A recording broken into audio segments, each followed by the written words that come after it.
LTN Your Trending Nation.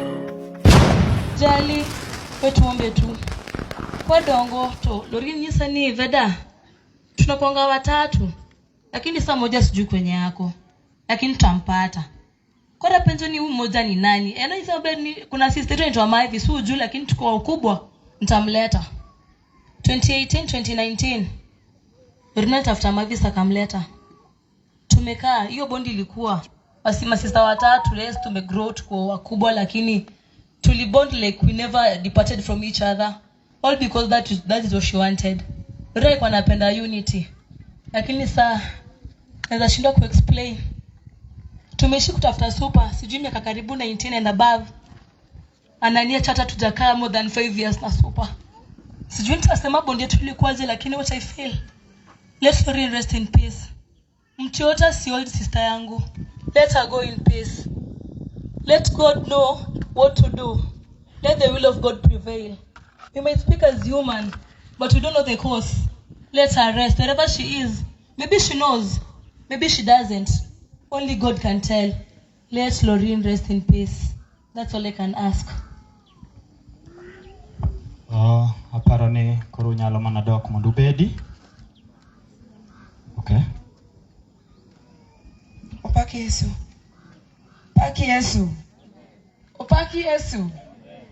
Kikuku ni koro Lorino to koro uwe Nyasaye ni Nyasaye no Lorino moto. Nyasaye onge gimomiyo ka Lorino. Owinjore. Omiyo nyinge Nyasaye pod oyud duong'. En monge gimomiyo nyathi wonindo kama oninde no.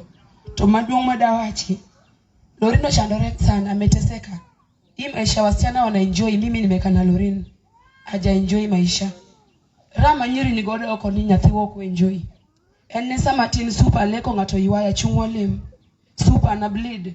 Nini nalifanya? Nyathi wo chando rema kata sani kaneno konindo kanyo. I'm kinda happy. Anoko nindo aumi. Nyathi wo chandore ameteseka sana. Onge mor mar Lorino neno makata kaneno kondiki olwechi ati aliishi maisha happy. Lorino ameteseka mpaka akakufa. Koro moloyo maduong' anadwa gonye thuolo mondo dhi gi kwe kadi ponde ni lwet dhano jo kama odhi wene Nyasaye to kadi poni Nyasaye mano pango nikech ang'eni onge Nyasaye manyalo pango ni nyathi marom kama onyuol nyathine matin owe nyathine notho onge muma molero mano koro miyo onge gima dawach awito nyathiwa awito jambaka awito siepa awito nyathiwa chieng' makoro no gikni kiny no thono non gi nyako miluongo ni Lidiani to gocho na ni super na winjo koyo e bedroom tawuoko kadhi e balcon kama ntiene awinjo ka nyathi ywak e bedroom and siwezi simama tapenje ni aungu wako wapi aungu dhi tich hakukua tingeni Lorraine alikuwa yani nokinyal ng'e ko wacha dier samoro nyalo wuonda ni super I'm sick alafu kadhi tayudo ko tuno dwara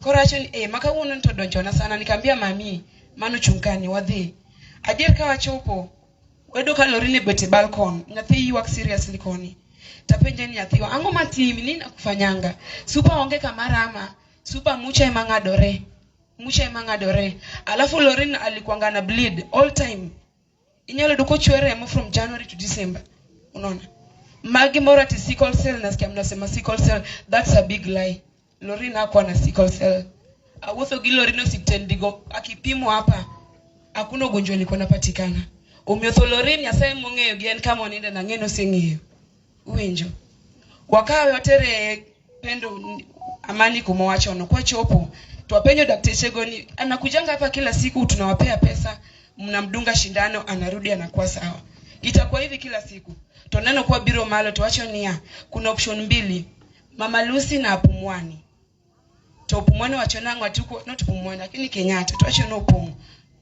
choice ilikuwa ni Mama Lucy temo walungo ambulance kwa ambulance ka aparo ni video nuneno kaka okan kode ambulance no ilimshinda no tame kabisa kwa chopo kucha tanana manoko mawago tuketi otanda tomie hiyo kitu inakaa sijindo gas ama oxygen nikaona nyathi oketne oxygen to like gini siku anajiendeza fika hapo juu Lorraine hajagonjeka ilikuwa ni siku 3 unaona Tema nyathi oyuak, nyathi ko oyuak tadhia elo thunde tadhodho nyathi. To nyisa ni super. Endeni sasa mtarudi kesho. Tabeni koro dhigidhi eno dhigi nyathi. Ni weenda tu na mtoto. To doka day before na dhilime. To nyisa ni super osha huyo mtoto. Tanyisa ni we kaka ni yude kaka itimre nade. Iluoke. Super osha huyo mtoto kwa shule. Luoke nyathi ni napi. Iwinjo. Koro kamane kaka nawe mama Lucy. Kiny kwa duogo. Nadoka nindo ode gi yuorani. Kiny go kinyi gimoro sang'weno wuok. Kwa dhi to adhi kamano awecha to nyisa ni kama mulimwacha hapa yuko ICU. Tema ungo penjo gi nani alisign ende ICU. Nikasema labda ilikuwa emergency ndio maana hata gocho ni uonwa, agocho ni minwa, agocho na nyithi wagiteka. Taisa ni Lorena yuko kwenye tulimwacha nasikia kwa ICU. Wachopo ICU sang'wen to nyisa ni amwezi ingia mpaka saa 6-7. Tachopo. Kachopo pokono donjo hiyo ni ICU ilikuwa transparent hiyo mlango. Tana nyathi waka she was struggling by the way. No nino kogolo gino fuolo mudholau, moro no ndo kacha ne tho, moro no se tho. Nyathi wa ne struggle. To achopo to kwa chopo to uono makolwete to chakolemo ni. Nikuwa makata kunene TikTok, mimi najua Mungu. I do pray a lot. Najua Mungu na napenda Mungu sana. And amako tiende tatemo kagima lemo la monotamore. Atemo lemo ilikataa. Toka baba wote kolemo taneno kalorino ya wangi. Kwa ya wangi to makolweta. Aparo neno picha no. Umuke lweta nyathiwa usiniache hapa. Tanyisa nyathiwa hapa ni ICU. Daka bed kodi. Tema uonde jusiku anasikia vizuri nikimuona akiwa in pain. Nikamwambia awe nila npinyi wadhia mie chak aduogi. Tonyisa ni nyathiwa chana na mtoto huko. Super kana mimi hapa. Usiniache. Baba ubiro gola no moke lweta. Ubiro gola kanyo. Kachaka duogo pod no moke lweta. Kanye manangeni Lorin koro dhi. To onge mang'eny madawach ni kwama. Kani mpango ruoth ni sawa. Kani mar dhano be ni sawa dong foto jalimbe. Olimo kamora mora. Omiyo Lorino nindgi kwe. Nyasaye won lweny. Nyasaye won lweny jo kama. Woru Lorino nindgi kwe. Kika wincha ng'ato nyiso Lorin ni hunt them. Sijui uchien gi no. Lorin has suffered. Nilikuwa hapo Lorin akiteseka. Woru Lorino nindi kako nindono. Konyalo nindo sani konyisani super amuka watu wananinyonga. Super na bleed na anguka. Konindo mayom kamano. Weuru nyathiwo nindgi kwe to chop gi kwe. Molo maduong' mad Nyasaye ni rwak nae. Kanti ng'ama nokosone ka akwayo ng'wono. Kwene uru. Oh, thank you very much. Aparo ni ikaw thuolo mabet mang'eny. Kata kamano yie uru mondo ng'won kodwa. Kech chalo kagima koro giwito osiepgi mandiki kendo onyathigi mahie. Aparo ni aluongo wetene biurane mapiyo. Wete Lorin,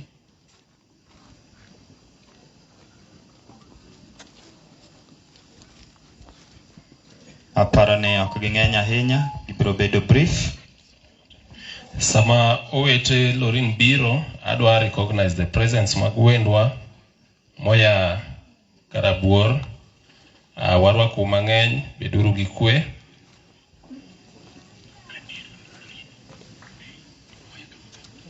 Jokaner Lorin moya Kamagambo, waneno usadonjo ka, warwaku.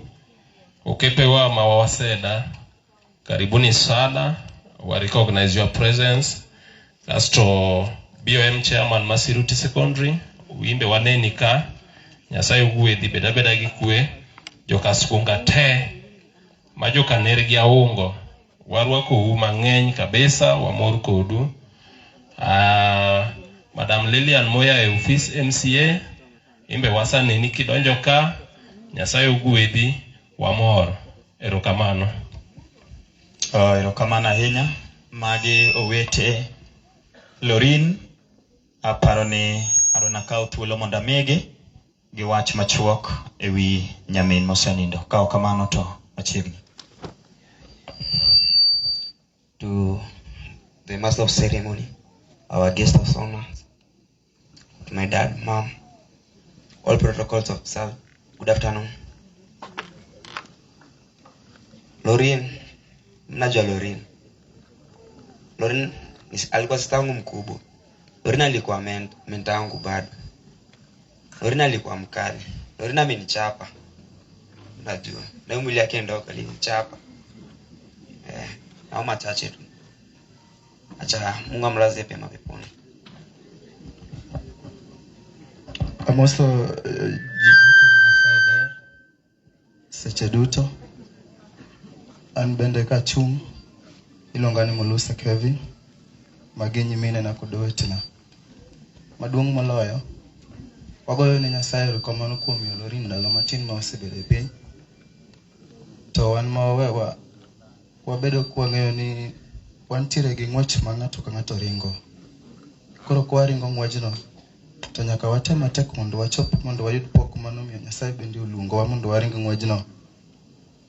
Emomiyo katieko to wawacho ni to Lorin obwoga to obwoga matek sana. To gima nanyalo timo onge mondo mi adhi ageng' thono. Noseyudowa maduong' moloyo wagoyo ne Nyasaye erokamano mondo omed umowa kaka anyuola kata kaka jodala mondo wabed bedo gi chuny motegno mondo wamed chung ka wantiere kanyakla kamae. Mad Nyasaye ritna uduto. I'm Engineer Kevin Mulusa. Sawa, asanteni. Amoso chokruok nokwe. Sawa. An luonga Rashid Onyango, awuod Kanyamwa, Manyamera. Mang'eny osewachi, kendo mang'eny pod biro wachi. Ugo mane erokamano kuom biro konyowa kwa nyathiwa kod kwe. Erokamano. Barizi, mimi naitwa Dominic Mulusa. Tunali kwa sister yangu mkubwa but hatujaishi naye for long. Hivyo tu. Amoso chokruok ni Mrembe. Aniluonga ni Finidi George. Ago erokamano kuom biro konyowa kowo nyaminwa.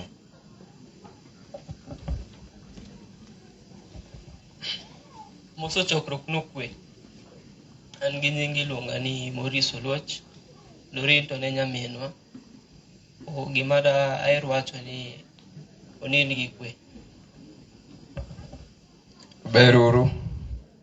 An iluonga ni Omondi Zadok. Lorin en nyaminwa to en nyako ma ohawore go e higa. Wadongo kode gima ne wacho malong'o kuome onge. Lakini Nyasaye oket machunye kama okwe. Erokamano.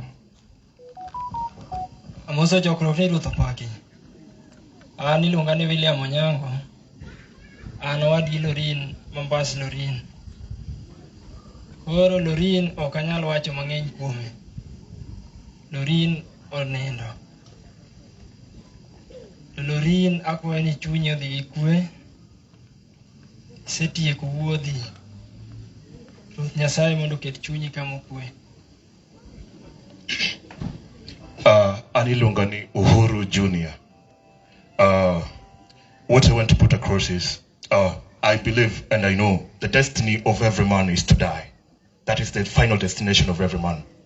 And this life would have no meaning without death. If you live for eternal, then life will have no meaning. And akwayo uja kama gimose timore opek lakini wakayo managero kamano kuom Nyasaye. Anagoero kamano kakawuono anoka paro gima kamana nyaro biro iko Lorin, but I still can't question God. We can't question God at any time. I just say thank you and nawashukuru sana kwa wote ambao mlifika kutusaidia kuomboleza na kumzika Lorin. May the Almighty God rest us all in eternal peace. Thank you for being brief. Aparo ni koro adwa naluongo janyuol Lorin kendo adwa nachak kod minene. Aparo ni kamoro amora ma gintiere gibi mondo giwach matin kuom Lorin kaito wuonene biro tieko mane chendo mwa biro dhigo. Biura bia mapiyo nikech thuolo chuok. Sama gibiro no, we are also requesting that our team, the media team, they are streaming live. So if you are able to speak in English or Kiswahili, we can do a mix-up mondo wayudre malach mondo wamigi busy time. We also want to give them easy time in whatever they're doing. We are in TikTok live and many people are watching. Jimang'eny neno waka koro kibedo ka tineni nyaka joma ni Europe. Jiteneni nyaka joma ni America. Koro if you are able to speak in a language that can reach many people, feel free to do so. Erokamano, aparo ni aseluongo minene. Koro kamoro amora ma untie, biuru anena.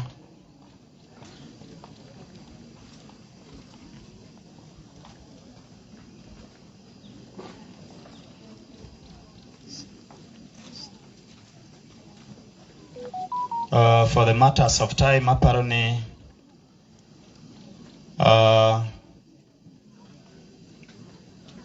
jomodong bro ulo nyingegi kaeto ang'eyo nitiere min gima bro do thuolo mondo wuo nengech thuolo chuok jowadwa.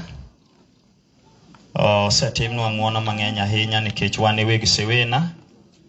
Koro kata ka kuonde moko thuolo kuyudo mondo wach mang'eny ahinya, to yeura yea ang'eyo no kanya mwa bendu jomolony.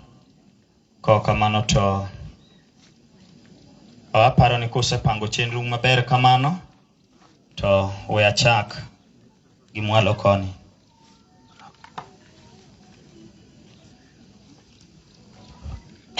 Yeso paki mokwonga ka thuolo makende ne dolo maka Jehova Musa ni Yeso paki ne sakwa kanyamgony mowito chigi matina Musa uni Yeso paki wede kod osiepe Yeso paki kanyamwa mochopo mondo komigo gi Yeso paki ne kamgundo mochopo mondo kom nyathina Yeso paki an kachunka adhi nyinga line tutieno achiwoda chienge majaka nyamwa monindo ni ma nyathina aonge mang'eny madanga wachi Nyasach polo mondo telne yu kendo akwayo wuoda matin modong ka ni mondo chung ka tiende kaka Habakuk no chung.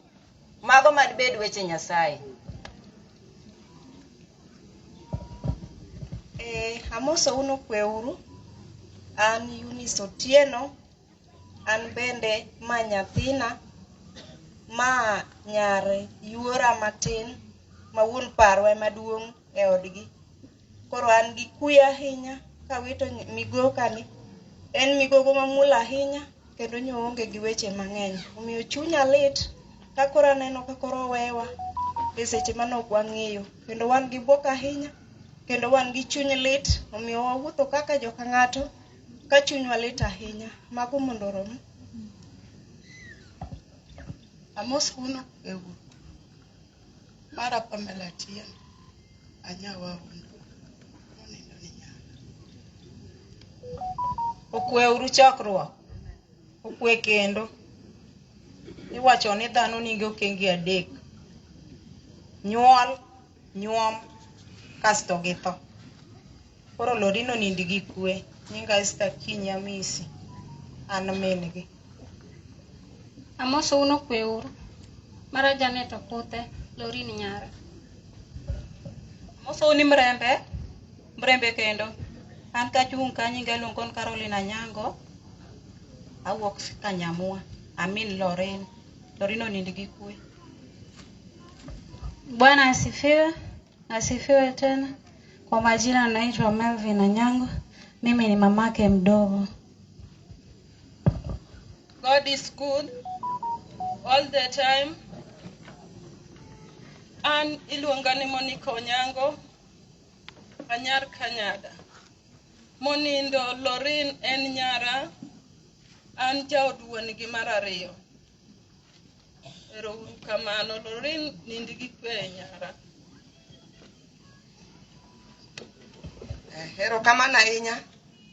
Atimo ero kamano ne wede kachiel kod osiepe. Mobi arus makende, kendo agone Nyasaye ero kamano kuom chopo kod Lorin arus adek. Ma dhano owinjo bed godo. Jomoko bedo mana kode ariyo, Lorin obedo kode. To gimomiyo namiyo jogi thuolo, an min Lorin maduong', kendo an min gi maduong'. Ma Lorin no nitiere wach moro nitiere onyathi matin to nyathi nonyuol gi experience mamalo kendo nyathini nigi advisors momiyo Lorin onyuole kanisa mar Full Gospel kendo mogwedhe to chuna nitiere wach moro madwa wacho mondo awuo kod Lorin jati Nyasaye somna chakruok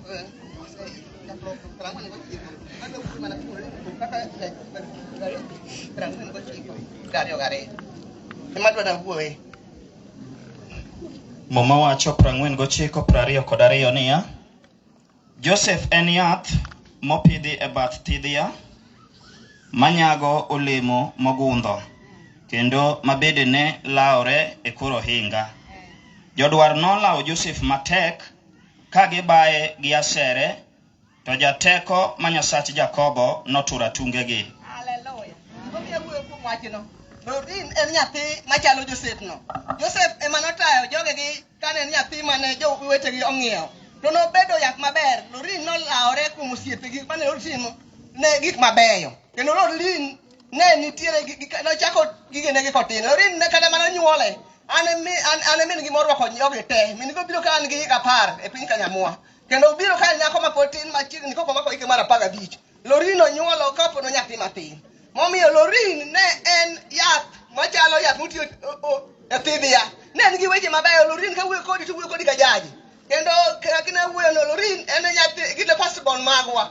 Onyuol gi wuone matindo kaka Nyasaye nochano nikech Lorin ong'eyo an ok anyuol. To Lorin nokona ni mama kik ipande ok inyuol. Wan kodi. Nyathi ne ni koda adieri ma kata ka wacho ni an gi chandruok tiyudo ka en koda gadiera. Ne en yath muthiedhiena kaka Joseph. Momiyo ka Nyasaye okawo Lorin obed mana gi kwe. An aonge gi wach. To wang'eyo ni piny wan e welo. Mana kaka jo Israel nobedo welo kane Joseph ne oriterogi e piny Misri. To kane Joseph osetho to ne jo Israel osandogi. Momiyo Lorin ne nitiere weche mane oting'o kapod ongima. To dipo ka nitiere weche moko mane biro chako sando kin ngima kosetho. To Nyasaye ma jateko mondo okony nyathi Lorin makata moweyono mondo Nyasaye oriti. Amen. Anasifiwe. Opakuru Yesu jolweny. Bedura beda mamor nikech akowo jalweny. Koro kik ubed koda kuyo nikech nyathi monindo ni en jalweny. Ong'e Kristo. Koro kik ubed maluor. Tho ndiki kendo tho to nitie. Entie achakruok tho nitiere. To koro kata wan ma wadong' wabedura beda chocher. Wabiro dhi wate. To moloyo nyawito ng'ama lich e dier oda. Lorin en nyathi mana kawo kapod tin. Sai nomiyago kapod atin. Apidhogi ka gitindo. Kendo apidhogi kaka rude. Kod nyithindgi 3 moluwo bang'gi. Lorin ne duong' ka Sosele gi Matthew gi Morris. To ka ninenogi to ni unyaweni Lorin ema tin e igi. Tagone Nyasaye erokamano. Mano oketo Lorin obedo ng'ama ng'ongo. Obedo mentor mar nyithindgi duto. Kendo kata sani nyithindo muneno mochung' ka gite. Ka ng'ato dwa timo gimoro to wacho ni mama dwa timo kaka Lorin. Obedo mentor mar jowadgi. Omiyo awitogi malich. Awitogi malich. Nyasaye ema akwayo mondo med bedo jaka korwa. Omiwa teko. Omiwa chir. Oyawnwa yore kama yore odinore. Nikech Nyasaye wuon gimoro amora. Akwayo u jomoko nyabiro kowa nyara. Weuru nyathi odhi gi kwe. Kata wawach ni Lorin ang'o motimo. Kata wapenjere ni Lorin ang'o motimo. Duoko Nyasaye moting'o. Kik ubed koda luoro. Ka en mpango mar Nyasaye, weuru Nyasaye obed Nyasaye ne nyathinani. To kopo ni en mpango machielo, pod Nyasaye pod biro bedo mana Nyasaye. Weuru bedo gi luoro. Anel Sodoyo, Nyasaye mondo gwedhu.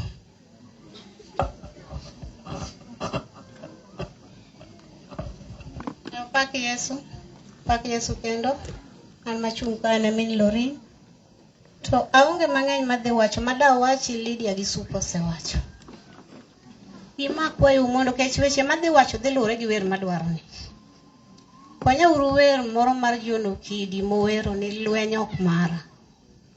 ng'among'e mondo konya kode. Lweny ok mara, lweny mar Yesu. Lweny ok mara, lweny mar Yesu. Lweny mar sana jakedo moloyo duto. Lweny mar sana jakedo moloyo duto. Kata tembo biro. Abro wegi kanyo. Mokwongo adwa goyo erokamano ne jowa ma jo TikTok te. Ka in ja TikTok man ka iye mondo ichung'na malo. Chung'ra chung' ufua. Asayo.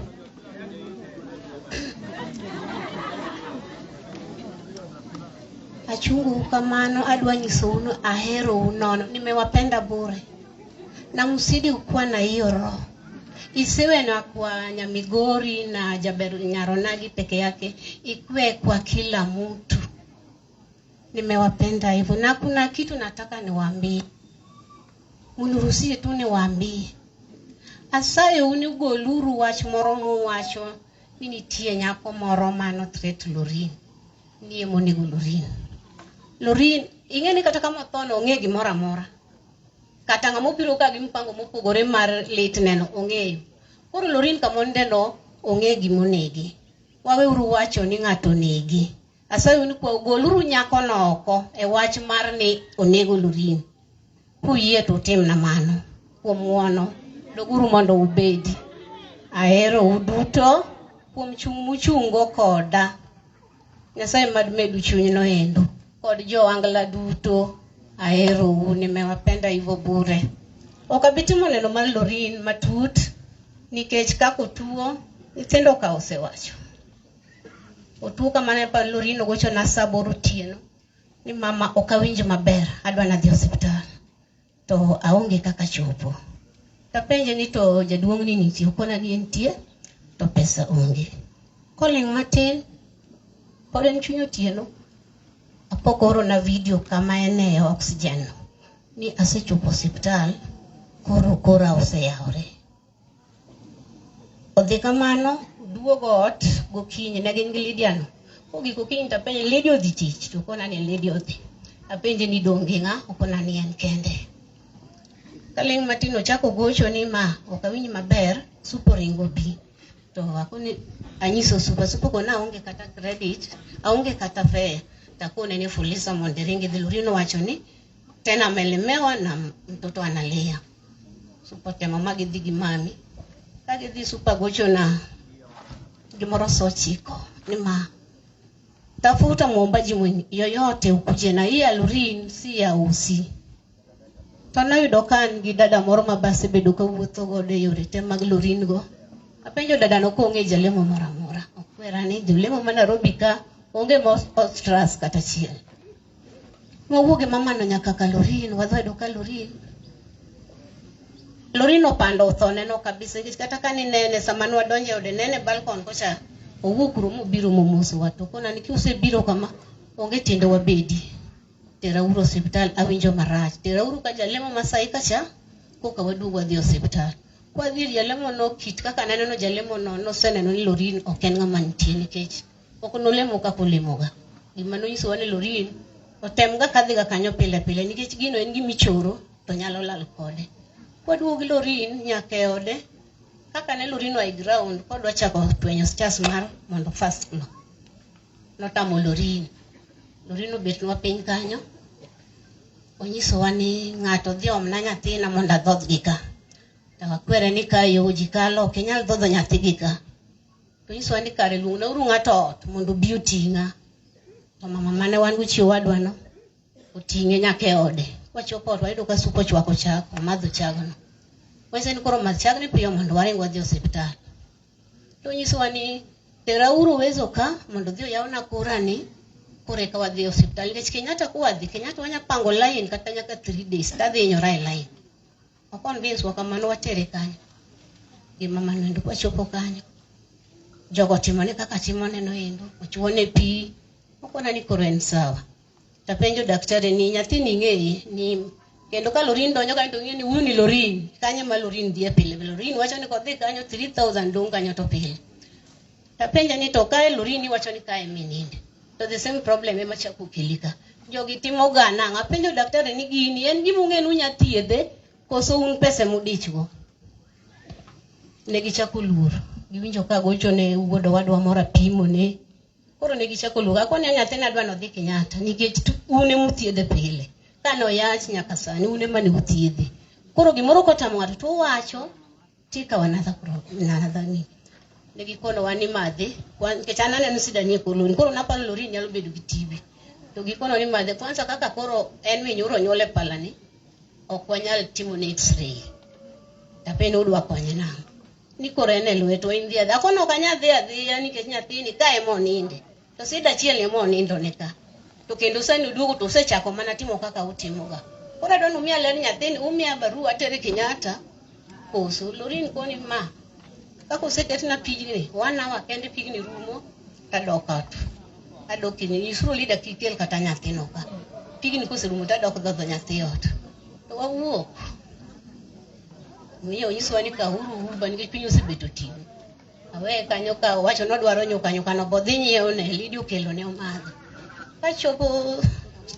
Kachopo kama dake kalor Mwalimu Plaza to super gocho ni mama ambulance ubiro wadhi Mama Lucy.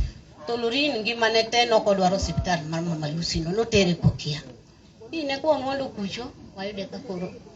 Ok Lorin moro mana nyalo temo cho bate jogo kanye room no te ene mano nyalo temo kino kata wiye. Nwaduogo kwa ngini Lorin dwa no ema nyalo wuok e odno. Kar Nyasaye beno pango kako pange. Koro mano ema nenda gi Lorin nitie dada masebedo ka wuotho go ka min Velma. Min Velma kama nitie bi.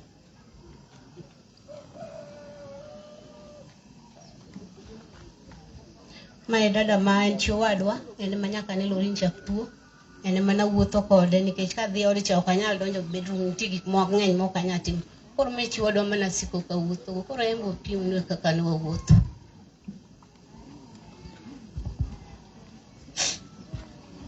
Amoso jiteno paku Yesu. Agone joka nyamwa mos kuom wito nyathi matin. Okabi wuoyo wach Lorin. Nikech tone obwoga. Sama nating'e dier ng'eya kadhi kode hospital. Ago emanya wanyalo wacho kuom Lorin. Erokamano ahinya. Erokamano mang'eny. Adwa nakaw thuolo ni mondo koro ame wuonene mabende ang' ne lornwa. Aparo ni kamora mora ma untie Nyasaye mondo gwedhu kendo mi uteko ka ubiro mondo wach matin kae taduok program e lwet jata chenro mar kopo.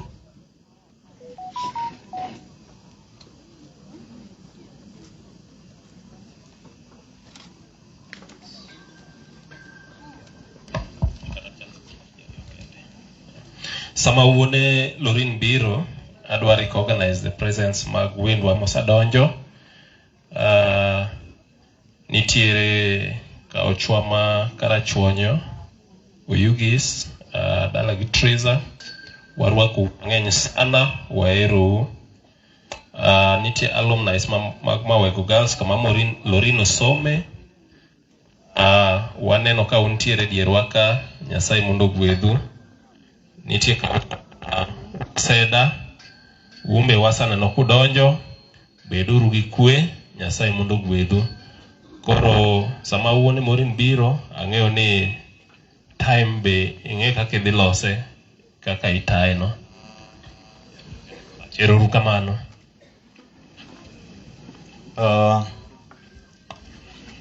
Aparo ni mabiro go wuone Lorin kendo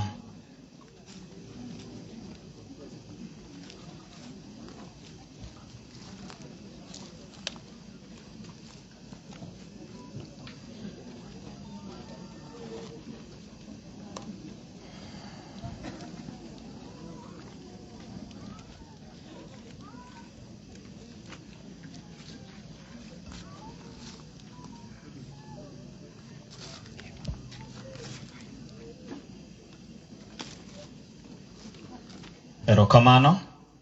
ma osebiro gi wuone Lorin mosenindo koro yenauru mana mapiyo piyo amigi thuolo mondo giwach matin kuom mosenindo Lorin. Amoso ji duto mobiro konyowa kuom iko nathiwa mosenindo Lorin. An iluonga ni Felix Okoth Ochieng, ma nathina monindo no. Gima nya wacho, ogi gima nya wacho mang'eny, but en mana gone Nyasaye erokamano to ket roho mare malipema peponi. Asanteni.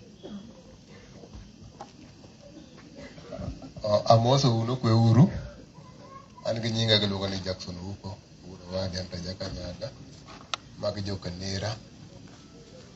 Danya wach mana matin kolure nyathini kaachiel gi familia margi. Nyinge en civil a family friend to me. Kata kana dhi school, watudre gi kod wuoni kane dhi kata mawe kan mathoth ni nachulo kata school fees moro kawuono on gi odich. Luor manong'isa omiyo menno ni nyaka ta chope kar ka muda chop ka ma entiere. Ka kuom Nyasaye mondo okete kama okwe. Aonge gi wich mang'eny to wachi Nyasaye mondo teme. Amoso uno kwe uru. An mang'eny manyalo wacho kuom nyalo mar Lorin onge. An gi nyinga giluongo ni Alex Yonda. Wuon Lorin en owadwa kendo wuon gi maduong'. An wuon e chogo. Aonge mang'eny. Okay, giluonga Eric Omondi Opiyo. An gima nyalo wacho mang'eny onge. Nyathi monindo ne en nyathi ma jaluoro. An nadak e odgi Nairobi. Nyathino en nyathi ma jaluoro jodalawa. Watemuru wakopi tim mana nyathino timono. Akwayo nyithindo modong' watemuru wakopi koka Lorin ne timoga. Aonge gima nyalo wacho. Mad Nyasaye telne Lorin chop maber. Amoso oganda jo Kristo nokwe. Ne jodala, ne jokanyamwa duto, amoso uno kwe uru. An gi nyinga iluongo ni Samuel Otieno, awuod Yonda, nyathi monindo ni, an kaka ang'e ni en jaluor. Gima nyalo wacho kuome maduong' to ok dong' awachi nikech chenro mar Nyasaye emong'eyo. Amoso chokruok nokwe uru. Gi nyinga iluongo ni Lamek Yonda. Lorin en nyara. Mang'eny manyalo wacho onge. Obuoga. Yes, akawo thuolo makende mondo mi amosu duto nokwe. Luonga ni Given Otieno. Lorin anyalo wacho ni en nyakwara. To mochung' ka Mr. Ben en wuoda. Koro achung' kode mondo mi wakuu kodu e wach mantiere. Kowuok e dala ma Nairobi wasebedo kwatene nyaka koro wachopo kama wantiere. En kuyo makende kuom lal mar Lorin. Ok anyal wacho mang'eny nikech thuolo be koro tin. Mak mana bro kwayo Mr. Ben beda gi chuny motegno. Ma en wuoth sechewa mokwang'eyo. Erokamano. Wapadon matin une mudhi mbele. Nyathi moro min gi olal ngichete wan kode ka en ok olal. Min gi molal unyalo ome nikech ochandore kabisa. Orwako nanga ma white, full dress maber kabisa. Kasto los ni wiye manyasani. Ng'ama ong'eyo mama gi kama nitie okonywa piyo piyo. Erokamano, jaduong' dhi mbele. Mokwongo wafwane wu Yesu mar Ruoth kama. Nyinga iluonga Isaya Maguda Chienge. Lorin en nyara. Wuon gi an mwaluore go. Kasko ka nitie omera maduong'.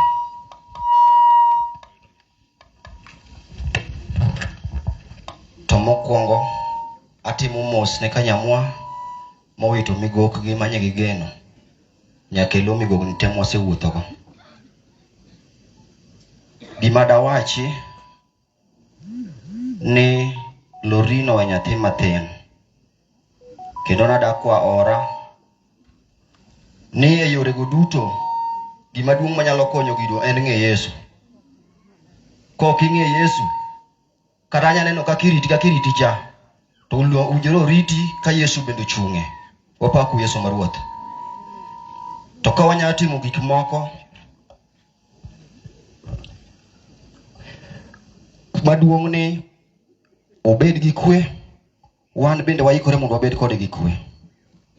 To tho mar dhano Nyasaye ma jang'ad bura, nikech kata wan e piny kata bed mani gari magwelo mar Prado, tang'eyo ni onge tony kune mwadhiye. Koro kokamano dakwa saidi mondo wabed gi kwe, wako unyarwa gi kwe, watik arus makende mondo Nyasaye ma jatim ng'wono otim ng'wono kuom gima osetimore. Kokamano dame brother na maduong' kasta paro ni wuon gi biro tieko kuom weche ma en go. Nyasaye ogwedhu mang'eny.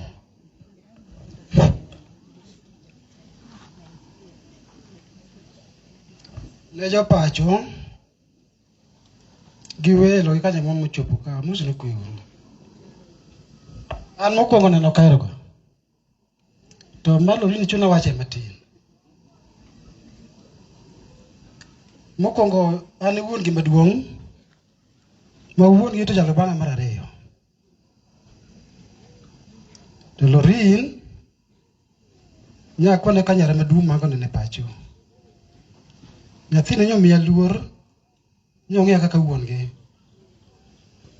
Nyathine mako dhoga gi weche ne moko. Yan gi weche machalo ng'ama neno thone mbele. Nukono ni baba, an asetieko skul. To mokwongo ne kenyuoma. Nyaka metoka ma akunga ng'iewo, ma chwora biro godo nyaka dala wa. Chwora kuth gi tiende kada jadala. Tako nyathini wacha ng'oni. Ni babu gima wacho nyaka tim. Kachako sudo koro nyuomi dwa boro, udugo dalo nyisa ni baba. Aseyudo ng'ato. En ja awendo. Ujasoka mawendo. No miyo nyaka dagi mamoso e sime. To timore marach. Ok oweya chopo amoso nyawanda gi lweta. En chal ma Nyasaye. Koro ko dumara chiko higa mokalo lek machielo chako nyisa ni baba nwang'o lain mada dhi loka, to nyis baba wa mondo timna rambe moro matin pesa tim remna. Tako nyathi lek lango manade ni podo leka. Tako ni kare ang na wuon babu agocho ni wuon gi turi kwa na mera nyathino kago mondo wa buto ka ko wa buto ka to kangichi tumi ti matwega ko dhilo ka boro kanyangi kako en kuno to mokwongo ng'ama teru ng'eyo akono kang'eyo okago no waka mak mana weche go nyaka obi mana iru wacho kori gang'o wacho ri piny ko biro piny okalo sime. Koro kachaka gocho ni kenang sodhiambo kora miye dwoko. Akon babu wacho ngicho kora kada nyisi babu goda gi wach madhi lok ngicho tune cha. Kora yi mana kon babu kon mo dhire udhugo kode. Wach no kalo sime. To gi mudo ka kone ne baba. An kachalo kamano to lekna mar dhi loka nyaka chupa. Kuma na remo pesa matin. Mara tiyo tich matiyo ni ducha de kende. Mano dungo chiko. Ducha de kende. Tangi na dhi. Akoni Lorin. Kiki dhi ni pondona. Ambi nyaka nwangi lweta. Kiki po ni pondona. Ukon babu kuna pondi ni. Koro nyo linga gik machaka yudo ni koro nyo okonyore to choko konyo biro rach. Dhi pala. Koro wuok e pala obiro mangima. Koro nyangi ni ongima. Daka mogik wuon gi kona siwing mosa boro. Number ngi Lorin tuo kendo tere ICU. To mina da matino wacho ni to gino buoga ICU ji aega. Ngamusi ya disi suma ngine gino ka yie godo. Tana ka simple to ICU ma wuon gi to bende ni ikorione. Nyasa dhi ma konye. Kadno sa pagari ta gocho wuon gi to nyathi chano gik na. To koro nyathi chande to anobor to pod en hospital. Ebe podo kia kaka en. Kara mosari otieno tano ngusime. Koro minat matin nigi sime oko to winjo maka gimolo sime ywak. To winjo gimolo en ma emo jako mago nduru. Ka wuok to winjo malo rin koro tero wach ndagi malo. Ka lawe kuro to malo rin to. Ka gocho wuon to kanila rin emo sewewa. Kuri mos. Koro malit moloyo. Dagi mona no biro kacha. Nicho kangino nya chopo sama kama ni kuro ikulorin. Nicho dhigi pachi mabur. Ngech ne lorin cha jaera, nicho ero dagi. Madagi nicho nong'eyo kaka dhano, mochake nying ne supa, nicho batise, ni supa. Sabat no penya to supa ka uno chama ngota kon supa, alote mo chama ko dhi duka. Adhi timo shopping ne supa mo madagi. Dagi nyo ko nyo to chak ma yuwa ko wacho wach ma kan na biro buta kon manya kam na buta ke choma na mbiri mo mata chien. Ko piny lorin.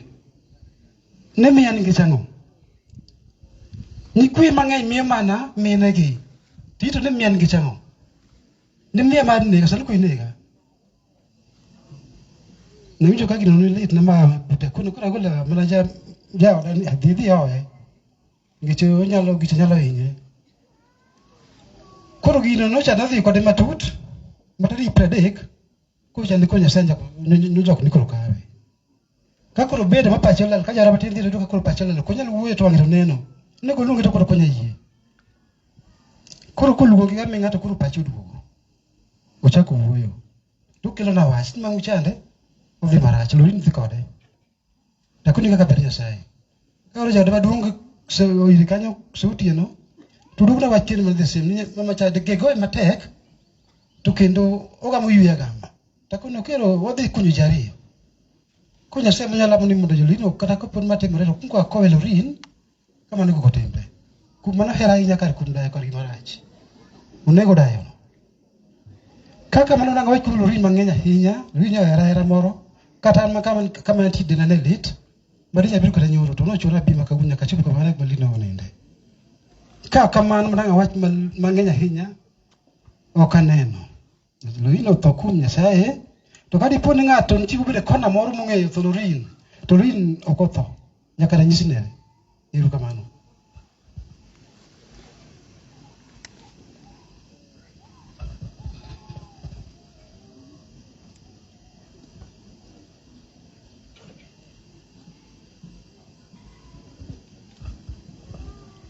Okuyuru. Watu wa Nairobi, amsikii Kijaluo. Good afternoon. Mabro wacho mang'eny kum lorin. Wacho ni onge. To Nyasaye mano miya godo. Nyasaye emano kete pinyni. To ka Nyasaye manyalo kawo ngima dhano to sekawe. Gima nyalo wacho ne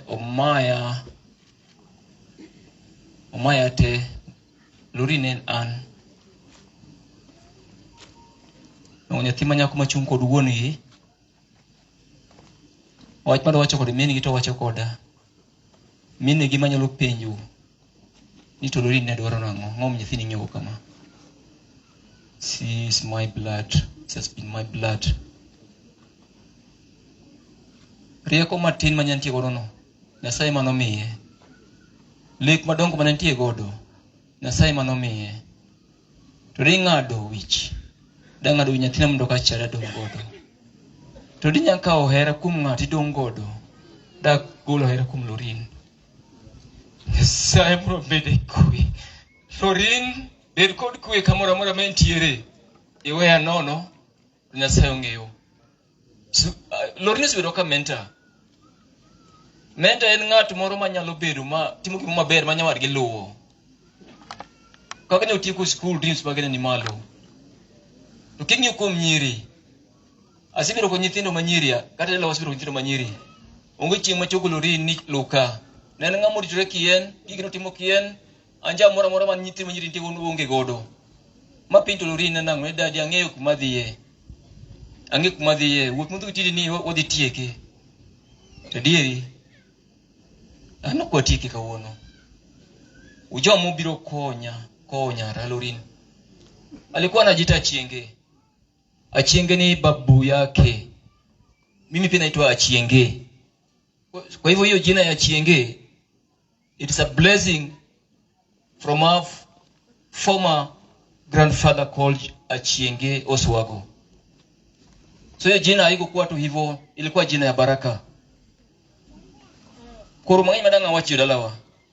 Akama tuli mnadukuru kamano. Anyola na muwo kanyamwate. Jokania. Kaocha. Mwai pinka pinje. Mine na weini na. Kamora mauntie. Feel appreciated. Anakata kurusipe na mwa from Nairobi. Moko wa sijui Kakamega. Just because of Lorraine. Kamora moro mauntie. I recognize your presence. Thank you very much. Thank you very much. Jadunga bungu. Kama intie inyalo chung malifuane jogi matin. Nyo mana wako oluwa mabanga kwa Nairobi kubiruka. Nongu sipima chalo kamano. Okyot. Dan korgi mangeny karka indi. Omiyo duto Nyasaye mungeo. Lorraine gige no timore kaka no pango gige ni ika gige no opangore. Ano panga mokane. O panga nkichulo pango mawe bira. Nongote kanya tin matin bama chibara mukama kada no nyalo biro. Nairobi no kanya dano nyom lulubangi maro monade. Let me also celebrate her life. You are kokbikonya. You are kokbikonya family mara. You are kokbikonya minene. Wete ne yoko bikonyo. Let us also celebrate the life Lorraine has led or lived in this world for that short period of time. I really appreciate my daughter. And I wish if God could be so sympathetic, angemongeza hata kama ni 10 years peke yake, angekuwa mbali sana. She was a schemer, well focused, and dreams zake hata mimi sitafikia. Okanya chopo de lake manya thenontie God. Omiyo angina ka utulu mangeny jodalawa. Nyasaye mundu gwedu. Ne kanisa muchung mabro lemu ne Lorraine, umed lemu noka as a family. Friends, can you raise up? The all of you guys, we have to appreciate you also. The whole team, I think you are the whole team, huh? Just give her the last respect. Let me take the opportunity to just appreciate you. Because if it were that God could have used you, maybe you could have not made it today. Through your union, love, and passion towards my daughter has made it so easier, very easier to reach us here. Can you just get seated? Aya, to my in-law, Kijana, angino kabla time kinobu uweyo, kikumaya microphone, ha? Kijana, chungalo, ngato bikode katika machigni. The bodyguards, you just come.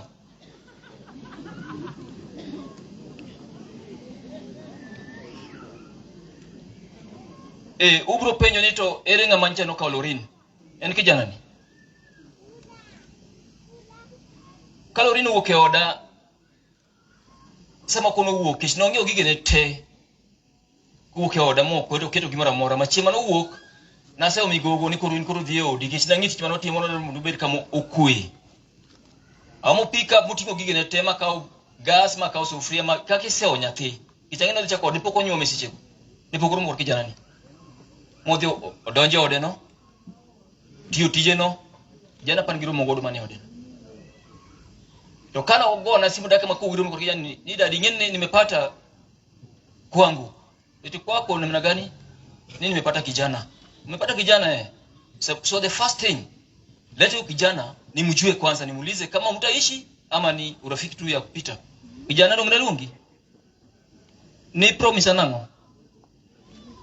Ni promise nango. Ni wa brother. Kata moro kapichan. Bas. Mor nyose kadho bang ndal matimo nyodake. Chandu kocha kwa chupe sani. Kwa yo. Jodalaka. Kod in kijana. Nitinya Lorraine koto oweyo kijana. Oweyo kijana. Manucha ni dadi kijana wangu nitakuita wewe. Ateno ngithone. 2 weeks jajumba rio niti dalaka. Miangi Lorraine koto. Kwa yo dalaka kaindi. Nenya tima tin enya tima yum ochalo tong. Ka onge arita maber minya kwarano to nyakwarano awuok awuonu miya kode elweta adhi pidhe nyaka gika minyalo kawe tigri kawe. O karano go koke wach nyathino nikech nyathino en sawo gikin o nyathi mathin to yom ochalo tong. Ok odwar ng'ata nyalo mule. In pod kijana nyaro se to ka bigeng mondo kik nyombi nyaka nyathi dong nyaka igna paga boro. Idhi menyo. Mama ni potin wuok dhi menyo. Nyaminu mora manyalo dong nyathino sani onge nikech ginywa pod bayo. Aparo joma dongo uwinjo wach nani? Uwinja? Kora an kwa mantie godo. Ni nyathini nitie lore manya ntiere. Manya riti kata sani nitie. Kwayo ora ok ikwayuare ijadala karka. Ni huyo mtoto wenago. Mudongi lodo wakete moko bibedo kod tashushi omora kacha dok nitin wuon gi. Lene pile nyone chak pile ingin nyathini dhi nade. Nikech angini time yongo mi brito nyaficha. Ini ngapodi manyo. Time ni angini samoro nyalo tami. To manya nyathini ini minyole. Ngine ta pile nyaka igin prare mo bedo professor. Dala na okanyalike. Logo okanyal pugndala. Pode ni nyathini. Koro mondo mwakonyre yo mayot. Ni nyathini akwayo jodala ka. Kikubede gi issue moni samang kura wacho to ada wuok karka. Nyathi tani kanyi ni koro nyathi ok nyathi. Okolar nyathi. Nyathi nyathi piny osenyole. To sirkal wacho niya. Ka nyathi mathin kamano to onge manyalo rite. Nyaka kete lweti ng'ama nyalo rite. Momiyo kare beni min gi ne nitie. To weri kod min gi madong kode. In wuon ibiro kae after 18 years. Kora akwayo Josakwa ni luno ni iko dhako to nyathini kikobede wach mono yware ma nyathini sasa mi film mar nene ka kipado winjrok nanga kilnanga ingene unyibene chamo chak kil chagno mono wanywa lwedo koni koni nyathini odongi mae elori mudong biro neno koka mana kod wach mang'eny minyalo wacho okeno ni chieng' mar wuoyo mang'eny Musa inya kumito nyako matin nyopoko biro dalana be nyonyisa ber ni mondo mi okela dhok kapoko ik nyathini akona pana diango kadwar gi daka mogik mondo mi kela sane ok biro moko nyara maiko kaje chande ka wayar nyathini adieri e wating'e okelo nyaka e dalaka kamodhi ke bathode kuchio neno ni mane chiege onyalo wuok kamodhi ne dala kimono wuoke kijanda arwaki njana sikara ge usiepe ni miwuotho godo ka nikech madongo kada neno ka after maybe muda biro pangono adano ka kogarieo gibiro dalana kano ero nyako ne dieri. If you really love my daughter, I want you plus all your friends mwenye makobadi come and see us, visit us in Edala Gilorin wat okrum pinyo kosiko aongi mwenye menanga wajo dalawa eruka mana nyako okum ko nyako omantika kanindi eruka mana hinya kijana anko dikodo wach bet thuolo kod kayuochi bet thuolo kod kaochi. Thank you. Ero uru kamana ahinya ne master of ceremony wakaw thuolo ni mondo aduok ni gini ago ero kamana ahinya kata wakaw thuolo mang'eny ponono ni kanyamwa samoro wacho wach moko dhi kare wenwa Josakwa wenwa chokruok duto te wenwa e nying Ruoth Yesu Kristo. Amos chokruok kendo hallelujah. Praise the living God. We are moving to another step. Wang'eyo ne liendni ne duong' kendo wakwayo bende jodala ne kako neno welo meno donjo ibe go e wang'i ka kibede kom kanyo to kony jok organizers mondo gibed gi yot kik ibede kom ka welo chung apane mano sedhi straight away. Before I call upon my co-master ceremony owada Mr. Yugi, agombo na nyisu ne wadonge sitebe ang'wen kendo agombo ne thuolo mar yalo to ok dhi makalo saa 7:30. Koro ma saa 7:30 kata podi wuoyo to wabiro chuge gi kanyo wapadon wawinjo weche mag Nyasaye then we shall proceed kaka wamedo dhi mbele. Kwa kamano I want to call upon Mr. Yugi to call the team from Nairobi so that we can move together. Mr. Yugi, feel most welcome. Erokamano Mr. Chris aparo ni wadhi maber. Adwaro recognize the presence mar Rolex Wasonga or representative ne Marika. Ang'eyo ni mano is an aspiring MP. Ang'eyo ni thuolo ubro yudo bang'e. And then office of the constituency office is also well represented here. Kotel negi Joanna Anyango, wasanenuka, wamur kodu beduru gi kwe. Kasto wan gi Justus Jasona, imbe no waneni ka mano a great businessman. Awendo ka wamor ka waneni ero kamano kuom biro.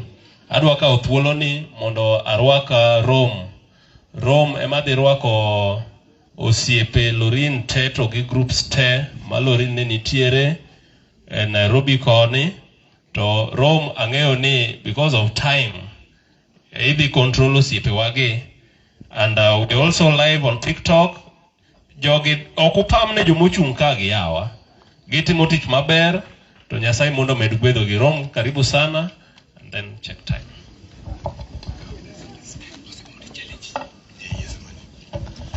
Ero kamano kuom thuolo momiyawa nikech time wadwa dhi mapiyo sana. Wantiere ka gi jothum. Gimomiyo bro wacho gino jo media utatusamia tu kidogo tu juu kuna wamama hapa hivi wazee, kuna wazee pia. Kiswahili bro bago wa mate. Kisungu bro bago. Kuro mane momiyo wadhi kamano. Kuro if you are uko Europe, uko wapi, tafadhali utatusamia tu kidogo ili twende tu haraka.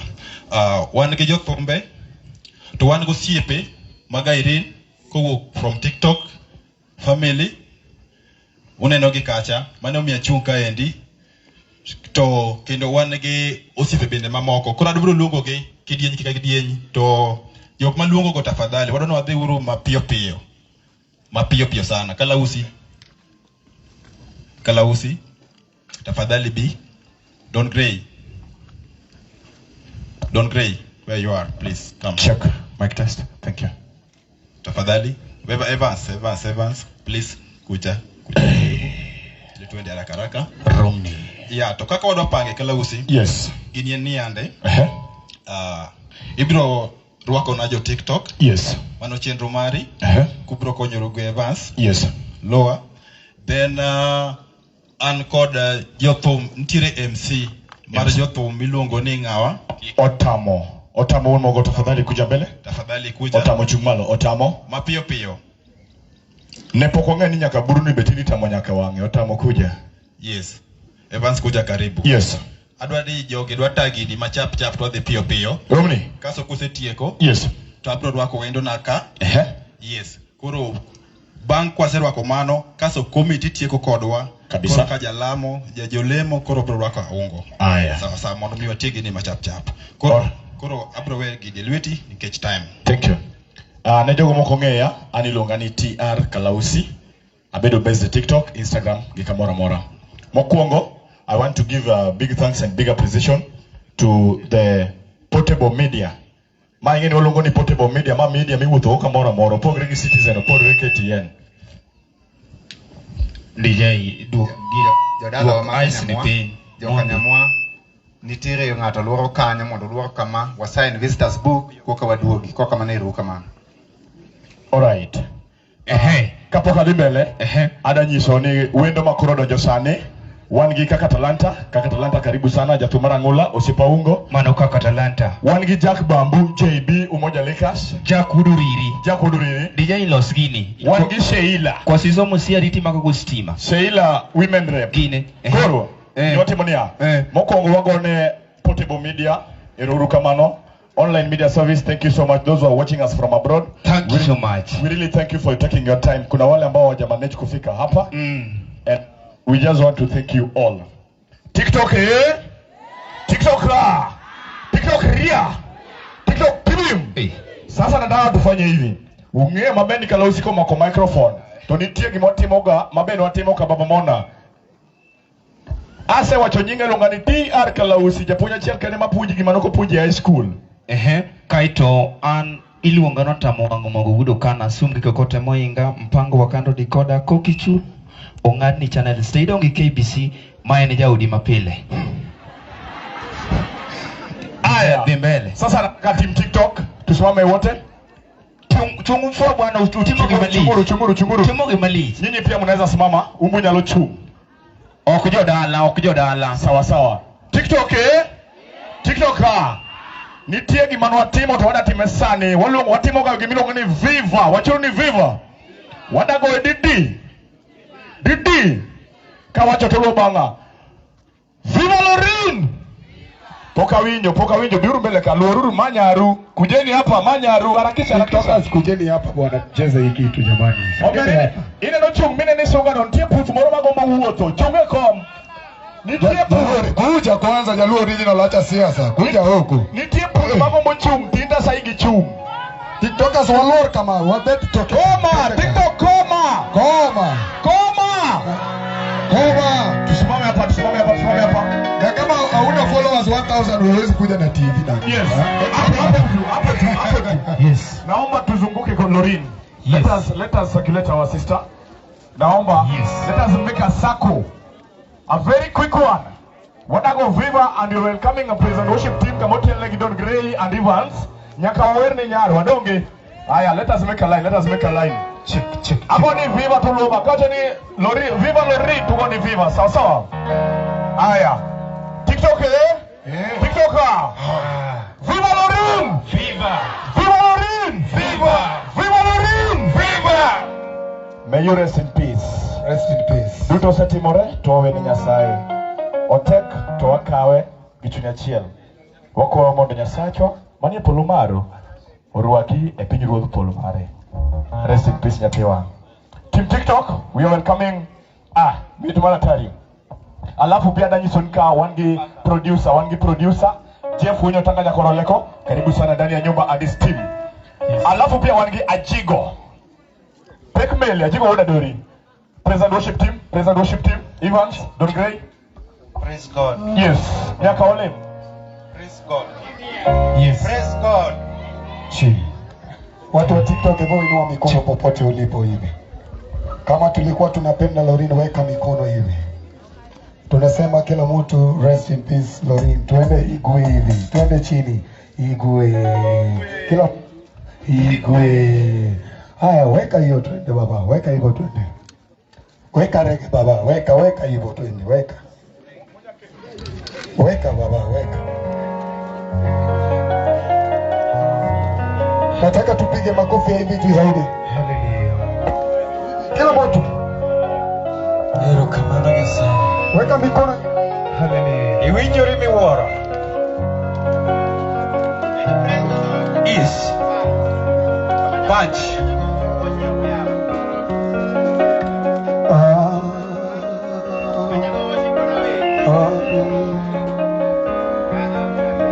Jina la Yesu igombe yangu, jina la Yesu igombe yangu, nitamkapo jina hilo ngombe nyingine sina, nitamkapo jina hilo ngombe nyingine sema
Nataka mutengeneza venye tulifanya usiku. Are you ready? We want to give Nyaronage a good descendant. Tuko sawa? Yes. Touch power, hallelujah. Tunataka kuzunguka Nyaronage hapa na dance ambayo inaenda shule. Are we ready, TikTokers? Yes. Atiko wale ndio ready? I'm ready, bro. Tuko tayari? Tuko tayari kabisa. Angusha twende. Yes, twende. Weka makofi Yesu. Ongeza tempo kidogo, ongeza tempo kidogo.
unyalo bedo piny tafadhali.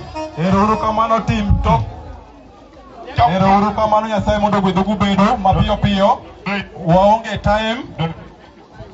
time tafadhali. Yes. Mago team Talkers family. Kako biro no. My test.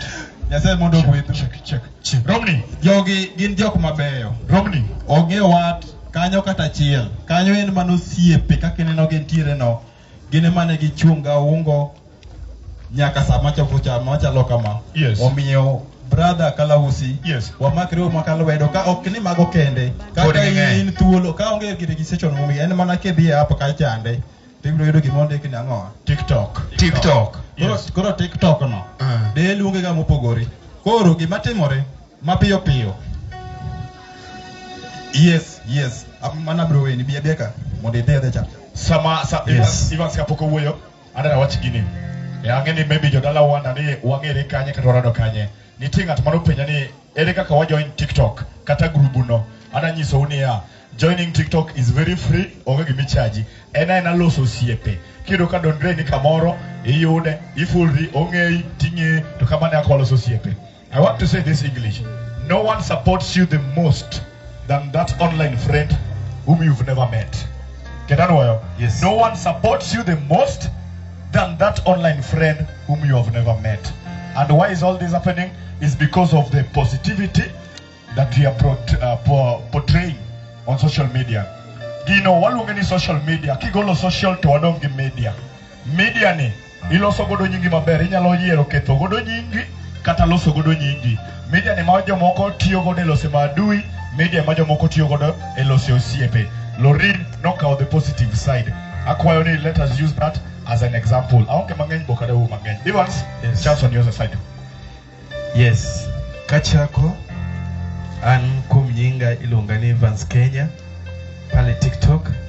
Na hapa TikTok tuko na branches tofauti na branches kila county. Sasa tukipatanga matanga tunakusanyika pamoja kwa ajili ya umoja. Alafu tuko na team kutoka Kisumu, nitaita mtu mmoja. Aonge Leonhard from Kisumu ata represent watu Kisumu. Makofi kwake akikuja. Wanaweza kuja na Lea. Na Lea Alingo. Yes. Alafu shukrani ya watu wa Nairobi nitakuja niwaambie. Na wale ambao wanatutazama pande zote Gulf, USA. TikTok ni platform kubwa sana. Hata venye tumekuja quarter of their quarter. Yes. Ndio wameweza kufika. Sisi wenyewe peke yake tunajazanga hapa kushinda kila mtu. Bila kupoteza wakati, representative kutoka Kisumu, Leonhard na Lea ataanza kuwashukuru. Then Leonhard amalizie. Then nitatuma shukrani zangu za watu wa Nairobi. Asante sana. God is good. God is good. And all the time. Okay, my name is Lea Lingo. I'm from Kisumu County, and we have come here to eulogize our late friend Aungo. Take heart. We leave everything to God. And to TikTokers, thank you so much for standing with our friend Aungo. Yes. And the way we stood with Baba Mona, I want us to take this family as our family. Yeah, so that is it, and thank you so much. To family and friends, take heart. God is, we put everything to God. Thank you so much. Thank you.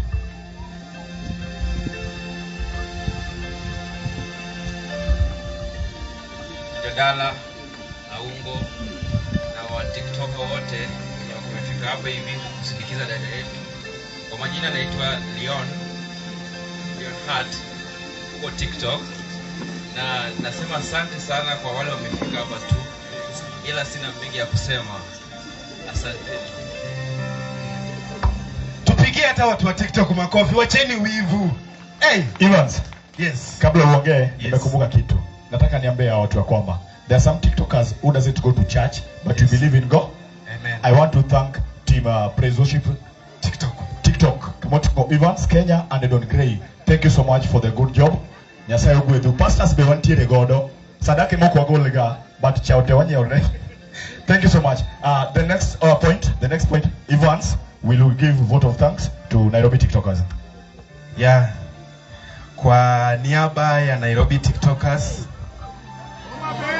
Homa Bay TikTokers, Migori TikTokers, Kisumu TikTokers, Eldoret TikTokers na kila upande ya Kenya, tunasema ni asante sana. Juu wakati tulisikia ujumbe, tulishikamana pamoja. Hatujai acha mtu nyuma. Sisi kama watu wa TikTok tulishikamana kwa hii matanga mpaka ikafika wakati huu. Hatujai wacha mtu wetu. Hata kama iwe ni mlima inaganye yenye iwezi tingizika, sisi watu wa TikTok tunatingiza. Na mahali pengo iko tunajaza hata kushinda kiwango. Nashukuru watu wenye walisimama for the online contribution that has been happening for the past 2 weeks. I really appreciate the people who wenye walisimama na sisi wenye wako US. I really appreciate them. Watu wa Gulf, Mungu wazidi kuwabariki tena na tena. Watu wa Nairobi wenye walisimama na ungo wanatembea mpaka kwa boma, wanawatembelea na kumuhimiza, kuminua kineno. Watumishi, hata sisi tunajua neno. Na neno hainanga umri. Neno hiyo yenye tunatangaza pia ni neno yale ambayo mnatangaza. Sasa tukiwa hapa, wengi wetu wanaweza sema, watu mbona wanakaa visirani? Hapana, sisi wenyewe tuna mioyo na tunajua neno na tunaamini neno. Na ndio maana tunaishi ndani ya hiyo neno. Alafu nikimalizia, Aungo, we really appreciate you. You have been cooperating with us. And the family and the committee pia tumekuanga tukiongea na wao na wameshikana na sisi. Na wewe ambao uko nyumbani, tafadhali join TikTok. It's a very nice app. Na hutawahi regret. Mungu awabariki nyinyi wote. Yes, MC angingiso mani waka utuluma pesa di wadi chuli pesa di TikTokers wachote chuli pesa di yodala okoda no bawa gikidi Migori okoda Kalo County Homa Bay TikToker representative Torch Power wacha akuja salimia hivi Torch Power tafadhali na kesha Homa Bay TikToker representative Torch Power Torch Power ria moja wajikani kuone kwa chie Kenya wacha wabeli kuimoko urino kane ongea ko didi lwoto kuma ka microphone basi amoso uduto ni mrembe urute mrembe urute watu wa Chipawa kawuok Homa Bay na MC wadwane no marach nikech usiku limit wa pile mokwongo wa akao mos makende akao akete wegdalane ni kuom duto magi chenro mag Nyasaye. Adwa di start point Kiswahili elewa. Haya, wacha nikugeuzie basi. Okay. Adwa di wacha chiel ni wajo TikTok wan jok moerore, wajo TikTok wan jok man kamoro achiel. Wajo TikTok watimo gimoro kanyakla. Wajo TikTok wan tiere kamo opogore lakini wan gimoro achiel. Nango wacho kamano, TikTok kae emose ka wan jo TikTok jok matimbe giricho. Kane wariwore kamoro achiel ne watimo gima Nyasaye mochano. Okabidhi mang'enya inya makmana luongo uni biuru te. Biuru mondo wabeduru kanyakla kamoro achiel, wariure uru nikech kae teko. Madi Nyasaye gwedhu kaachiel kod an bende. 1 2 Hey, Migori Tibim. Tang bedu watch marachi ni ya wane Migori, waikonya Migori toka fane TikTokers mawuk Migori County to gintie Kisumu wapi na wapi. Kain TikTok mora kuso Migori fuana kama TikToker wote from Migori. Yes, ungenye doko luo. Ungenye stubborn chick do biro wenu lakini stubborn chick is grieving with Sue. Mana representative mangeo from Migori. Wande ke chapter machielo ankoro adhibet piny achiwo microphone ne otamo wan mogo oda nyiso kaka itero gini koro. Wasewinjore gi MC wanda chiwle kuom thuolo mokao next. Bas, tamre ujo TikTok jalewa. Kuran kaka na nyiso iluonga no tamo wi boys mane nyinga. Kaito adwa na kelo kuro jothumbe ma bende osiepa ungo mokwongo jo kanisa adoko nero kamano maduong'. An gima da wacho tin jo TikTok otiyo matek kata onge kuro lakini gitiyo matek. Kura an kako tamo abe nya chunge gimoro achiel manya wacho ni nyaka landi. Dok ichunge gimoro to ilando. An nya chunge uwi kowuok imuchari nyaka dala kupamna. Aya, akelo jothumbe kaeri. Tijno tek. Jomoko nyiewega. Beda tijno nyiewo yawa. Dong atiyo matek abe. Yes. Aya, an gi jothumbe kaeri ma serious. An kaeri ga aroji chogo, aroji min nyathina. Kaito wan kacha gi Lawi Jakabonyo, Lawi Chordoro, Lawi. Koka wan kacha cha gi Amiso Wood Kangeso, wapi makofi Amiso Tonga, Amiso bende nitie. Kaki luwogi no. Kaito adwa na chak kaeri kaito wan uyawil gi Jamigori, wan gi kaka Talanta kaka. Hallelujah. Kaito adwa ni achaka nega roji chogo. Pamne roji sama roji biro yawa. Aroji min nyathina. Arane dakika ariyo chap ngane dakika ariyo chap iyo donja mari ma jiungi yo chap sarat kata kaen min nyathina no. Sarat okawato ni miel. Gire chap aroji gire min nyathina bona chap jawaya. Dakika ariyo. Igire gati go climax sarat.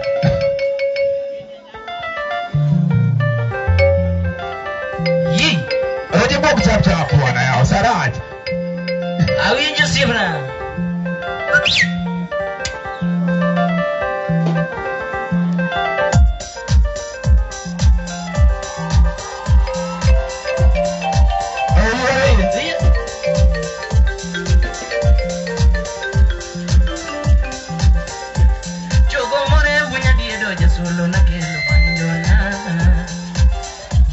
Aya, wadiyo welimite jamadu. Charumbo more wini juhudi jasolo na kelo banjona.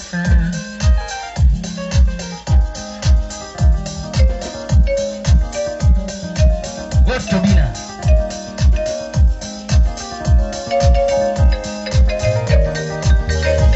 Chogo more wini diedo jasolo na kelo banjona.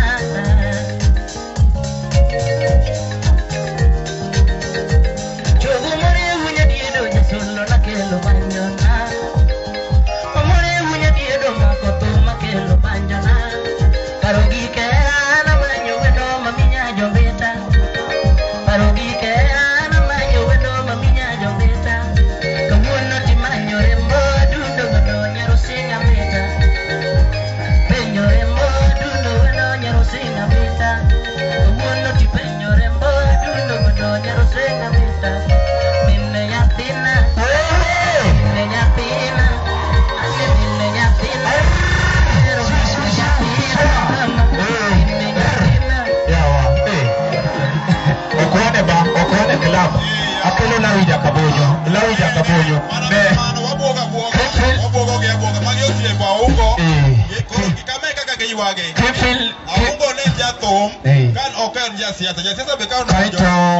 Anigi na ero mona nyusi ngata dira ngama nigi dalane. Jogo ni kanya kapinyiruo kupamne mano. Aya, Lawi Jakabonyo chap Lawi Jakabonyo. Okinyo, tumatinga terorongo. Kama gambo ikangeso yawa. Bero jawangala ni tami. Dayo yako.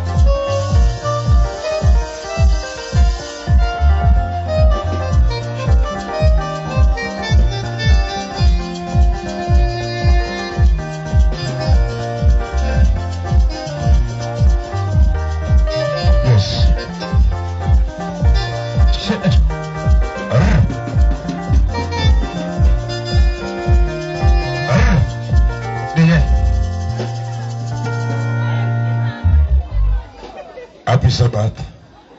Happy Sabbath. Powundro runi ka uno Sabato.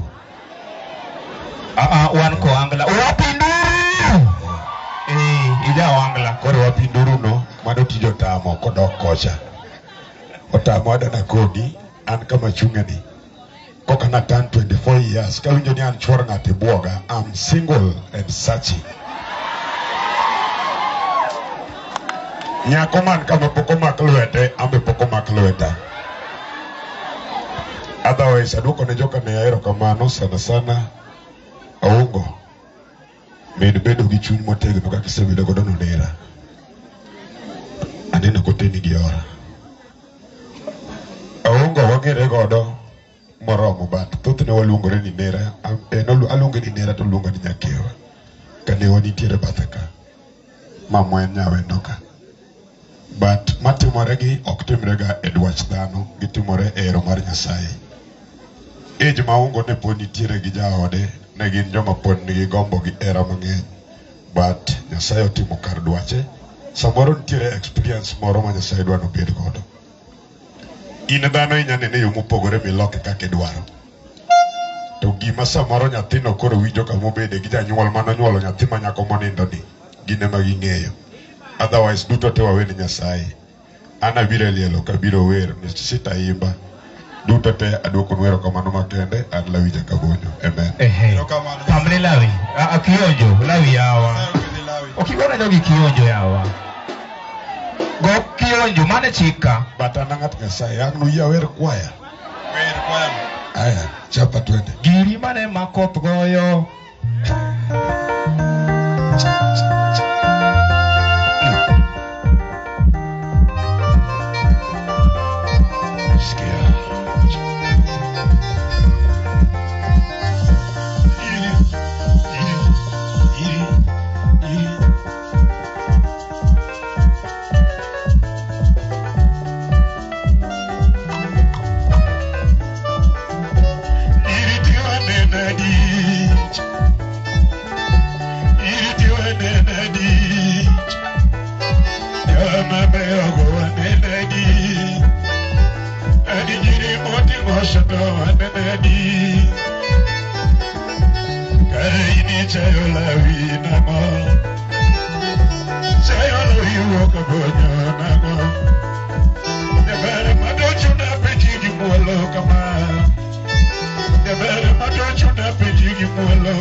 Lawi Jakabonyo bende ondike muma ma ingeni mano gimondike muma kata jodolo ng'eyo Zaburi 110 karidore piny ondik maber ni okwong dhako moro amora ma en jakeno mar chama to keto chwore ga lot pile. Haleluya. Amen.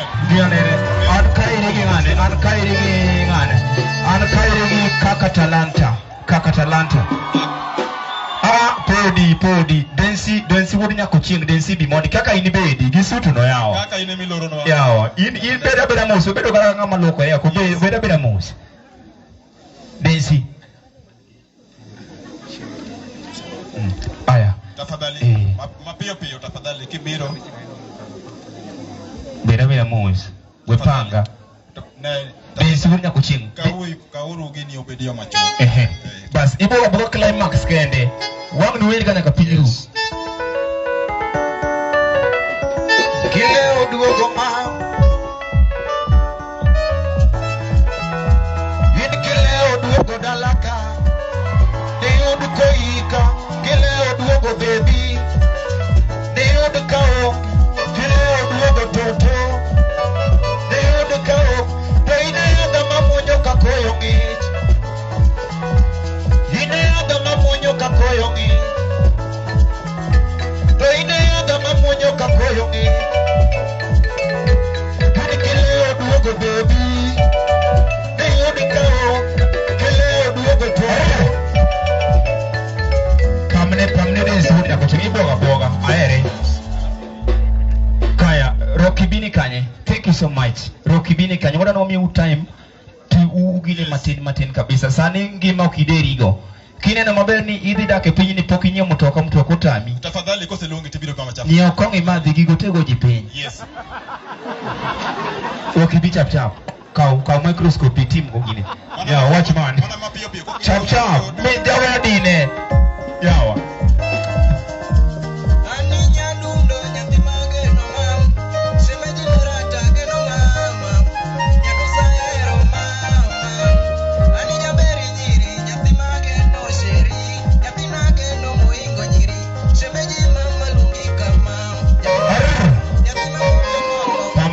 Pamne chap.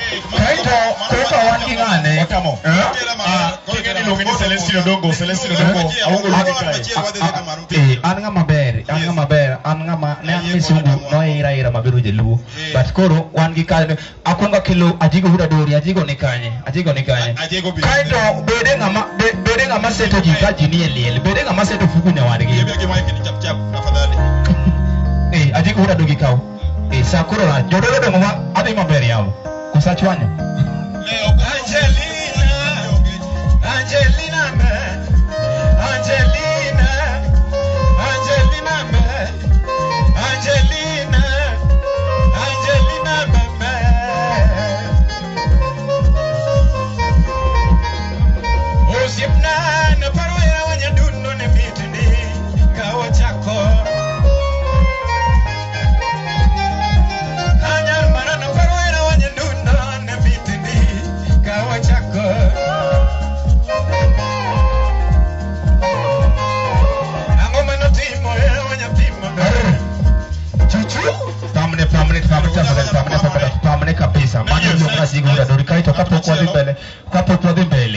Wantiri kairi gi producer maduong Jeff Nyakorolendo. Pamne Jeff ene mogolo tumbego. Jeff biane usiepna. Jeff bene producer. Under one industry Jeff ngamusiepna. Kaito kidogo nyithindi nyuolo gi talent mopogore. Kine udi kanyo nyathi mathis to wiyo timo siling. Wetero hospital mano bro TM pesa. Direct. Awacho kasoka wacho. Kaito kidogo ni yeye lingane. Nyathi mathis to nango san. Mano bro tiyo tel automatic. Kake wache no. Koro bwana Jeff pamene Jeff kwanza Jeff ni magolo tumbego te. Jeff udikindo. Yes. Hallelujah. Amen. Wapi nduru? Unga ola moro. Okay, moko kaka utulo makande mar golo mos ma duonga ne familia mar au. Gijo dala gidutote. Kuom wito jaode manyaro nage. Osaya wuda. Aluonge ni wuda nikech Diye losne microscope ne odigine malo. Aluonge ni wuda nikech I'm one of his producer and aluonga ni Jeff Onyatanga Utawala Studio. Koro kuwe makende nobed gi dala ne. Awacho ni kuwe. Okoja tumogolo thum. Biwinjo kisunga diye. Owacho kuwe.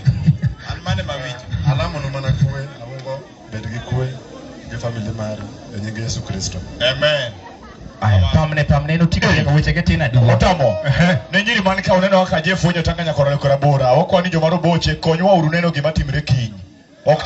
Don't misuse the tallness. Konywa neno gima timre kiny. Ato kanya onge. Ada wacho gimoro achiel. Otamo. Waluongo kaka talanta. And I want to say this, mangata no neno gi wang'e. Kaka talanta ochung kodwa from Nairobi nyaka wendo tingino do Nairobi sani. Pamne kaka. Pamneru kaka. Alafu ada no wach niya kingeni in fan mar Ramogi TV wagone uru nyako moro miluongo ni Lynn Ramogi gi Stella Brenda te jogo jiadego nokonyo e first contribution kano timo JB Likas wapamne uru Stella Brenda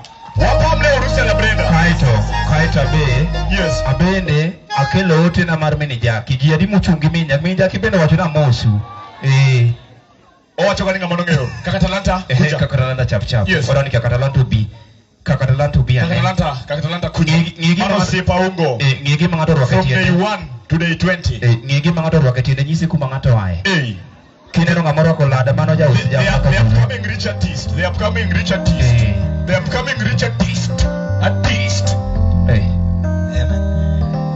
ngoja kidogo toto bendi winjo kalungi ma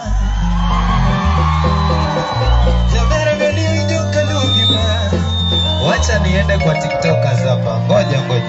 Umejua hao watu ndio wanani promote, ndio? Warembo hai. TikTokers toto beni winjo kalungi ma. Anija bero beni winjo kalungi ma.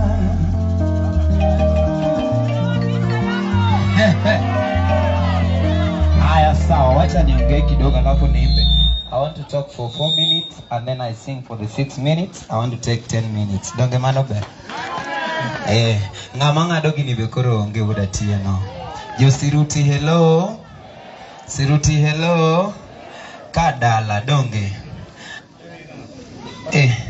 anan wuod Migori ka awuod osingo malo kachacha lakini awendo kasewuothe jodala dongo ng'eyo kana kale kayuke jamna ndalo moko donge kamano lakini adogo ni Nyasaye erokamano kuom ritowa mwachopo kaeki anan kaka Talanta ang'eyo nyaronagi kokalo kuom Aungo Gisu to Aungo has been a friend for a very long time and apani jok moyago Nairobi te uneno kasebedo kae nyaka nyocha nyaronagi tho nyaka kawuono donge kamano mane kaka bro timo karibe to mane kaka dwani imbi tim kar jomoko sawa mondo wabedi achiel mondo waendelea koro ne Aungo gini mako ng'ata ok wang'eyo samo kinyen mara lakini akwa mondo Nyasaye omedi ng'uono kendo omed mi jingo mondo imed endelea gi gima ne timo cha gini nyalo goli timing kotimore kama samoro gik mane timo moko nyakethre dhano nyalo wuoyo lakini ma Nyasaye chung'na kodi koro dwana miu content donge kamano TikTok slow baby na twende kazi wawer anwere mang'eyo koro kawer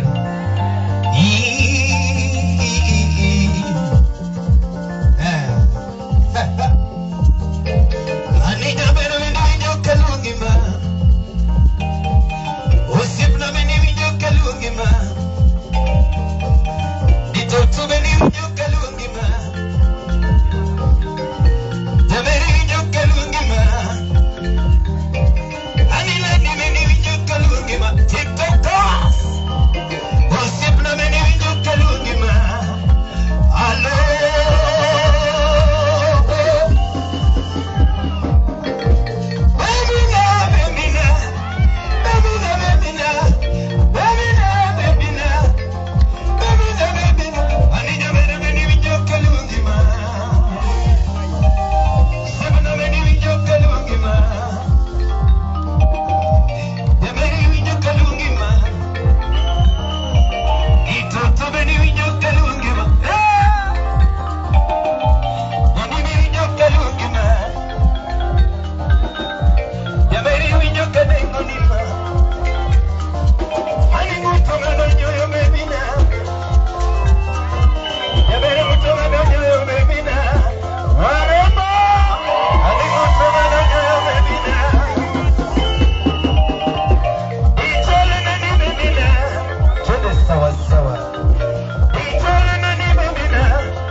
tokae kidogo bila mondi mondo koro anyiko kaka gini koro en mano ber kabisa adwa na kelu koro Amiso mawudu ka Gesu Amiso harakisha nitire nyako maka wapi nuru ya Amiso tuwago nitire nyako mako biru limi kata guoko nego miye discipline yes alafu adwa ni ya Amiso in wami bodyguard miluongo ni ya Simi Kenya ere mako mondo wang Simi Kenya Simi bichunge Bathamiso Simi kuja harakisha mano Simi Kenya Simi talk show Simi CEO of Onagi Show mawon koro Onagi Show nenga ko pom woyo pom kitambe se ko biro to ko madbia CEO Onagisho karibu sana. Yani yako milo keti. Owuotho gi gini kamoro amora. Simi tinde yema biro ya Simi. Ma Simi Kenya ok urombe. Yes. Urombe wach matino siepna. Wacha matino siepna. Wach na wuo. Ok na wach matin. Jo awendo. Kapod awendo. Kosa ungo ne tiatia gi center moidhe gari. Aboso uduto no kuyuru. Anilonga ni Simi Kenya.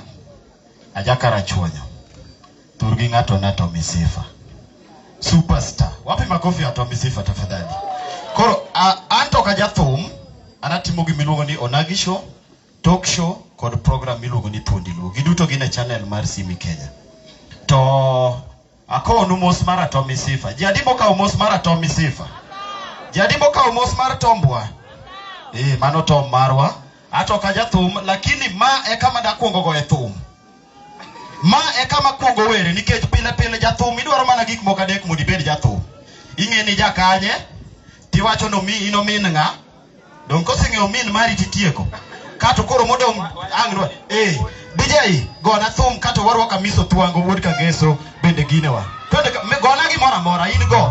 Go kata romba. Go gimoro amora.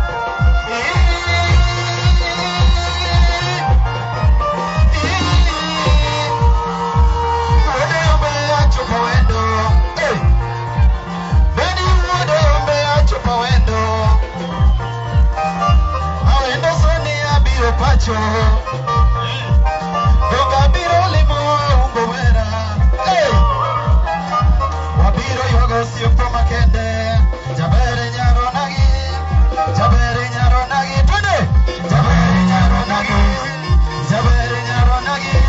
Ani jabere nyaro nagi Kamini noti nindi gikuo siyopa Twende Bas Mane thum makuongo donjoge studio. Karibu sana Koth Urapogi. Sama na wer osiepa mokoth Urapogi be ochopo. Wapi makofi ya Koth Urapogi tafadhali.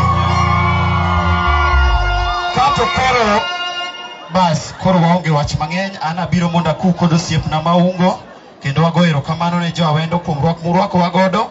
Nyasaye mondo gwedhu, Nyasaye mondo telnu. Koro adwani mondo arwak wuod Kageso. Kamoro amora ma intie. Tingna badi malo mar miso twango. Wapi nduru ya miso twango? Samoro kabisa twango wangiso ni Koth Urapogi basi chopoka. Alafu pia wapi makofi ya Victor kukomo pinyore? Wapi nduru ya Victor? Thank you so much. Amiso, tuwe bari.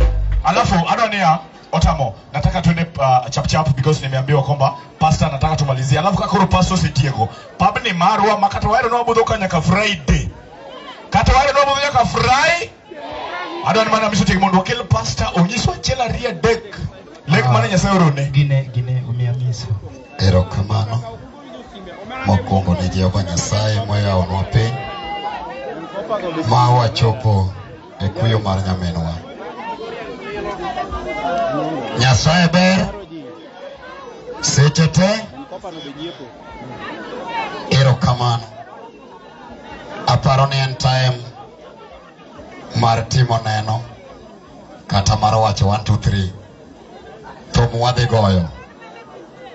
An mana gi weche mathin sana, to weche ma wacho gi agombo ni ng'ama winjgi sana en Aungo wuod Awendo. Uyiena wache mana kaka jodolo jiwo gik moko gi wes, wan bende wajothum wajiwo magwa gi thum. Aungo wuod Awendo thum madwa kuongo jiwigo en mana wero ni pong' Nyasaye go mos. DJ ok awacho nego idhi tiwinj ni pong' Nyasaye go mos, giko mare biro chopo, kik ilus op e ngima. Thum mar ariyo madwa jiwigo en mar Amiso manowero Nyaramula part 6 mawacho niya: chuo ma kawuono ka mondgi otho kendo bang'e giloko kar dak, e ngima na kokuongo Kamiso pod ngima to bath liende mabede nyaka thona. Sani koro mae mikachi Aungo bede bath liende nyakone nyaka thoni.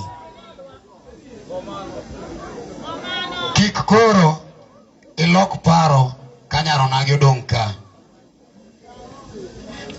wewe amonde baba taye meme okago thum wach ma wacho ni is very important thum ni YouTube wach machielo thum machaka jiwigo en mana wero godo mama Nyasumbi mana wacho ne ya nitiere ng'ama min gi wuon nonyuole to gomba nitiere ng'ama min gi wuon nonyuole to koneno yawa inero wapi ber o ine minu to ipamo inero wapi ber ineno wuonu to iyanyo en ni adiro wegi nyathi moko neno min gi wuon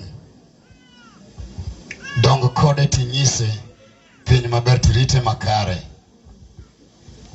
chieng' moro obed ne sitori ni en okodhodho thundo min kik idonje a ode koro manyalo miyo nyathini bende kore bed ni mionge godo kata mai thum mogik en thum Presinda mawacho ne ya nyiso osiepeni monda koni kake chalo temi nyiso osiepeni monda nyisi timbeni aungo sane nyaka kori chenjo osiepe nimar sida masani ingo kata na miso poko bedogo kik ng'ato donji ni koro wuotho kode wuoche ten poko keto chiege bath dot kik irwak kode wuoche machal noringo kudhi to en onge nyathi moweyego moko dhodho thuno osiepe nyalo oli to tem ing'e ni koro in ipogori kodwa tem ng'iyo klas ma koro in tie kiyudo ka onge bed solo osiepna mane manyalo jiwi godo ka Nyasaye oyie to yawni ngima to kogik ni koro imedo ng'ato madwari to nyathi jo TikTok oye TikTok kaber to nyithindo wironwa mana chien lakini kik ing'i chien ng'i chuny manyalo rito kich erokamano sawa pamne miso mana miso kwangu kaito kidogo abenda biro kairi aniluonga notamo wangu mogo wudo kana abiro kairi akelo no mos mar odongo swag urwako mos mare wacho na amosu mokalo kaito seche moko biro koth ikore anando wacho achiel to aeroga nyi wacho wach ma general sani rita fadhali kitero joter duto te mane gwenka ter gi dhogi adiwa wacho wach mane ren godiochieng ter gi dhogi achiel wach moro ni kisedhi tero ka ng'ato tidonjo gi magi iketo chike gi ma in ming'e kaka iloso ni sami chiemo tikawo picha mare miloko taro iwacho ni ng'ano gawi ka ng'ano gawi ok iwuogi wene ode wapi dunia okoth Jarapogi tafadhali okoth Jarapogi otamo koro wacho ni ya wadwa ni warak pasta alafu pastor nyisowa ni ya kose somonwa wes modwa somona ni okoth kwanza Jarapogi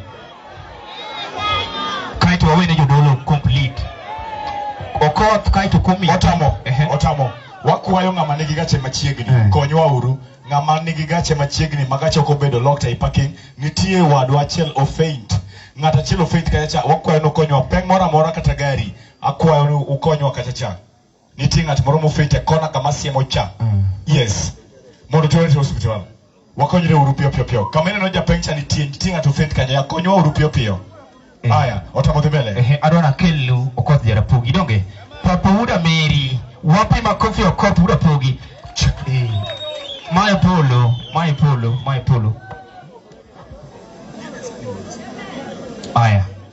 aya sawa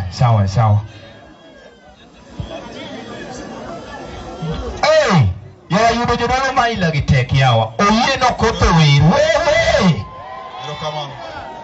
ebudho machal kamairi samo koth biro ebudho machal kamairi ok onego bed ni biro siji kilokori gi mo wakwede okang' mamalo yani ere kaka inyalo wicho pons maka nyidho wang'i nyalo golo kalas 7 aya akilo koth Jarapogi alafu samilokri gi mono beloke pachi ok wabiwuoyo gi misungu ma pache tin aya sawa seche mokoth biro wanani wakela ne okoth in a special way budho machal kamairi kik iteme wakela anda nakela ne okoth budho machal kama iri ok ibie gi study moko machalo ng'eng'o, ibiro kin decent.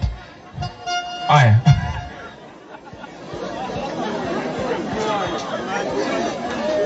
Dong maga diri yawa koso nti wach moro okot Jarapogi ni urwano wachinu mane jakwadhi jokodulo maji ong'eyo, jakwadhi jokodulo maji ong'eyo, neno orirego moli, nene warade bungu moli.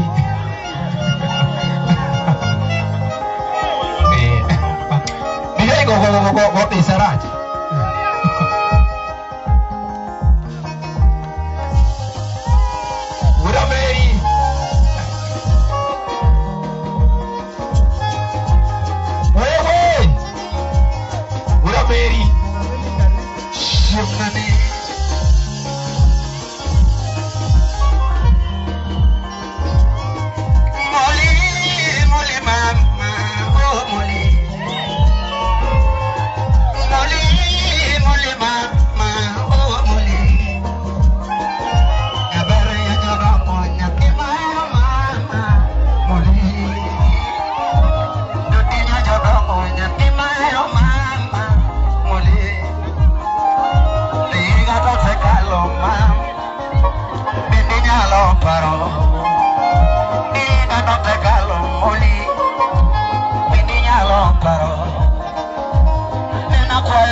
Oyie kodu nyithindo jomoko ubeyo. Yes. Amos wede kod osiepe kod fans magwa mobiro konyowa e lit man kamae. Ni beruru. Ahinya. Beruru kendo. Ahinya bro. To koro thum to nung'e weru to koro wuoyo to kudwa. Wagoyo nwero kamano maduong' sana kuom biro konyowa kowo yuorwani. Aungo aluongo ni owadwa dho ana bathe kocha. Tin ji ma samoro kiaya ka, ji mang'eny bedo ng'eya nikech asomo gada kae. Koro an ma erokamano ema medo goyo. Beduru gi chunyno. Jo TikTok oye, asanteni sana. Akia ni kuwuok ka to dhi chiem dalawa donge? Kuwa ka to dhi chiem dalawa. Aya, asanteni sana. Aya, kapok wa kamano kod Jarapogi. Yes. Kaito an ka iri gi ng'ama bende nonyochunga unga ahinya. Wapi makofi ya Jack Bambu Wuduriri Jacobi watch matin pamoja na Sheila. Utena uwatacha matin kaito kuru wandu. Alafu kuru wada lugo pasta. Jack Biurabi ya Sheila na usipna. Let me recognize you. Wawa Jacobi Jack Wuduriri Jack nyaka uwo. Sama Jack biro. Aneno kadhano ne morsana kokoth Jarapogi ochu. Okoth Jarapogi. Wada ni wami Victor kokomo pinyirore. Victor mane manager mar Okoth Jarapogi. Victor, thank you so much kwa tich maler mitiyo. Nikech Jack ntie kuma dhi wuoye mbele. Jack musa ji. Wajina afwaya. Ma Jack Bambu. Mrembe uru. Yeso paki. Sechite. Amina. Sheila. Dak ni wacho. Mitni. Okay. Ani longani Sheila Bambu. Anya suba. Motedo game moda kuririka. Ya koro ma dala kendo ma yuora. Wabiro kowe jaber. Aonge mang'eny manyalo wacho. Nyasaye oketunye kama ber. Amen. Opake suru. Amen. Iluonga ni Alphonse Nyambita. An osiepa Aungo wabedo kode chakre kane pok gino timore makoro timore. An kodi nyaka diga mogik thura.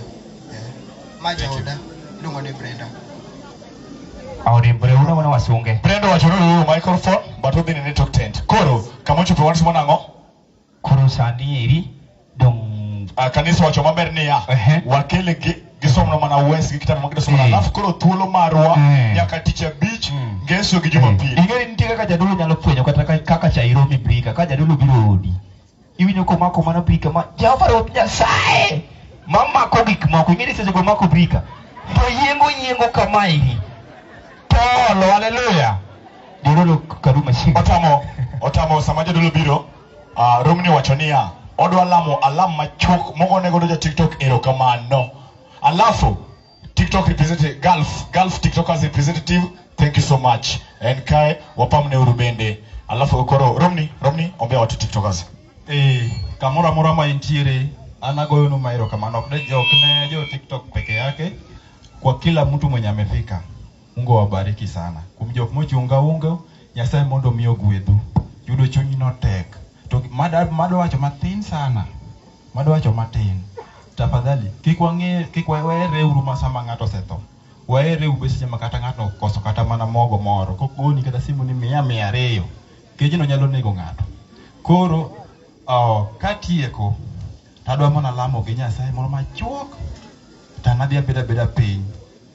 Then jolemo donjo to tayowa kasto Aungo toka Aungo komiti bro bedo kodwa bro wacho kako osechiedho kodwa nyaka sama chalo kama.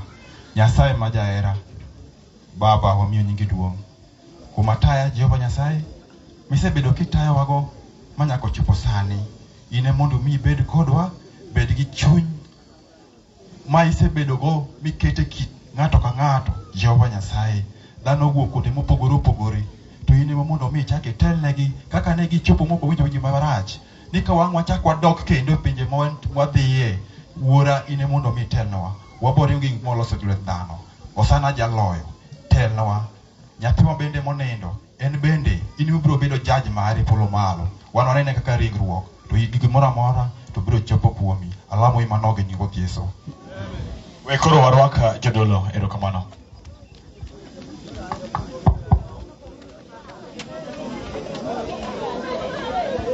Wabeda na piny matin mondo winje lendogi. An gima ng'eyo ngimana ni gima ok igomb sani mbele ibiro gombe. Uchieng'o ndelo fwane chokruok.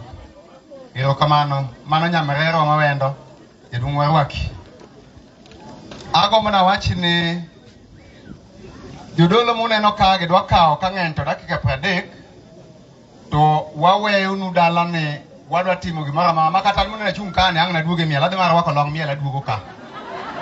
Umanya kaka ng'urwaka kama urwaka. Ok wadagi ni kik programs ni mbele. Kwa kamano wudo mera watimo ni mos yena monda wachi ni mae program wada beye wadwa luongo team mar kanisa motelie gi Pastor Abel ko tieko be wawinjore maber wadwa go arambe ko tieko to luonga Aungo ka to wabedo ga arambe majumla ka arambe no serumo to en mobiro neno kolemo ne Aungo gi family ne kaka jadolo kasto wabiro duogo back to ina ko family nyiso ni family ne wabiro kawo kwargi achiel yuore mar achiel dage mar achiel kasto dage madagi biro wuoyo kasto jaduong' Aungo biro tieko kaka wuon dala mobiro ywago jadi marwako mano ko kamano Nyasaye ogwedhu e nying Ruoth Yesu jatich Nyasaye machiegni wadwa Caleb feel most welcome Nyasaye ogwedhu e nying Ruoth Yesu.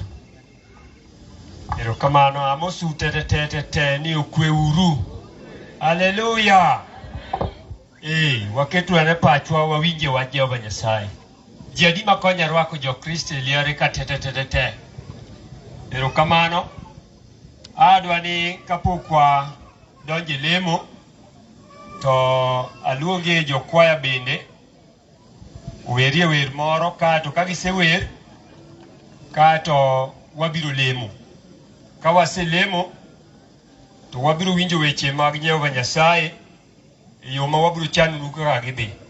Koro machiegni ujogamba milimani mondo udhi nyime gi wer eka bang'e wabiro lemo kanyakla achiel.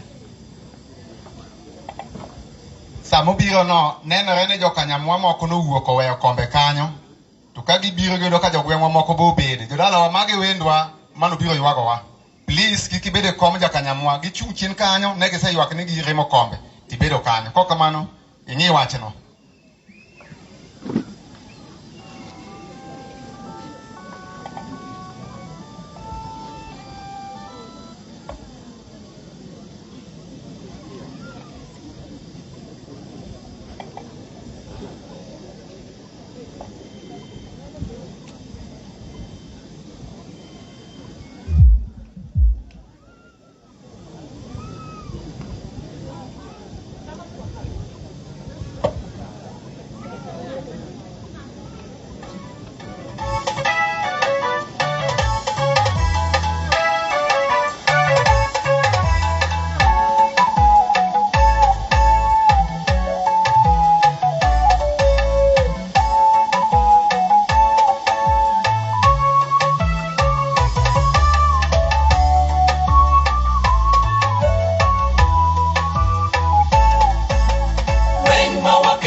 Erokamano. Kopo ni luoro Nyasaye to chung' malo wadwa lemo. Mora mora ma intie chung' ewi koki wadwa lamo Nyasaye. Machiegni jakwa. Walemo. Wuoro maler wagoyo ni erokamano Nyasachwa. Kane wachako ne waluongo nyingi. Irito wa mwatunde sani wuonwa. Nyasachwa ndiko ni maler wacho ni kata waneno weche malich machal nade. To kikpogwa kodi. Ipari e dala manonyuolo nyako manobiro Kanyamgony kani. Ipari e dala mar Kanyamgony makoro iko chi wuoyi. Tuamore ndiko ni maler. Wuorwa e wacho ni kinde nitie mawenge mochwero pi. Nitiere thuolo mabiro ywe wang'i Yesu. Samitimo mano, ipari e dalani, ipari e wuon nyathi, ipari e puolien makoro dong' nono wuonwa. Puonji gimed ng'eyo to wambe ka wachiedho e ringruogni. Nyasachwa ritowa ng'ato ka ng'ato. Nyathini wuok ka gi weche misekomiye. Weche gi oketwa kare Yesu kapod warito duoki mar ariyo.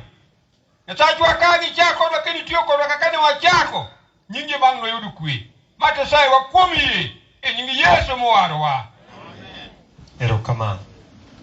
Wadwa rwako jadolo. Kendo kama intie jadolo machiegni. Wabedo ane machiegni. Wabedo beda kaka wan. Hallelujah. Hallelujah. Amen. Praise the living God. Amen. Thank you for the opportunity. I would like to take this secure entrance to welcome each and everyone in this congregation. Feel most welcome. Number Marareo, I want to welcome, recognize the presence of Kogelo, Kasgunga, Otit district. Wherever you are, feel most welcome. On their behalf, I want to call my elder, Elder Moseji, Elder Samora, Yongeni Moses Oratu. Bwana Yesu asifiwe. Amen. Hallelujah. Amen. Ilono duto yenamuda chaka wachini, we have our shepherdess, Mother District, Marire Siruti. Mom, wherever you are, where are you? You can wave Mose Oganda. Amen. Agone Nyasaye erokamano. To the all protocol observed, feel most welcome in the name of Jesus. Weche manok. Chieng' moro achiel mamo kasani mondo anyombne katieko skul. Skunda dhie gi chandruok. To ka mona tieko form 4 to kasani nyathina, your only son, ine nyathina achiel kende, nyombna kik iweya tho kok aneno chiegi. Atimo deko kabisa nikech nokadwa nyuomo chiema monada nomo chiega. Nokadwa nyombo ne mamwa to nada nyuomo chiega. And by that time nangi nyiri kabisa. And nyiri no poto negi ntie ok negi yonge. To nafwenyo ni samidwarogi mondo golgi era mondo kelgi yot to tenye. Moro no kasani abeli ne manyake nyuoma yo maneni go ine manyake nyuoma.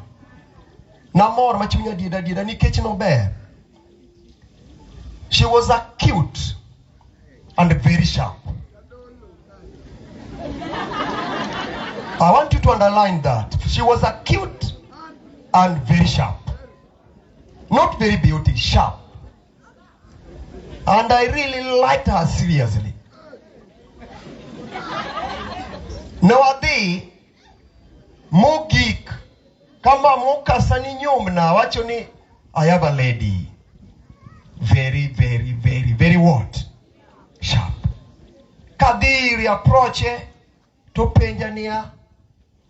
Dakemi approach as usual. Tangiseni today is different. Today is an abnormal way. Okadua keti yoko to bokadua ni keta okadua di kudida. Ongia to kongia kakongia pile. Taneno ko loso doge nitie dok mi loso style mar jo Nigeria. tawacho ni sure there is something in the pot. Kaseng'iye to ng'ise ni anuoyo ne gima wachone.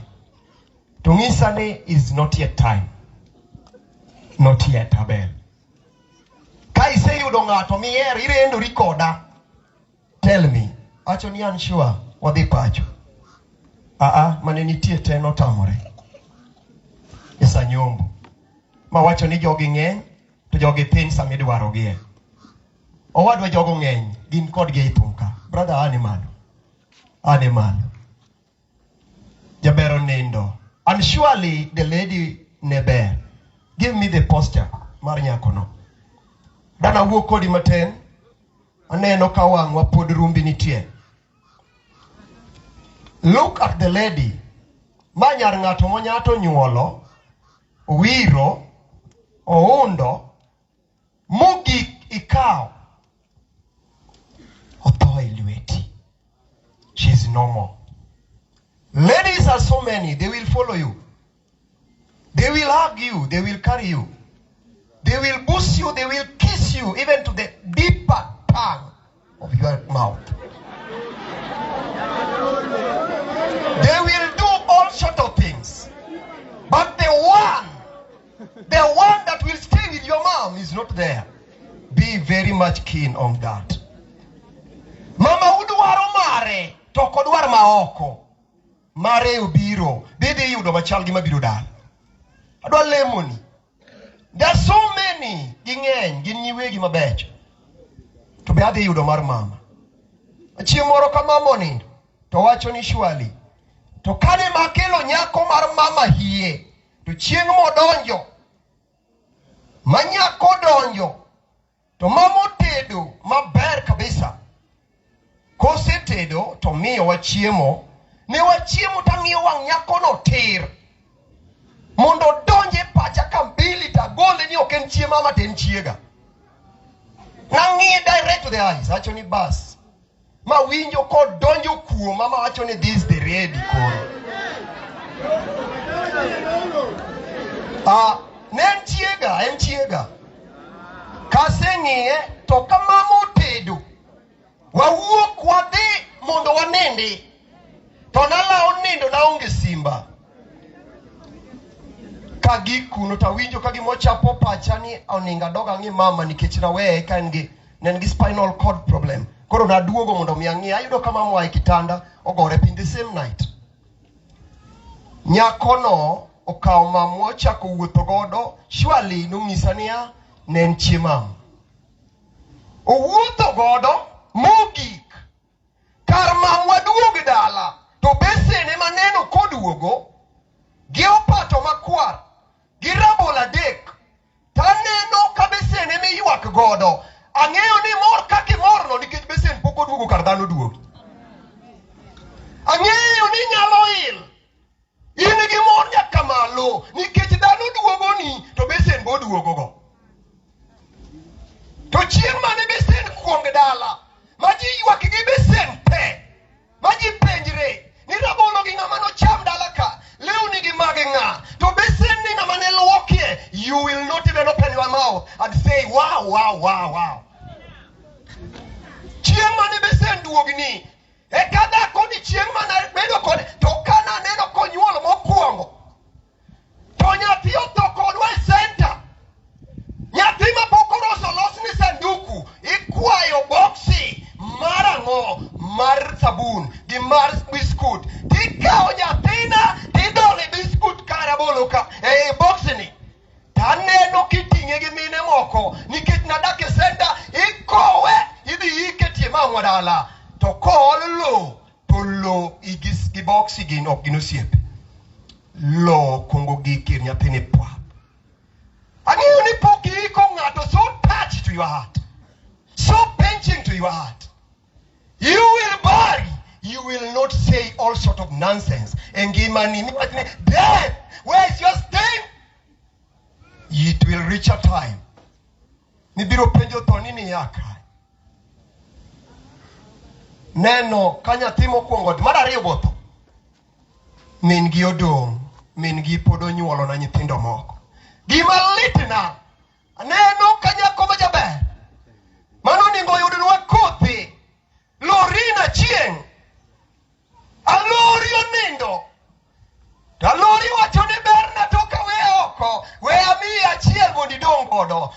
replace my face. Where we near chair? Where me moro? Kikadia dia kamano. To me marchandro. Nikit such lorin. Okbirume wan. Oknorume wan.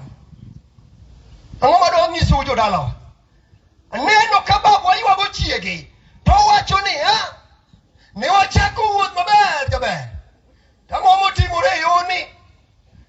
Mae gimo wacho mopedo repeatedly. Ang'o wachako wuoth maber.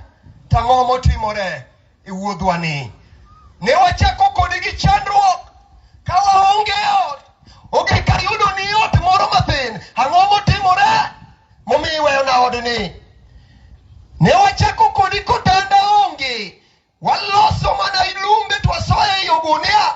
Twapama gi tuor. Ne wachako maber. Ber ka kitando biro. Ang'o timore? Momiyo weya gi kitando. Magi be weche ni. To ne an wuoyi achiel oluonga to maka. To ng'iya ne agoni erokamano jaber. Kata kinindo kama. To we abia ne suchi kuom nyathina ni. To mirimo maka. Nti Nyasaye. Adwa ni mondo aluongu mondo duogna pacho. Mondo ang'isu seche ma wuoye kodu ni. Nyalo inga gi age. To kik ing'ima. To adwa ng'isi ni ada kelo Biblos moingi kod iga. E buk mar chakruok. Wacho moro. Ng'i koda buk mar chakruok 30. Chaki gi chakruok 13 wes achiel. Chakruok 13 wes achiel. Wacho ni ya. Neno ka wuoyo dhi mbele. Bugni wacho ni ya. Ne wachako wuoth maber. Dala watang'o motimore. Wacho ni ya. Owacho ni ya. Abraham noa Misri. Abraham owuok Misri. Ochiko yo nyandwat. Ochiko yo nyandwat mos kodhi. Nyaka yo milambo. Wuok kodhi gi joge. Kodhi gi chiege gi gik moko duto. Otimo chiege gi gik ma Nyasaye nokete lwete. Lut bende nodhi kode. Aneno ka Lut bende wuok kode. Abraham koro ne jamoko ahinya. Abraham ne jamoko ahinya. En gi rombe gi diek. Ne en gi rombe gi diek gi dhok. Kaachiel gi fedha kod. Ne en kaachiel gi fedha gi dhahabu. Kigike wes adek tileng'o rie wes ni auchiel. Wacho ni ya. Owacho ni ya. Som. To lekne tin. Ma ok nyal romo gi. Ne ok nyal romo gi. Nikech giduto ne gin gi jamni mang'eny. Mano dhaw nowuok e kind jokwadh Abraham. Basto. Gi jokwadh Lut. E kindeno jo-Kanan gi jo-Perisi ne pod odak e pinyno. E kindeno ne gidak e. Ne English ne golo nago maber. Lengri e wes auchiel mondo ng'ato somnago e English. E wes ne kanya ariyo. Owacho ni ya. Som koda buk. Wes auchiel. Wes adek chake wes ariyo. Wacho ni ya. Wes ariyo wacho ni ya. Wacho ni ya. Abraham was very rich. Abraham was very rich. In livestock. In silver. And in gold. And he went on his journey. Wayne. No wuotho gi ng'aye wes achiel. He went on with his journey. Ne gichako wuoth maber. To gidhi gi chiege. Ne gichako wuoth maber gi jaberane. Omiyo gidhi piny to wacho niya. Owacho niya. And he went on his journey from the south as far as Bethel. To the place where he stayed at the beginning. Between Bethel and Ai. Verse 6 says. Now the land was not to support them. The land was not in position of supporting them. That they might of giving them peace. The weather was not conducive to them. Roma de timre. Negi chako wuoth maber. Te wes prario gadek koro wes ne ariyo wacho niya. Ibugno. Ka wuotho ne dhi mbele maber kamano. Ne kaka ne jaduong' ne wuoyo ka. In fact, nyako mano kuongo wuoyo mano osiep nyako ni. I felt it so hard to me to control. Ka nyako cha ne wuoyo. Ka iluonge. Ng'ise ni ng'i Facebook. Iwuoyo kode. Nyako dwaro rech. Nyako ng'ise ni anachap ne. Nitiere gik moko. Jaduong' wacho ni an noluongo wuode. Mondo ng'ise ni abiro wuotho gi nyari e ber kata rach. Praise be to the Lord. Kaka wuoni ike kata rach. Na Nyasaye mikwe mina ikwe. Obe pinto wacho niya. Wuothe edhi mbele 23 kwesa ariyo. Verse 2 wacho niya. Verse 2 wacho niya. So Sarah died in Kibram. Abba. That is Hebron. That is Hebron. In the land of Canaan. In the land of Canaan. And Abraham came to mourn for Sarah. Weep for her. Ne, no biro mondo yuage. Wadwa kata kibiro yuago nyako. E wuodhwa ma wantiere ni jipogore. Ne unyalo chako maber. Iluonge honey, sweetie, baby, all sort of the English word you can use to bestock ngato. Ninyalo yitiyo godo. To today, can you go and kiss her? The journey has ended. Ne wachako maber. Tang'o motimore. Chieng' moro achiel nyithi Nyasaye chako wuoth ber. Nyithindo achiel iero. Nohera. Bas ogik okang'. Kora neno ka chieng' moro achiel wuoth marajabora ni wuoth marabora malich ni kane mama dhako maduong' ogik kore kanyo weche obedo matek idwaro nyathi mawuoyi onge manyiri miyondo tiwacho ni onge gi medruok in a product with no value nikech okelnwa dongruok e dala. Omiyo nowacho ni yawa weche nyalo olo ji. Dia yue na dalawa. Koro kanadong to ndalo moko kanyo guonyo nochama kabisa. Ne guonyo an godo kabisa to nitiere guonyo mopogore. Wan gi guonjo arweto, guonjo pele to gi guonyo miluongo nang'o? Ongude. Mago guonyo types of guonyos. Hallelujah. The type of guonyos mono achiel kuom gi miluongo no pele no maka. Opele tichne niya, omako kuonde mokegore go, to linge pi, to chala dola, to parore madongo ne tiach. To guonjo gude kobukore no dhi odonje kata mana karka.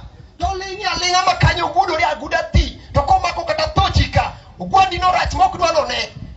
En kata komako to mako sawa. Koro wach niya, ere kaka wadwa konyo osuptal wanadhie to kaneno chieng' moro achiel okelna kado, okelna chiemo gi bakul ma iye tut mar plastik. Ok adwa neno bakunde go. Jokristo kuonde mabiro gitime visitation kik ukelnagi. Gimiyo giparo na chien. Jokristo haleluya. Kinena odi kik ikelna bakul monitiere mane iye obedo ni echa. Koro ole kado gi omena, to omena nigi karakta achiel ni kata bed ni chal nadi osetho mamo wang'e nyaka nyanya to pod odhi nyaka deep down. En pod onima. Karakta omena ma ojoga kabisa. Koro awacho ni aseyuyo kado mahol ni nyathi dongo koda kado. Ayuyo mahol. Awacho ni amanyi omena. Kachuo lweta to kare sipidi ma kado nyalo ringo kokawuok kanyo kadhi okumboni within a twinkle of an eye. Apoko se donje guonjo pele to kolunga ting'e ni lweta konyo ting'ang'o. Oting'o kuon to ne kuon moro ni e ngima mar dhano mar pinyni malache molo ni kuon marepre. Kuon marepre weng'o. En opogore gi kuon mokorore. Kuon marepre nokena ku. Embo wang'a athodit akele bamna ok nyalre. To kateng'o lweta tipamane pa kapipidho nyathi mamin gi bako. Nyithi Nyasaye anyisi niya en obed malit machal nade ne ng'ama odak gi nyathi modong' makichni ka chieng' moro guonyo tieke tipame ni nokanego meru. Anok ang'e kaka meru otho. Nobed malit machal nade ka nyathino ywag min gi ewi kado kawacho ni merwa kadibedi dokopama. Ang'o motimore e wuodhwa ni? Omiyo mine weyo nyithindgi. Ang'o motimore e wuodhwa ni? Momiyo nyithindo dong' koko dhodho thuno. In idhodho thuno mitieko. Ang'o motimore e wuodhwa ni? Ang'o motimore e wuodhwa ni?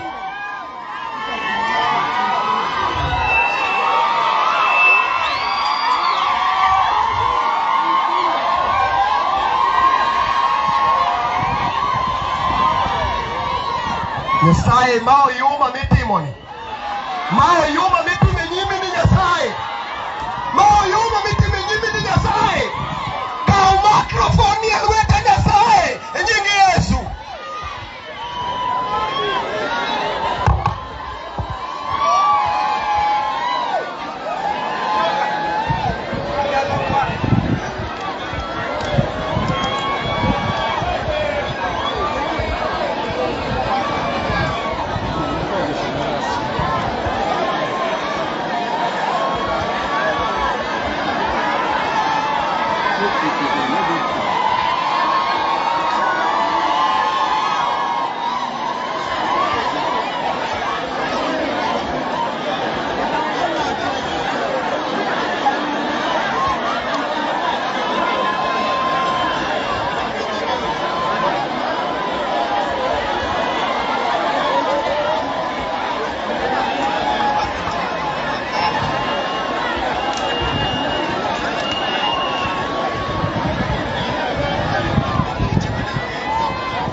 Wakwene mare matin.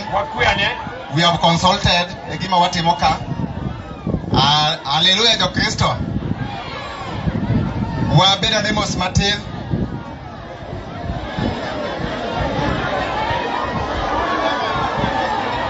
Aya. Wakwene. Wadwani uoiche obiane ka. Wadwani kijana korobi. Wadwa mi uthuolo mondo ibiane.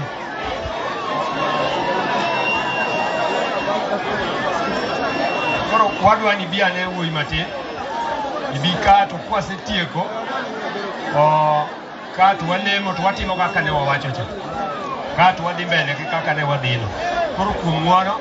Hallelujah. Aya. Wakwene matin mondo ami direction machielo. Praise the living God. Wase wuoyo gi jadolo. Hello. Wase wuoyo gi pastor. It is the time modern lemo ne the bereaved family. Ka wase lemo to wakawo microphone waweyo ne jok programs wadhi nyime. Kasto gik moko dhi nyime ber. Dong mano wayiego. Ko kamano to owadwa ungo. Bimbele ka. Mondo jadolo lem. Then wago arambe. Kasto wa this way forward. Aungo.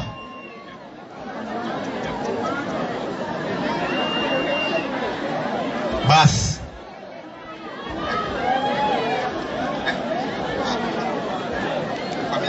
Aya family mar jorga ungo biyo ben bele ka kelu kombe.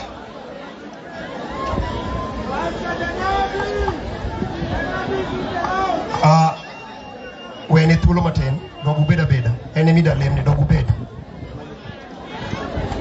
Dhi ubedi.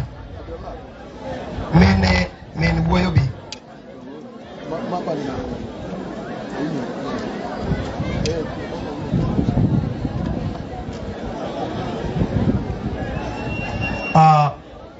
Ka in kamora mora kanyo to itelo ne din mora mora biane mbele ka. Ka in kanyo to itelo ne din mora mora to biane.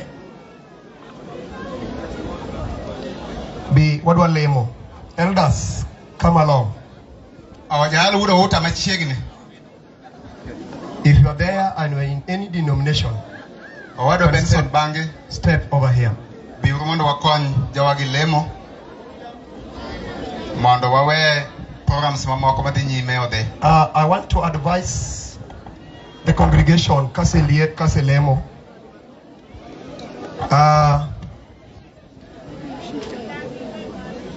Walem. Wadwan walem ka ere ngama vuke denomination machielo. Wawango. Ka onge pitego bichunka. No, B. Yena mondo mi walem gi ji adekege. Ka waselemo to umena bayo. bende ole machiek Moses dilemo machuok and mai kaka dilemo atego kitna dala ne mangima ilwet Nyasaye kitna mama ilwet Nyasaye atego kitna nyithindo manie teenage ilwet Nyasaye jadungu bayo kauna jodongo magik matimore bende litnege iketna lwet Nyasaye.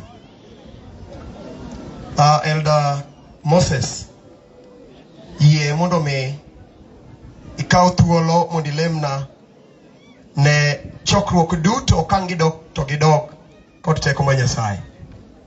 Basta tieki. You can pass the microphone kawan gi machielo.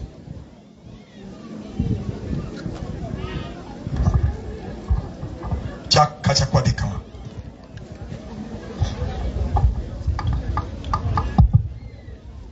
Kulwi wale. Ruodhwa kendo Jehova Nyasachwa manie polo. Wagoni erokamano maduong' ahinya kuom bedo kodwa e lak sechegi.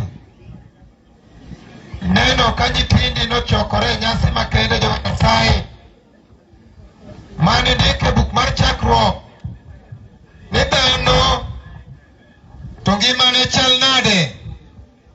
Dhano dong ngimane en mana ng'wengo malal nono. Mineno ka nyathini Jehova Nyasachwa nosekawo jaherane mondo mi obed godo. Poya nono jaherane ngimane koro onge. Tindi obiro nyasini mondo obi ogo wang'i. Moko biro neno nyathini aogo. Moko biro neno nyathini kama dalagi nitie. Moko biro go mos kuom nyathini mano nindo. Moko biro neno nyathi mano dong' mathini ya Jehova. Wakawo nyithindigi wakete mbeleni. Dalani en dala nyathi kich. Dalani en dala mon nyathi liel Jehova Nyasachwa. Ng'e kaka niwe nyithindigi. Ng'e kaka isethagori kodgi. Ng'e kuma gidhiye. Wakawo ni kie Jehova Nyasachwa. Ka nitie ndara marach manyalo miyo giba wang'ayo, to yie mondo mi chak ilosgi kendo mondo giduog e kul mari. Wakawo entire Gamba district manyathini osechung' e diere ka mondo mi okel wachni Jehova Nyasaye wakwano neno ka chokruok mari oweye gi e kore. Yie mondo mi alam molamo Jehova Nyasaye kik kel kuong'i di dalani to lok di dalani mondo obed e yo makare. Wakawo jotichni manoa kuonde maboyo. Wakawogi mondo mi waketogi e lweti. Kamoro moro mi gidokie Jehova Nyasachwa. Yie mondo mi kwe obed kodgi. Kamoro ma gintie Jehova Nyasaye. Yie mondo imigi ng'wono. Osiepe osebiro ka mang'eny Jehova Nyasachwa. Mano neno ni aungo odong' kaka chuor liel. To gineno ni ber mondo mi gibi giungre kod aungo. Yie Jehova Nyasachwa. Yie mondo mi ber kodgi. Takwani kiyie kamoro ma gintie Jehova Nyasachwa. Kelgi e kundi ka mondo mi gilam pile ka pile. Mana kuom mondo giapsu takwayo.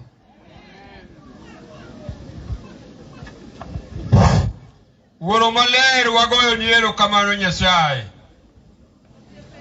Nyasachwa kapok igolo nyithi Israel Misri kichomo kodgi Kanaan, ne nitie chike manimiyo Musa mondo nyisgi mondo gilu. Kendo niwacho ni kaka chikego ok olu maber to nitiere kuma ne gidhi yudo. Nyasachwa wan ka nyithi Israel ochako wuoth maber, to ka wuoth tunde diere to gichako timo weche ma ok odhi kare. Ino wang' nitieko gi e yo. To Musa noywak ni Musa go chombe piny ka ywak kawacho ni Farao dang' godwa siboi ni kuma ni igolo jogegi kitere otami, wegi aweya. Ne iweyo. Nyasachwa ineno gimotimore. Ineno ka tich mani chiwe tich e lwet jatich ni ochung'. Kik iber gi mirima. Kik iber gi mirima. Kaka hera ni lach. Kaka ng'wono ni lach. Nyasachwa ne wabire kuyo. E die dala ni puonji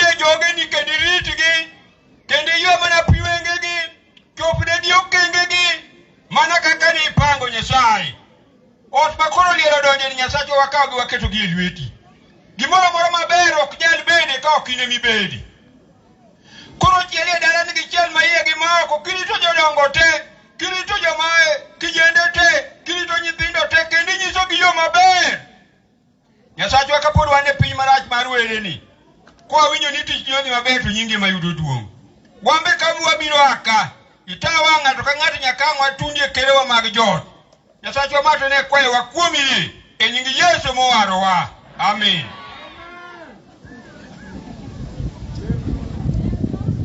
E nying Wuoro, e nying Wuowi, e nying Roho Maler.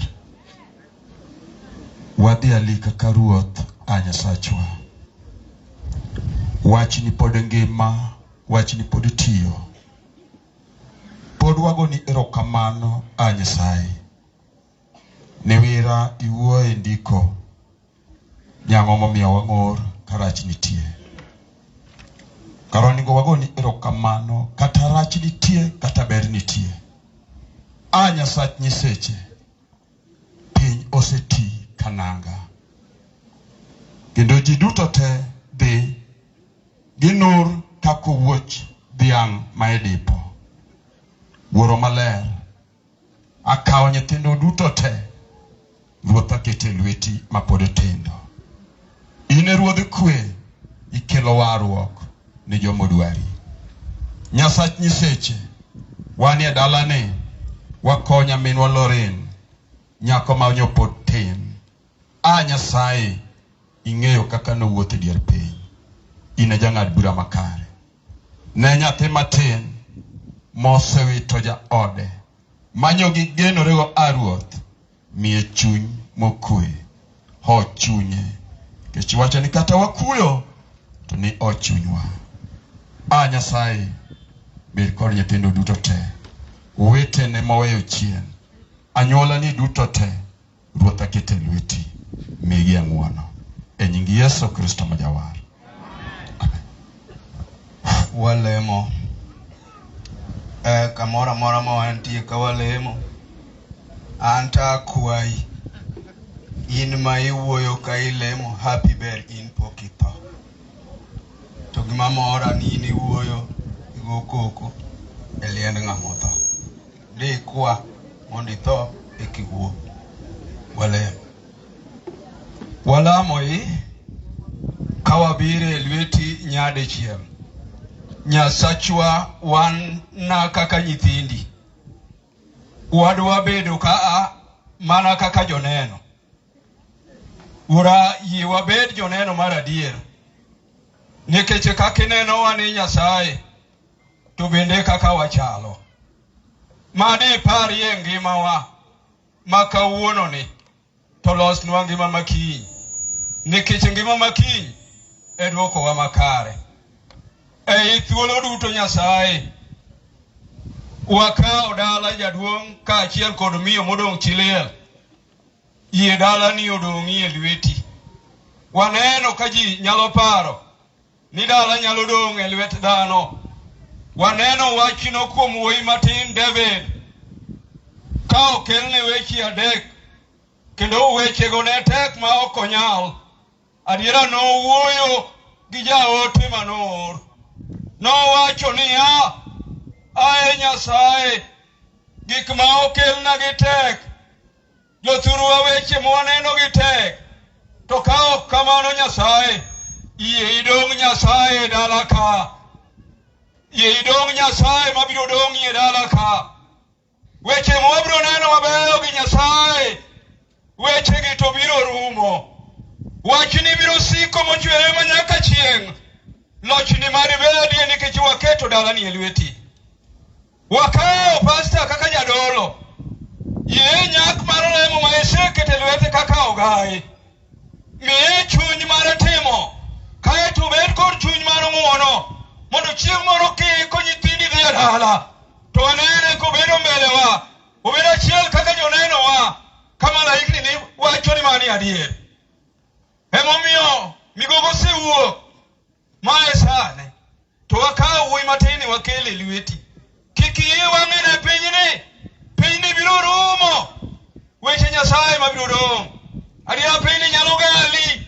inyalo moni puri gimoro kare okin gimoro ng'ang'ie pinyni Nyasaye mari wenwa tiloso wawer nyithindi ei thuolo ni jomoko kuyo jomoko to ywak jomoko to nyiero waduoko niero kamano Nyasaye di bedo Nyasaye makelo kwe tiwene jok mar joricho we richogi adiera Yesu kodhi e bao to wacho niya wenegi nikech gikia gik ma gitimo amor gi wuoyi matin Stefano adiera ogoye kod kite adiera wang'e ne oneno mana polo noneno ka dhoot polo yawo mada waneni ka dhoot polo yawo ka gik mabeyo ema timore kaeto dwondi iwinjo tichiwo duoko moromo chuth nikech wan jogi iparwa e lemo machiekgo ka nitie ng'wono Nyasaye itimnwa ng'wono nyadichiel nikech pinyni dwari Yesu pinyni dwaro neni kod wangi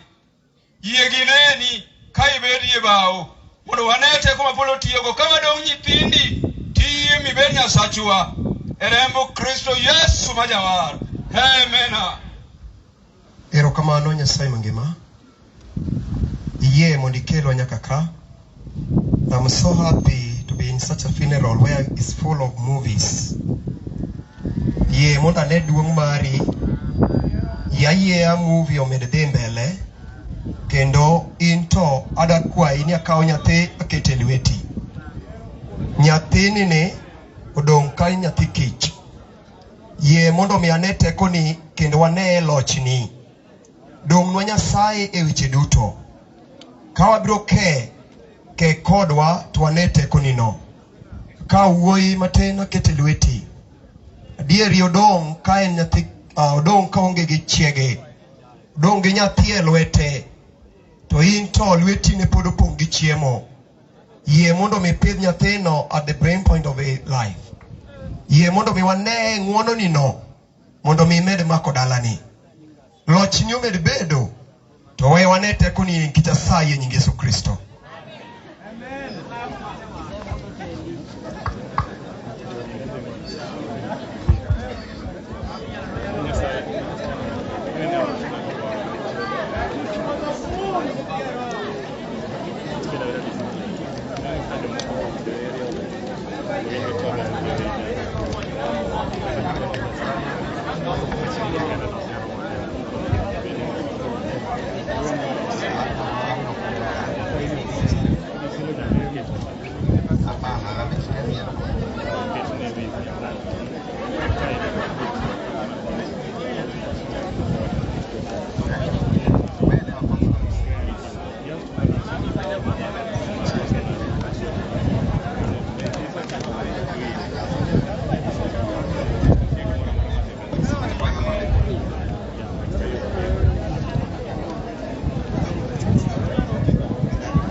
Hallelujah.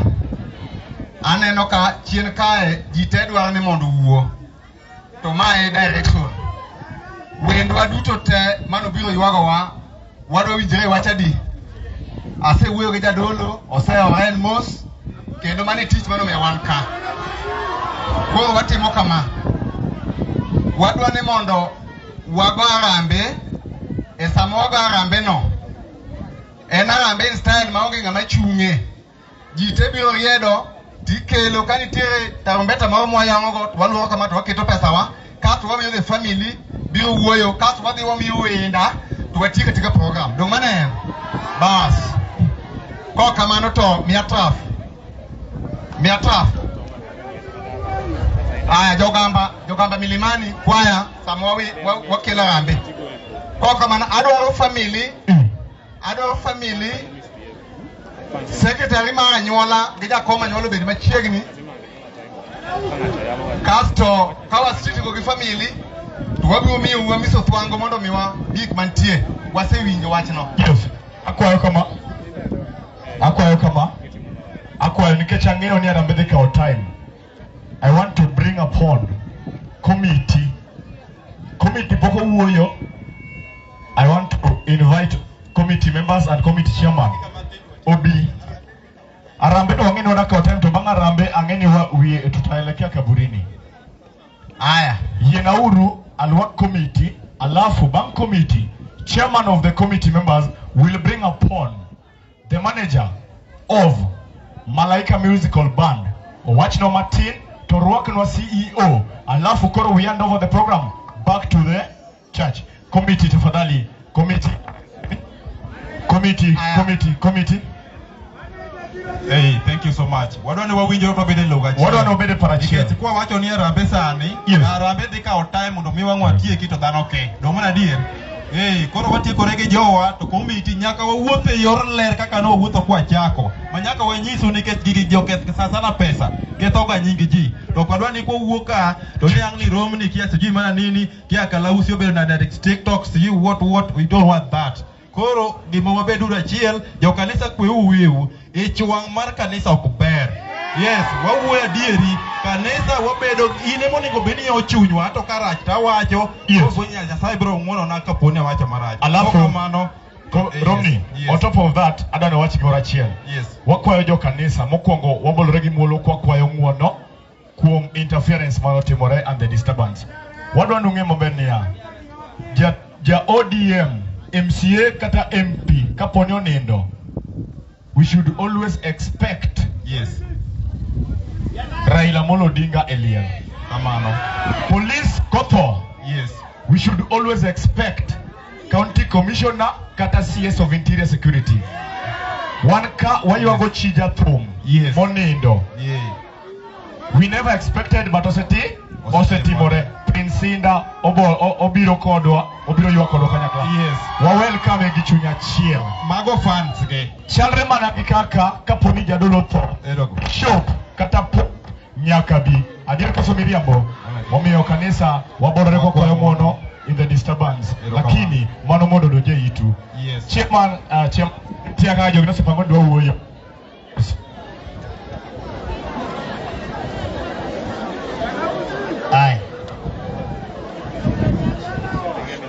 Aya, wachako gi introduction.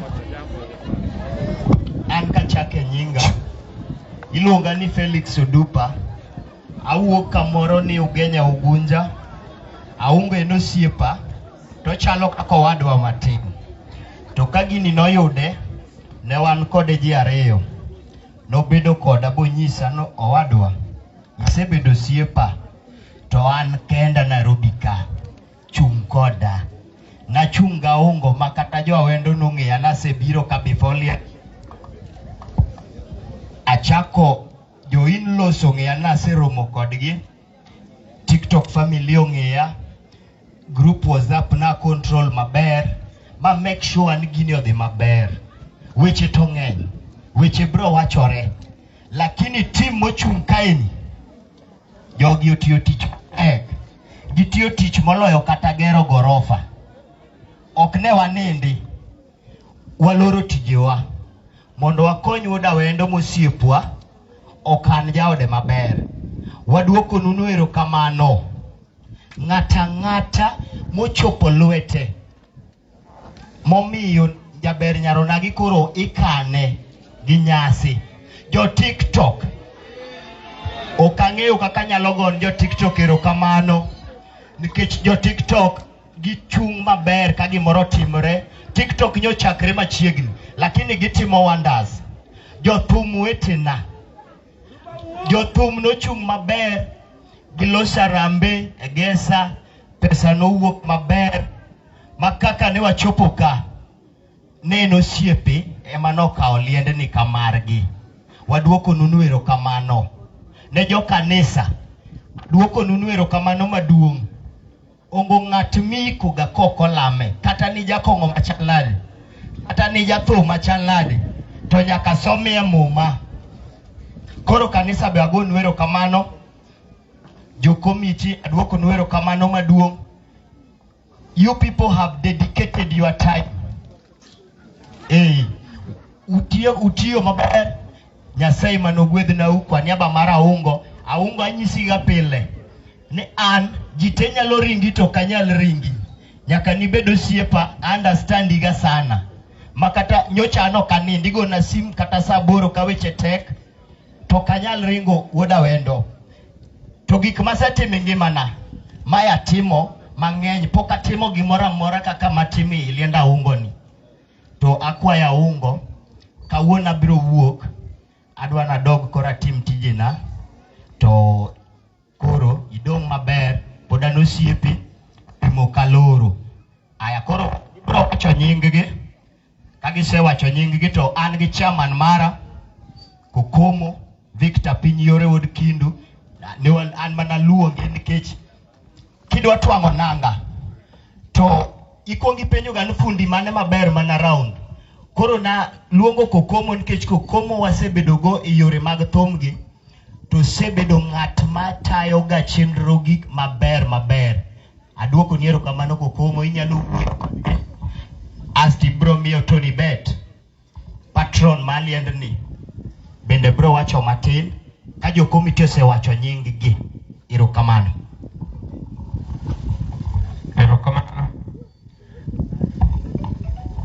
Hello, ni jo kanisa, jo TikTok, jo thumbe mobiro konyo Budha, jo siepe duto mo kuonde maboyo boyo.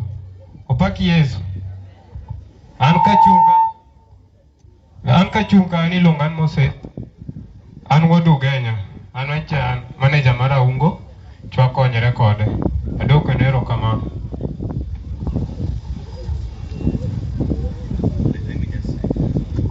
God is good.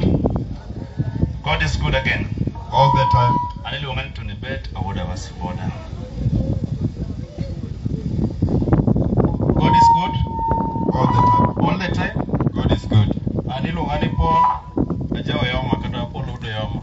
Aje chan secretary mar committee. Erokamano. God is good. All the time. Ani luongan Bill Hanyango and an Ogenya and committee member. Amoso duto nokwe. Amoso duto nokwe. Okwe. Kik chunyu jogi nuna kamoro amora.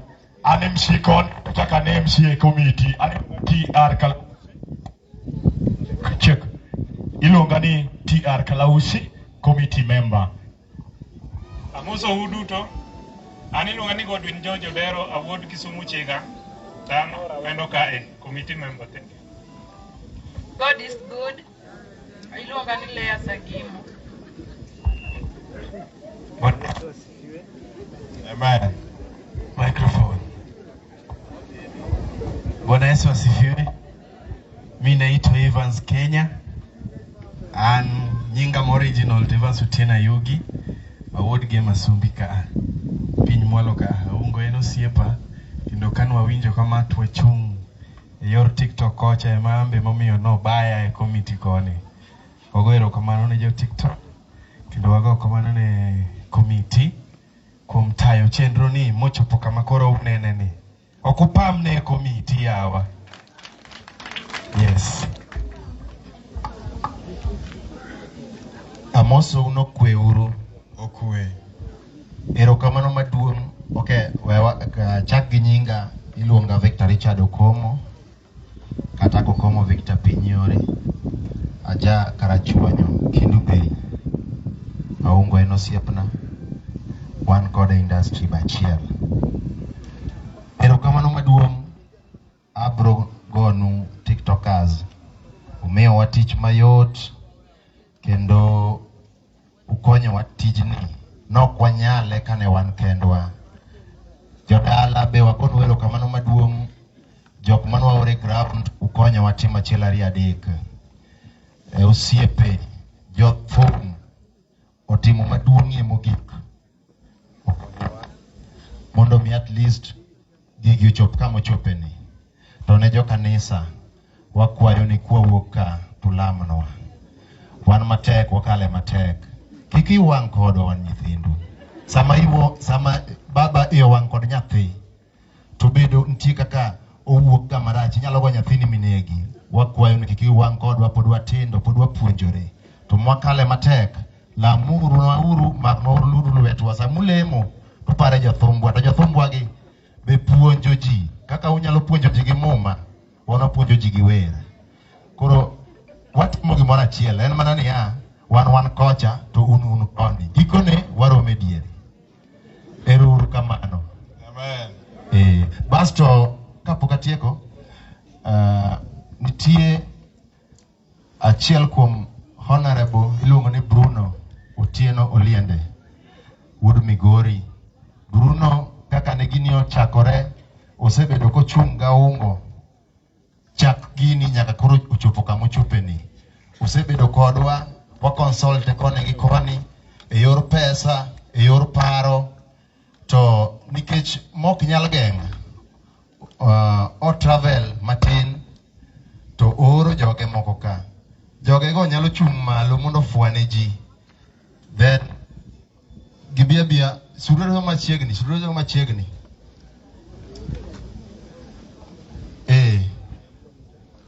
Magi jok ma Bruno oro mobiro represent. Ero kamano ba, unyalo dok. God bless you. Aya. Aparo ni nikech time wala 1 2 3 agono ero kamano maduong' kala usi dhi mbele gi program ba. Ero kamano.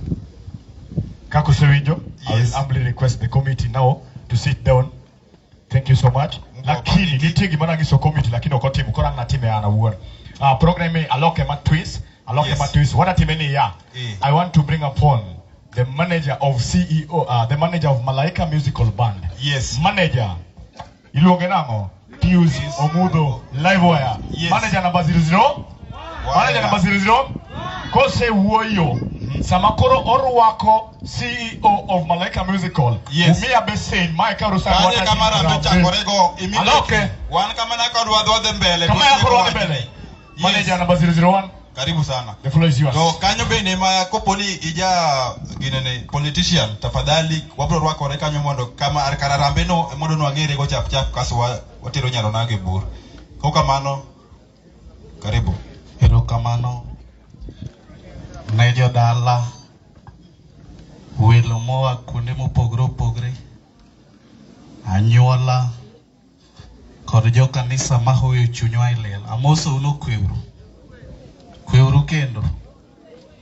Mana kaka usewinjo no, an iluonga ni Pius Omudho, an wuoda Lagos Siaya, to gi sani wakonyre gi jathum miluongo ni Prince Inda. Koro an kaka manager ma Malaika Band. Wabiro ka mondo wariwre go osiepwa kendo jathum wadwa Aungo wadawendo wakelo mos makende ko Malaika Band Fraternity to kod johera wa moko mabendo kochopo ka. Wane achiel lit en marwa wate to mosenindo Lorin Nyasaye oket chunye kamokwe. Mana kaka wachno okan waket mbaka mang'eny kata weche mang'eny. Anakaw thuolo ni mondo mi arwak Prince Inda owuo matin kaito bang'e mna kaka osemiu program no wadhi adhiya rambi then watero body bur. Wapi nduru ya Prince Inda? Wapi nduru ya Bedoyen? Hello. DJ rang thum miluongo ni Joyce Onyango apako Lwanda. Mano ka na rambe dhi mbele ka indo sewuoyo. Fwane bari kama. Fwane bari Nyasaye ber. Sechete. Nyasaye ber. Kendo mane kite. Amen. Ne jo kanisa wede kachiel kod osiepe mochopi dala ni kawuono. Adwoko no erokamano. Aonge weche mang'eny, tadwa wacho kama.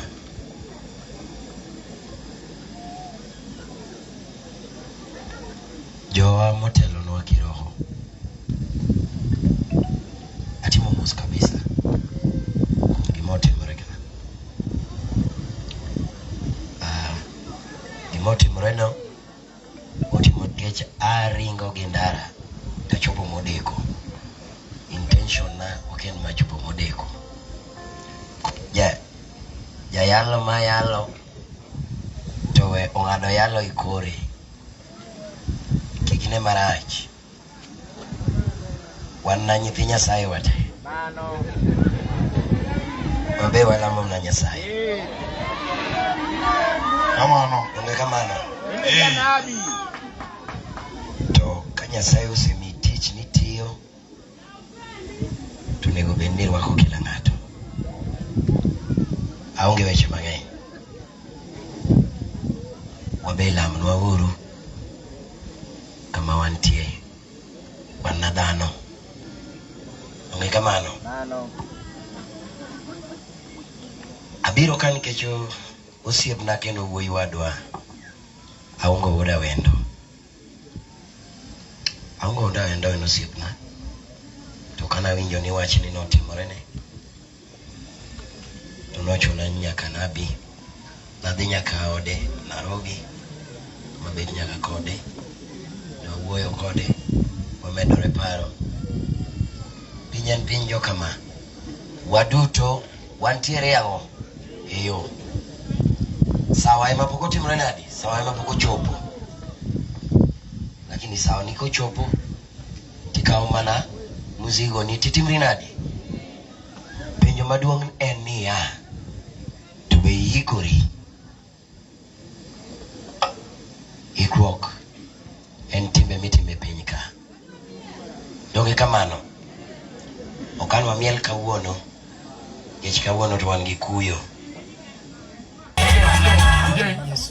Okola rire yose wakwalo kanyakla alafu akwayo ngamochungne namba kuna wale ambao wanatu watch online ambao hawajafika wao pia wanaomba namba sivyo? Yes, wao pia wanaomba namba. Yule ambaye amesimamia kupeana namba tafadhali tutakupea microphone usomee watu wa online namba ndio wao pia wapate nafasi ya kutuma kile ambacho wako nacho popote walipo.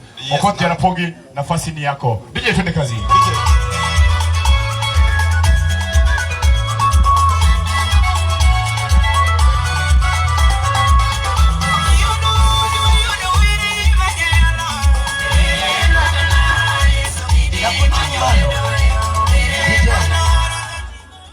Ape yo kama.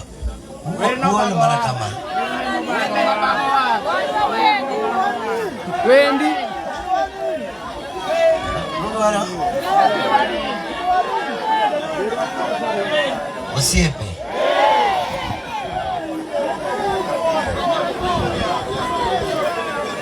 Orokago kwago osiepe rudhi kelo pesa. DJ winyo giti. Alafu Samosiepe biro Okoth Jaramogi wachonia. Ogone Prince Indasei Galfario. Pamne Okoth Jaramogi. Ya dong mano miti ya. Yes. Presenta kama uko namba tafadhali. Pesa mikelo cha kodi kelo mana sei ne presenta kuom 20,000 cha. Wabro ng'eyo total mar presenta. Kaso wadhi e ng'at machielo mapiyo piyo. Aya, wadhi. Aya chungo malo.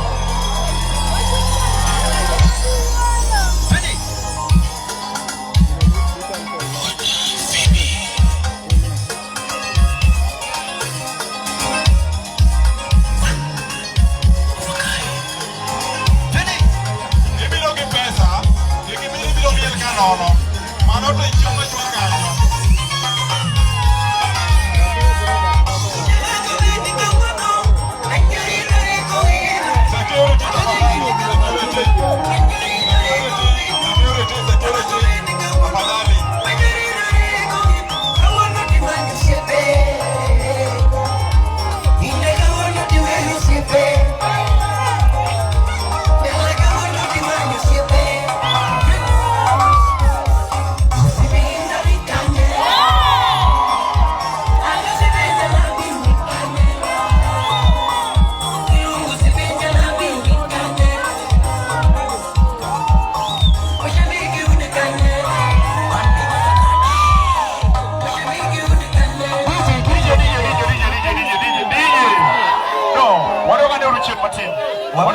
Wamiel ahinya to pesa onge.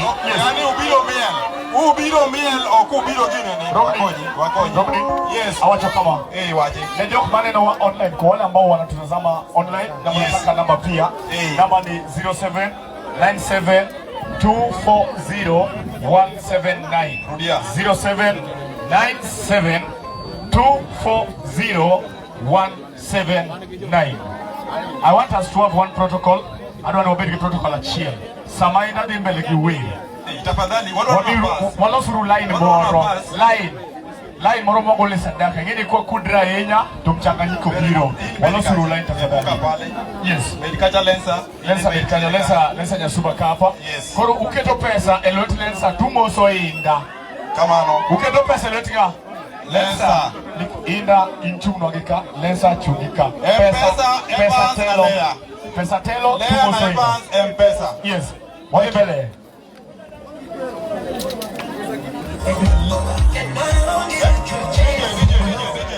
Tafadhali wenye wanatumia M-Pesa tafadhali mkuwe keen sana, unaonyeshwa message. Mtu anaweza reverse do. Jina ni Silvers Odhiambo. Isipokuja hiyo cancel mara moja. Thank you. DJ.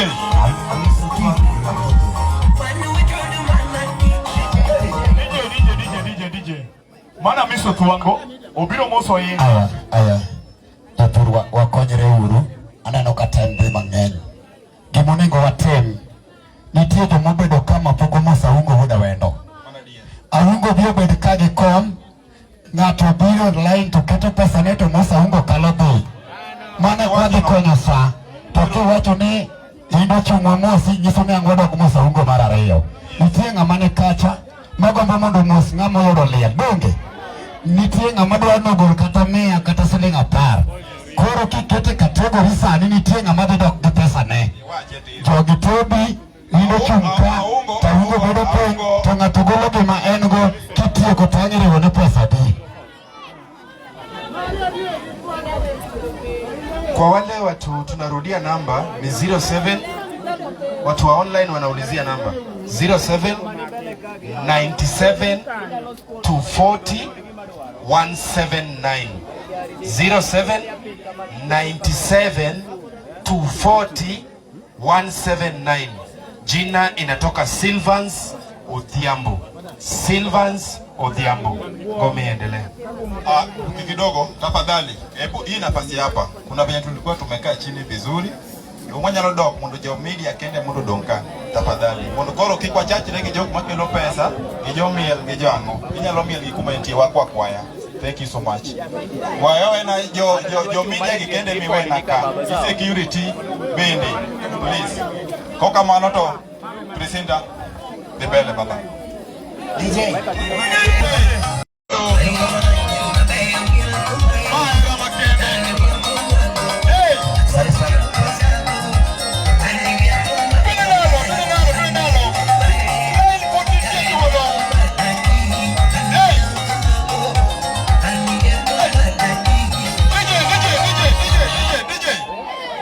Line poduong, wadede rumbele. Sawa, aya. Wamedru kelo.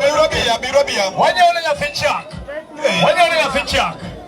Odomadho igini. Odomadho, toda pugno. Nyako pugno. Oda pugno. Yes. Nyasaye mondo. Yani miwa siku.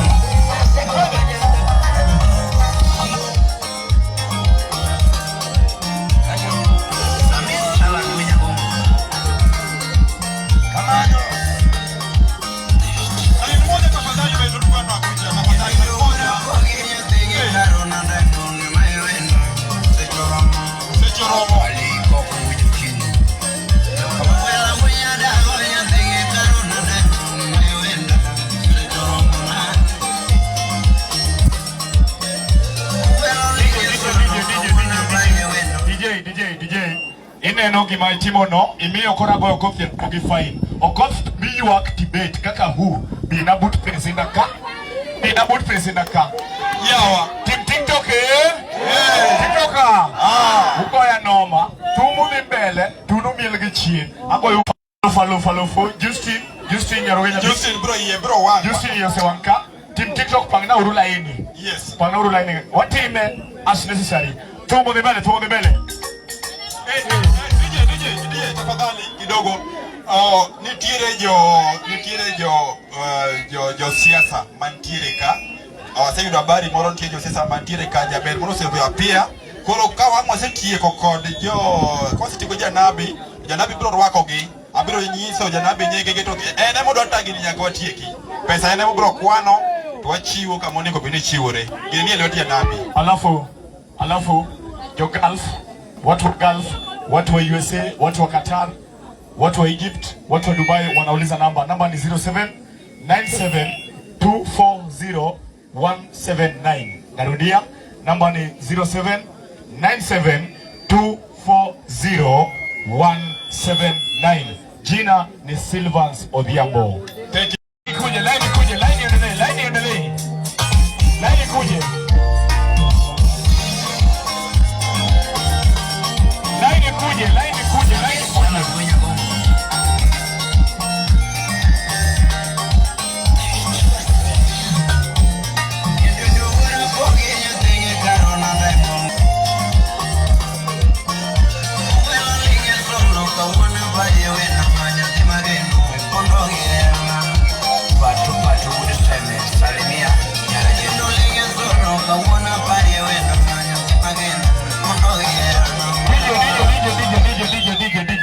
Jowawendo wachonia gino gibinya kagone gimoli.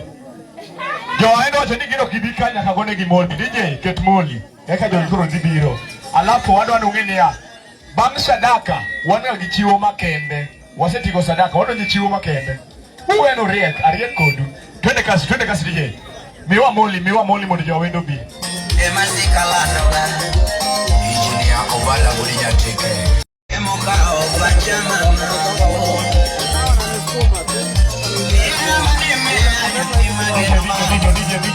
DJ. Aya. Mosuru achuko nutum moyingo kaka wuoyo. Enia okoth manida golo apart from say chande nenti mano okoth do miyowa. Okoth achungo thumne kaw namba katiti gi cash. Mondo jothum mokowi bedo chiwo margi. Let us cut the long story short. Ya siasa tafadhali wan Kenya jaber kaendi iluonge ne Bill. Koro tafadhali wano kwa bimanyo ng'ato. Koro tafadhali king'eni tiere kaka in to tie kaka opango ubende. Walo suruthulo. Wane jaberni ondik nyingi waboluonge gi nyingi. Kamano tafadhali entie ka gi kalam gi buk. Aya. Okoth Jarapoge wachonia. Omiyowa siling 10,000. Wapindure Okoth Jarapoge. Yes. Thank you. Mubiro konye yuak bende meomare kathum dhi mbele. Yes.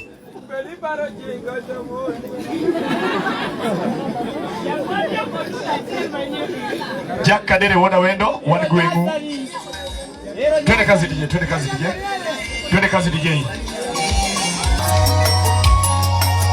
Shikilia kidogo DJ. I want us to use the shortest time possible. Wakonsider ni wanyaka gijo siasa bende mobiro konyo wayuak. Nitie nyaka ng'ano mada chung MCA 2027 en kasani. Koro sama moli biro Okoth osero mare. Okoth, thank you so much. Sama moli dhi mbele watimuru mantie kamang line orumo godo no.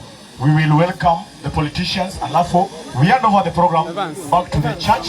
Mondo telnua kodongi. Twende kazi DJ. Line do. Dhano kelo pesa. Tafadhali jo media gi yuak. Nini tie kaka odiyo gi koro gimedo mar chul kaka gidiyo ji. Koro migie una pass mathin tafadhali. DJ, thank you so much. Aneno kakoro line orumo. I want to request Prince Inda oluong politicians mantie. Oluong politicians. Alafu sama politicians biro. Owadwa mantie ka wachonia. Neni tiere jogo manotimo contribution in live ne mara ungo. Akwayo mondo bi so that he can hand over the cash. Please come over. Come in front, my elder brother. Thank you. Prince Inda, you can call upon the politicians. Alafu owado wachoni live ne noido 7,000 wapam ne uru. Alufabiro, thank you so much. Marareyo erenga mongeyo absolutely. Ukianza absolutely ilungo Steve Rapolo, thank you so much for your generous contribution. Kamora morame watchwa Nyasai mondo gwet chun maini godo. Tune kazi. Ero kamara inya MC Kalausi. One terege Honorable Lavenda Cheng. Women rep. Tafadhali wawuguru chien kai. Nafasi tafadhali. Yes, wami Prince Tatulo. Koro wadogo wabedo Prince. Kechukua walo mojo siasa. Waheshimiwa mabiro. Wadogo wabedi. Watu wa nijok makoro chungi manajo media kende. Watu wa media ndo sasa wasimame. Watu wa media ndio wasimame. Alafu watu wa media, the people behind you are requesting that mumewazibia. Sasa wanaomba mujifinye kwa kona moja. Ndio wao pia wapate kutazama. Turudini kwa kiti. Tafadhali, tafadhali. We are now welcoming the politicians.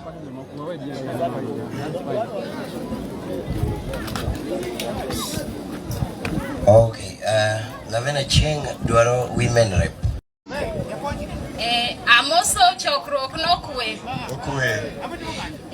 Ane Lavenda Chieng kenda nyasuna uka Migori to 2027 ang'iyo mayudo ka nyako manyalo kelo dongruok dala kora dwa chung' kaka min county.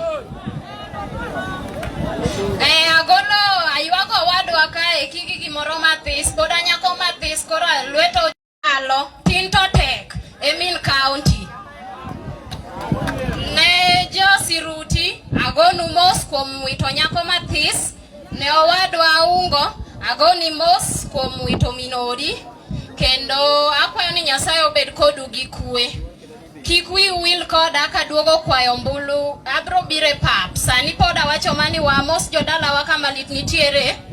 Monda nyisu ni nyaru osewuok. Koro ng'iuru face ni. Ng'iuru nyako ni.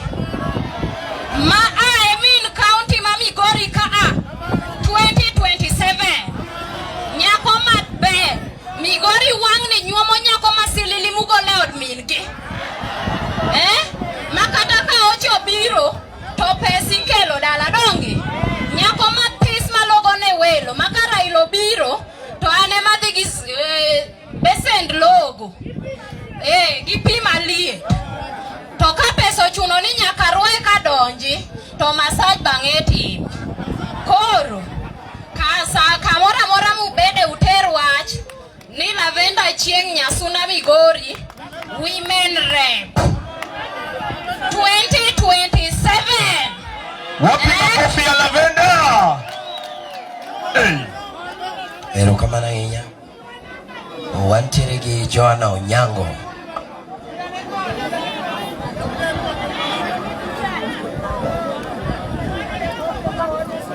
Erokamano ahinya Lavenda Chieng.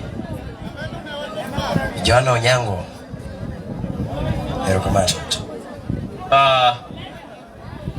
Yene ura kau thuolo moda kel kuyo na makende ne owadwa Ungo kaka an akelo kuyo na makende kenda akelo kuyo mar Mheshimiwa Walter Wino Sirawa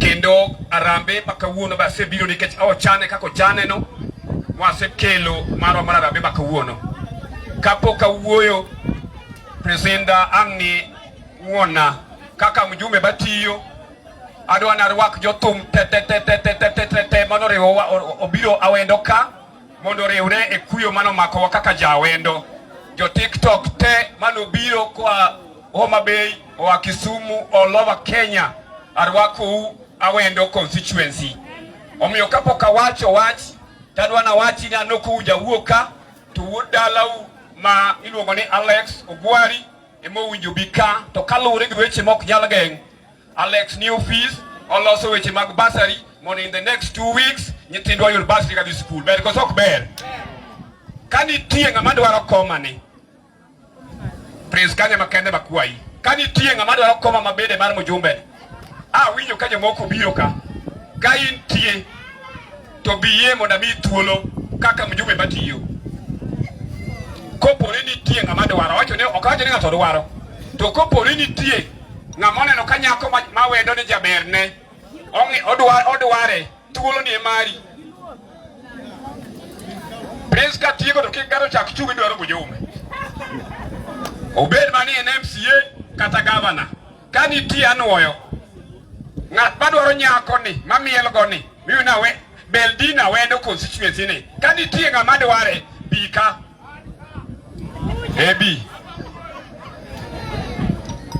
maonge penzinda. Kora dwana wachi jodalawa.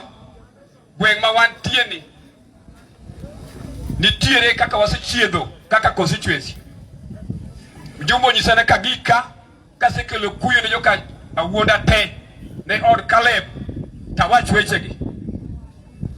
Ne transformer magili amima kodwogo dispensary. Kikupani we mjumbe owil gi wachno. Ung'eyo ni ene committee mar energy kendo otemo matek mondo transformer makodwogo odonji kapok higa ni orumo. Adwa nachaka wachi jodalawa ni ung'eyo gima notimore. Gima notimore ka transformer magili ka bedo tested. Jachien no donje mako bedo tested to muoch. Replacement itimone kendo kwewa kwea ni gino biro biro. Ne jo gili ang'eyo ni upano wewu ko wewu. Une program kendo keno nyisa kawuono ma dil goch mag stima. Ni wach mar gili ni program sirikal masani ni maonge pesa. De koro connection osakore ko chomo gili. Kao kamar jodalo kwayo ni wabedu gi kwe kaka wasewuotho. Kodu ung'eyo gima timore sirutu ng'eyo in the next 3 weeks or one month nitie classes tumo chakger siruti classes ariyo. Asewacho ni nitiere basari allocation ma idhi tim machiegni kabisa emu Alex Ogeka. Onyiswa ni ng'ata manyo apply e yo maber ma onge ubagusi moro. Idhi gol pesa no kendo ng'ato ka ng'ato nyathi ka nyathi dhi yudo pesa dhigo sikul. Wadhi gole pesa no asegolo ka. Omiyo kao kama jodalawa wakwayo ka nitiere asenyisa ni nitiere representative mar MCA akina Lili Manoin. An pesa na asegolo kendo kipenjo uwe matin pesa wa osedonjo. Wano wagolo pesa saliel, wagolo pesa makonyo liel. Ber kosok ber. Koro kao kama jodalawa wacho ni ya kaka constituency wamakri ukanyakla gi jotelo moyier, wamakri gi governor gi jotelo moyier, wamakri gi MCA mar the area mondo watiru kanyakla nikech tich e moyiero ne. Kao kamano mipira pokolani kolande wabro doje pap kaka nimoko dwaro no kendo wabro goye. Alili makane microphone mriwachi gi maguja tango origo. Erokamano. Ne kapok imako microphone baba bebira ka ibagowa. Anabro duoki imiyo wabage ni. Ineno ke wacho ni pesa ni segolo ma konyo liel. Bed king'e ni wan wacha ko adier. Koro keke bagwa. Rambe misego kasa ni nyiswa ni golo pesa ni ng'ama jatelo.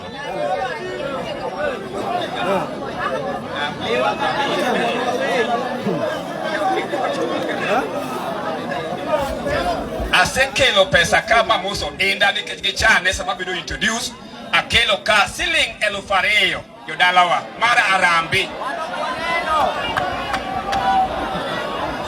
Ogolo an mane gima nadwaro koka mano dalili pap mari. Amen. Ne kanisa maler motayo nyasi jo TikTok jo thum jo ywak wede na moso uduto te Nyasaye ber. Bwana Yesu asifiwe. Opaki Yesu ruoth. Nyinge Galila na Nyango Tieno dhako machot karatombe. Ati office women ward rep area ka no ningo bedo kodwa ka toko bedo awi matina yongo ka achiel koda mama agoyo no mos makende ahinya. Mheshimiwa nogo na mos no wacho ni mondo timo nade agono mos.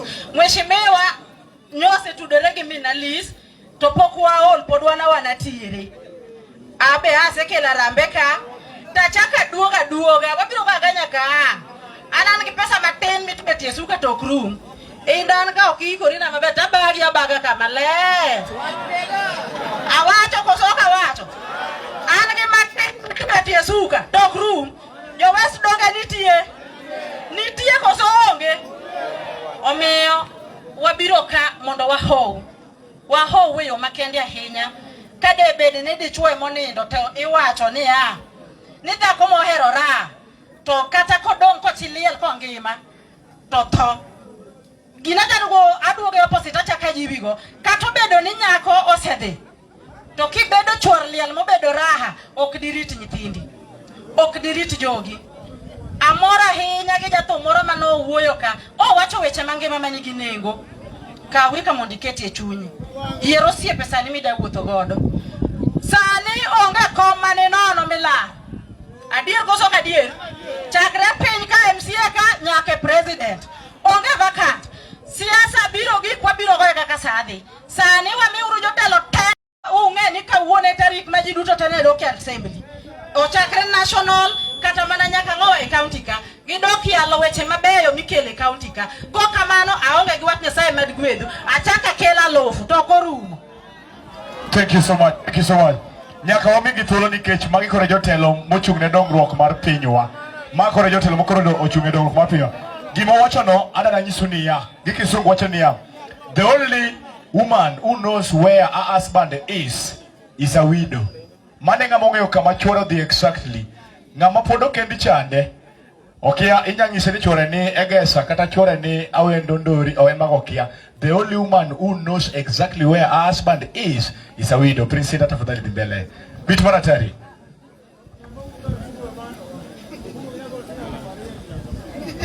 Okay.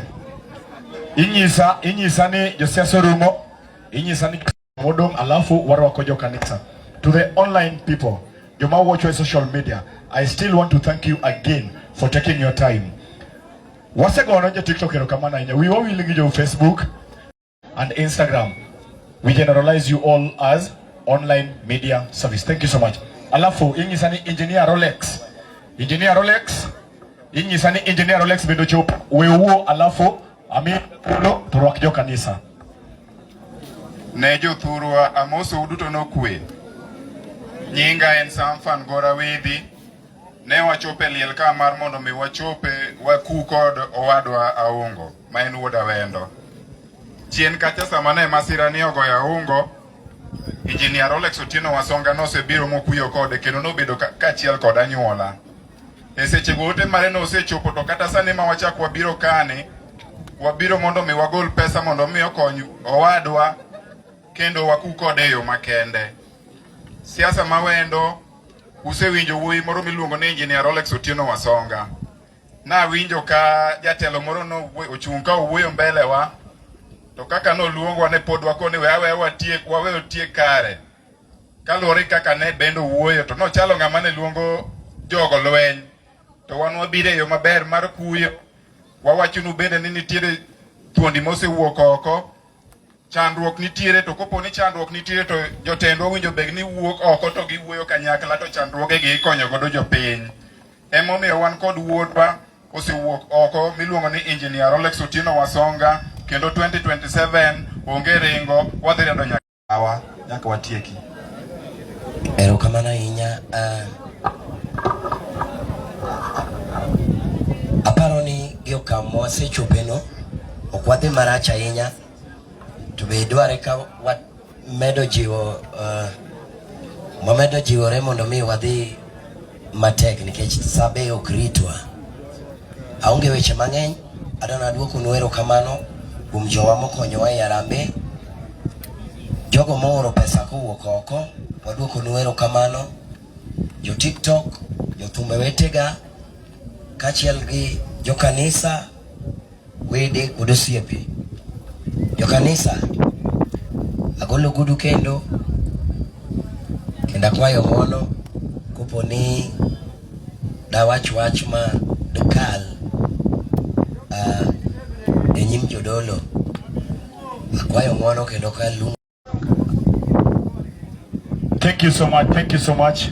CEO Malaika Musical Band, Kotel Legi Manager number 001, Manager Piuzo Mundo Live Wire. Thank you so much. I also want to thank Okoth Yarapogi. Thank you so much, and everyone. Aduko nute erokamano. I'm now inviting church. Naomba sasa tukaribishe kanisa watuongoze tukielekea kaburini. Thank you.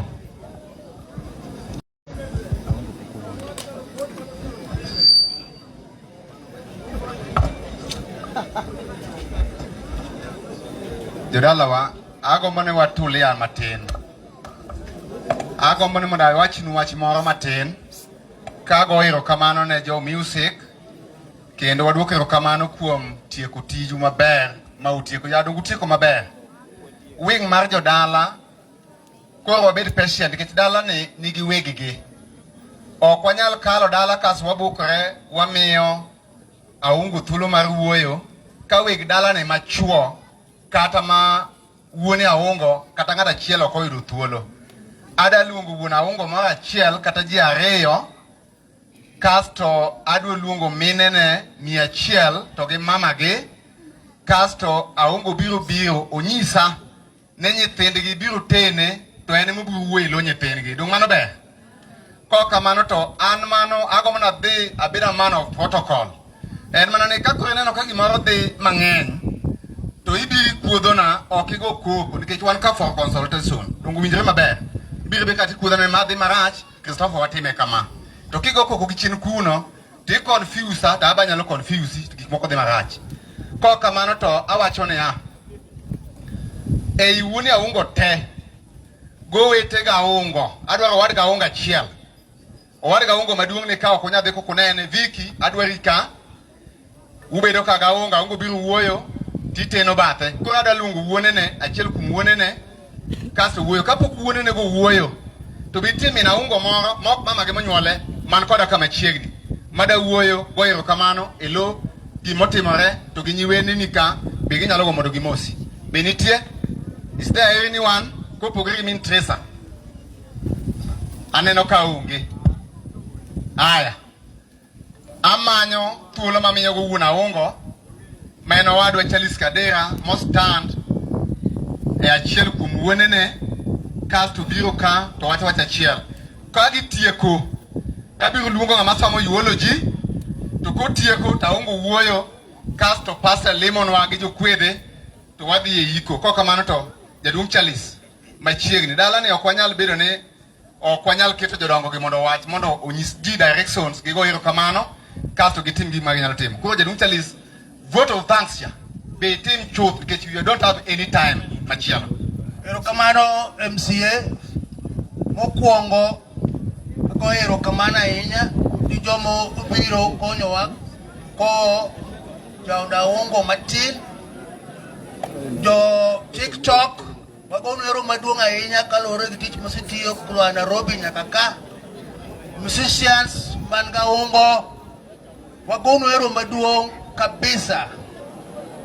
Jo lemo mano biro konyo wako aungo erokamano gi ji duto mobiro ka gi jo sakwa wede wakwene mos dala wing ni ng'eny koko ng'eny wamiyo Jaduong' ni thuolo mondo wuo. Wede moa kanyako jo kanyamwa erokamano ahinya. Anda wach mana matin kabisa ne wawinjo malit kabisa nikech wuoda aungo nuta pod ng'ama tin. Neno gi kane gichako nwamor ahinya nikech nwaneno ka gin a very ideal couple. Aungo en musician, jaoda en TikToker.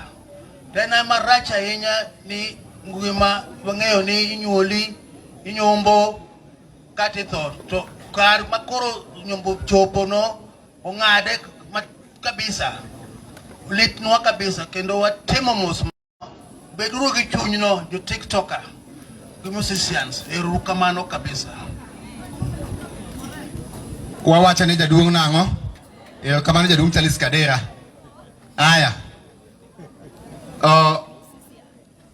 Inga paro na gimoro abe ng'ame paro ne nitie waye ga aungo moro achiel e luweni ne adwaro ng'at achiel ka aungo nene gi waye gi nyamin Jaduong' mowuoyo ne e iweni ni go ng'at achiel.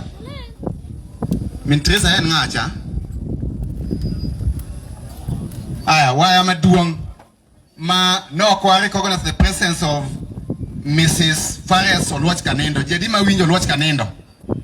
Jaodo Oluoch Kanindo wan go ka ma nyamera mama ji ok dine ni kanya ta gomo ni riere kibedo piny mang'eny be ibiro John bia ma jaodo Oluoch Kanindo en nyar Jaduong' Adera Jim aungo ni ma nyathi owadgi en mowelo weini te gi wagogni ma oko kasto watieko.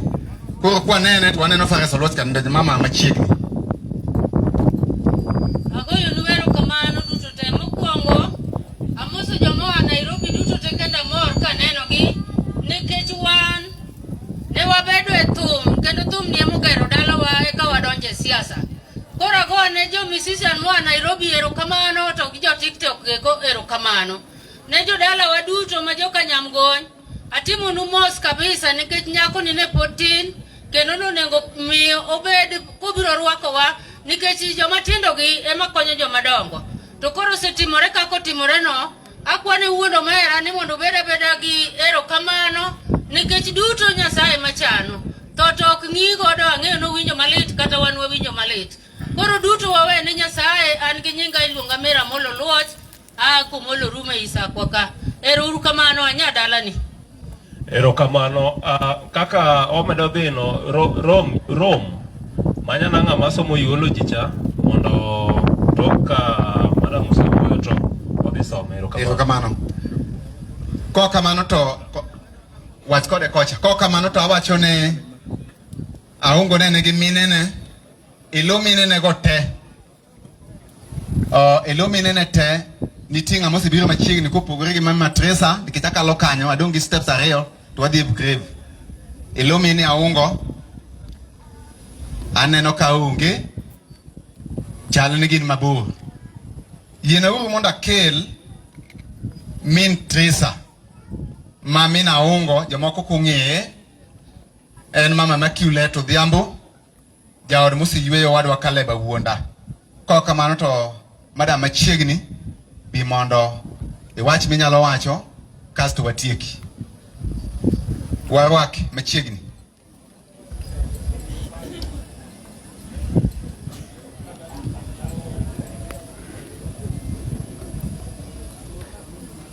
Nyasaye ber seche te ago erokamano ne Nyasaye moloso nyasi odiochieng' ma kawuono godhiambo masane ka welo ochokore dalana ka mobiro konya ko chi nyathina miluongo na Lori Manyar Kanyamwa. Arwako uduto e nying Yesu. Achaka arwako team mar TikTokers mano wuok Nairobi. Arwako u mang'eny kendo amedo puoyo u kuom tich manutiyo ni meduru mena bedo gi tich uno. Nyasaye mondo med paro u. Achaka duoko erokamano ne jothum man gi nyathina ni mondo Nyasaye omed bedo kodu kuom gimoro amora manutim. Nyasaye mondo medu to umed gi bedo gi chunyno to utim ne joma moko bende kaka utimo na ongo. An machunka agone kanisa mara mar Seventh Day Adventist Manyahera erokamano kuom bet magisebedo koda mang'eny nyaka nyichigi ni timre to gibedo mana ka gin koda ka giyoya. Agonu erokamano mang'eny. Bed ni ang'o motimore seche makamagi ema nyaka gik makamago timre. Koro kik mano chandu jotich Nyasaye. Achaka gone wede na duto erokamano. Kendo arwako jodala waneni ka Jokasgunga neni ka ok ang'e ni gin mabor matin tapani gin ka kama gintie mondo gifua mondo neni Jokasgunga no biro ka. Aneno ka gin mwalo kacha. Achaka go arwako Jokanea ma Jokogelo bende noluwo bang'a ka kendo gibiro konya kuyo ka. Gin bende arwako gini kama gintie nere na neni ka. Gichung' mondo gifua kapod gintie ni pok giwuok. Aya sawa agonu erokamano. Koro ago erokamano ne Jokanyawanda nyiwende na ne an go kama opogore opogore. Agone gi erokamano gite. To maduong' agone Jokanyawanda ma Jokanyamwa erokamano maduong' nikech kuom tim mane Nyawanda otimo.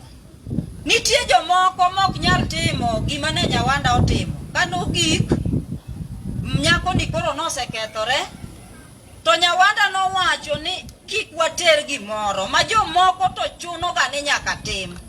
Koro Nyawanda kama intie agoni erokamano to maduong' ni med bedo gi chuny ma in godo no.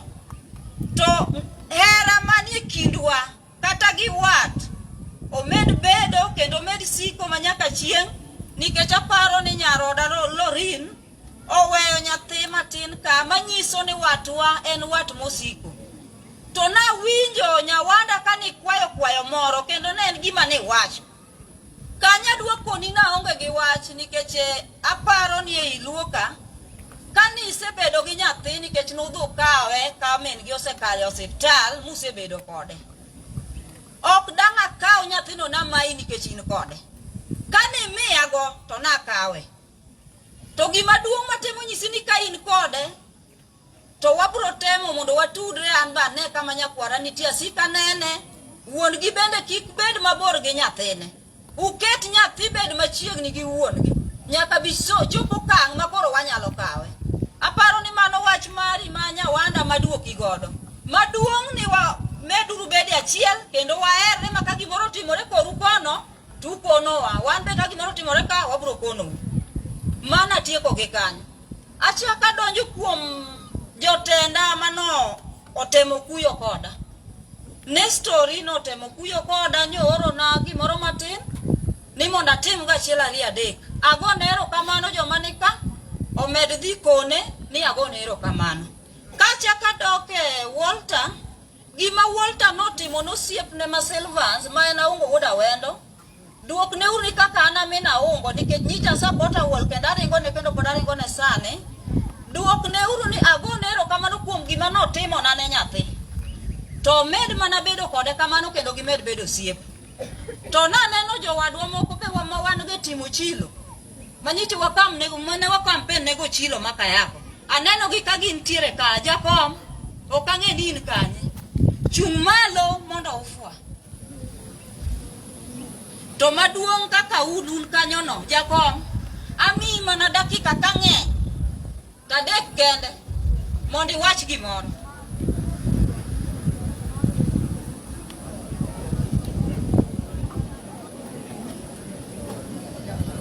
Ya walimura lenga ma ane makoro na wuoyo masana okabikao dakika mang'eny.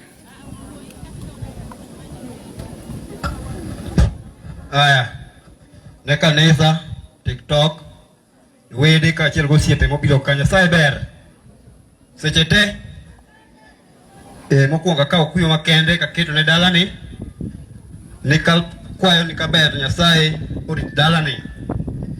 Ne sajmani luongo josiasa no kabiro nikech winje kwa ni wantimo timo chilo.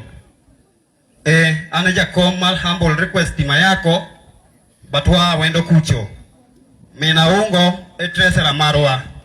Atudra gi mwese mewo chila yako to nyisa ni odhi oro ng'ato ka mawuok west. Don ka en west. Koro gima neno kanisa miluongo josiasa to kaneno ja west mora bora mobiro ka timo chilo. Report nyaka duoki ni report yo katimore nade okaneno ka. Tadwa wacho machiek ni nitie gimoro timore ka ni koponi in jahera mar ochilo kata in giganto chilo kan ndani kabisa. We thuolo matis ne jowagi mondo mi ka gimoro timore kama tiyudo kaka jiji kuom mwesemewa. Otherwise erokamano. Kawasekalo kanyo an gi jogruba bende ma wan ga go kaeri. Jogruba ka ere kama untie. Daka nenu. Chunguru mondo ufwa mondo nedu tiere maru kaer kaeri. Aya neno ka untie.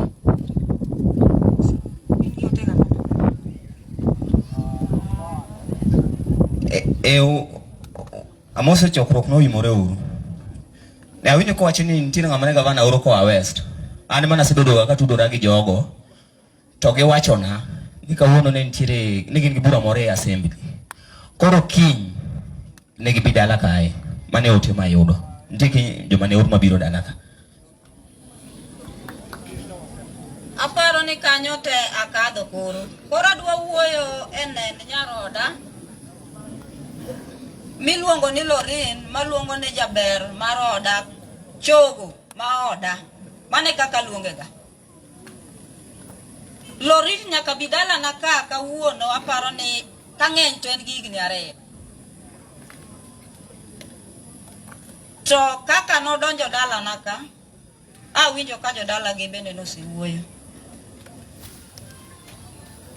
Lorin nyiche en nyako ma jahera kabisa kabisa kendo kit nyako no nyiche ber. ma ok ang'eyo ni to be chieng' moro nayud nyaroda machal gi Alori.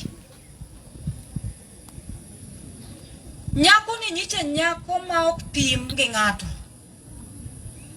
Mondo yud nyako ma kawi dayo ma min wuoyi to kawi kaka min gi monyuole. Ogima tek ahinya. To awuoro. Anyalo wacho ni nyako ni no chalo lulu manokel to yie lwetane. To kaka no kele to kaka amo na make. Yawa lulu no lwar na piny. Omiyo kakoro abedo ka iko nyako matin ma jaber. Ni koro abedo gi Lorraine na iko e dalana. Ang na ike nikech Nyasaye manose pango ni mano e mara. Emomiyo kata sama nodonje dalana, Lorraine nodonjo dalana. Kane ok ngima mare no ken gi ngima maber. Nen ng'ama nosechako bedo kachal ni nen gi problem e ngimane. To kana obedo koda piny kana nene ma penje. To nyathi ma nyako nowuoyo koda moyaw na maler kaka nen. Mago gik moko abi wacho. Koro miyo nyathi ma Lorraine obedo kamano motuore kamano. Makoro samoro ngima, samoro botuo, wadhi adhia kamano. To anna wacho ni Nyasaye. Ma donge mimiya. Ma e mara, kenda kawe, kenda ere, kako era ni takawe giero kamano ka Nyasaye no miyago. To nyako ni kaka no donje oda ka idala nani, bed ni no yudo ni dala na ka chal nade, bed kaka dala na ne chal gi wuoda ma no yudo ni jatoma toma. No yie gi wuoda no. Jatoma toma no yie mano yie dako go emomiyo dako de igariyo kaka no chako daki igariyo ko we no ringo dhi no we jatoma. Koro sani wuok mana ni to ema ero no ng'ade. Aungo manyathina kami bede awuoyo kodi. Pile wacho ni dako ma chuore to kohero ra to seto kata wuotho. To gino ken ne mon kende. Gino en mana ne nyaka chuo. To en mana ni chuo noseo mon gi power. Emomiyo koro nikete ni dhako. Kata di chuo. Machiegi otho. Kiero ra tiseto kati wuotho. Kora kuni ni nyathina. Bende ni chiegi wei. Otho wei. Mane kaka Nyasaye nondiko ni no wei kamano. Aparo ni ng'eyo maler kata an baba unotowe akodu kotendo ma ito ne tin kabisa. Kata wuoth ne pok iwuotho malo. Ta yuara kodu nyaka sani. Owei gi nyathi.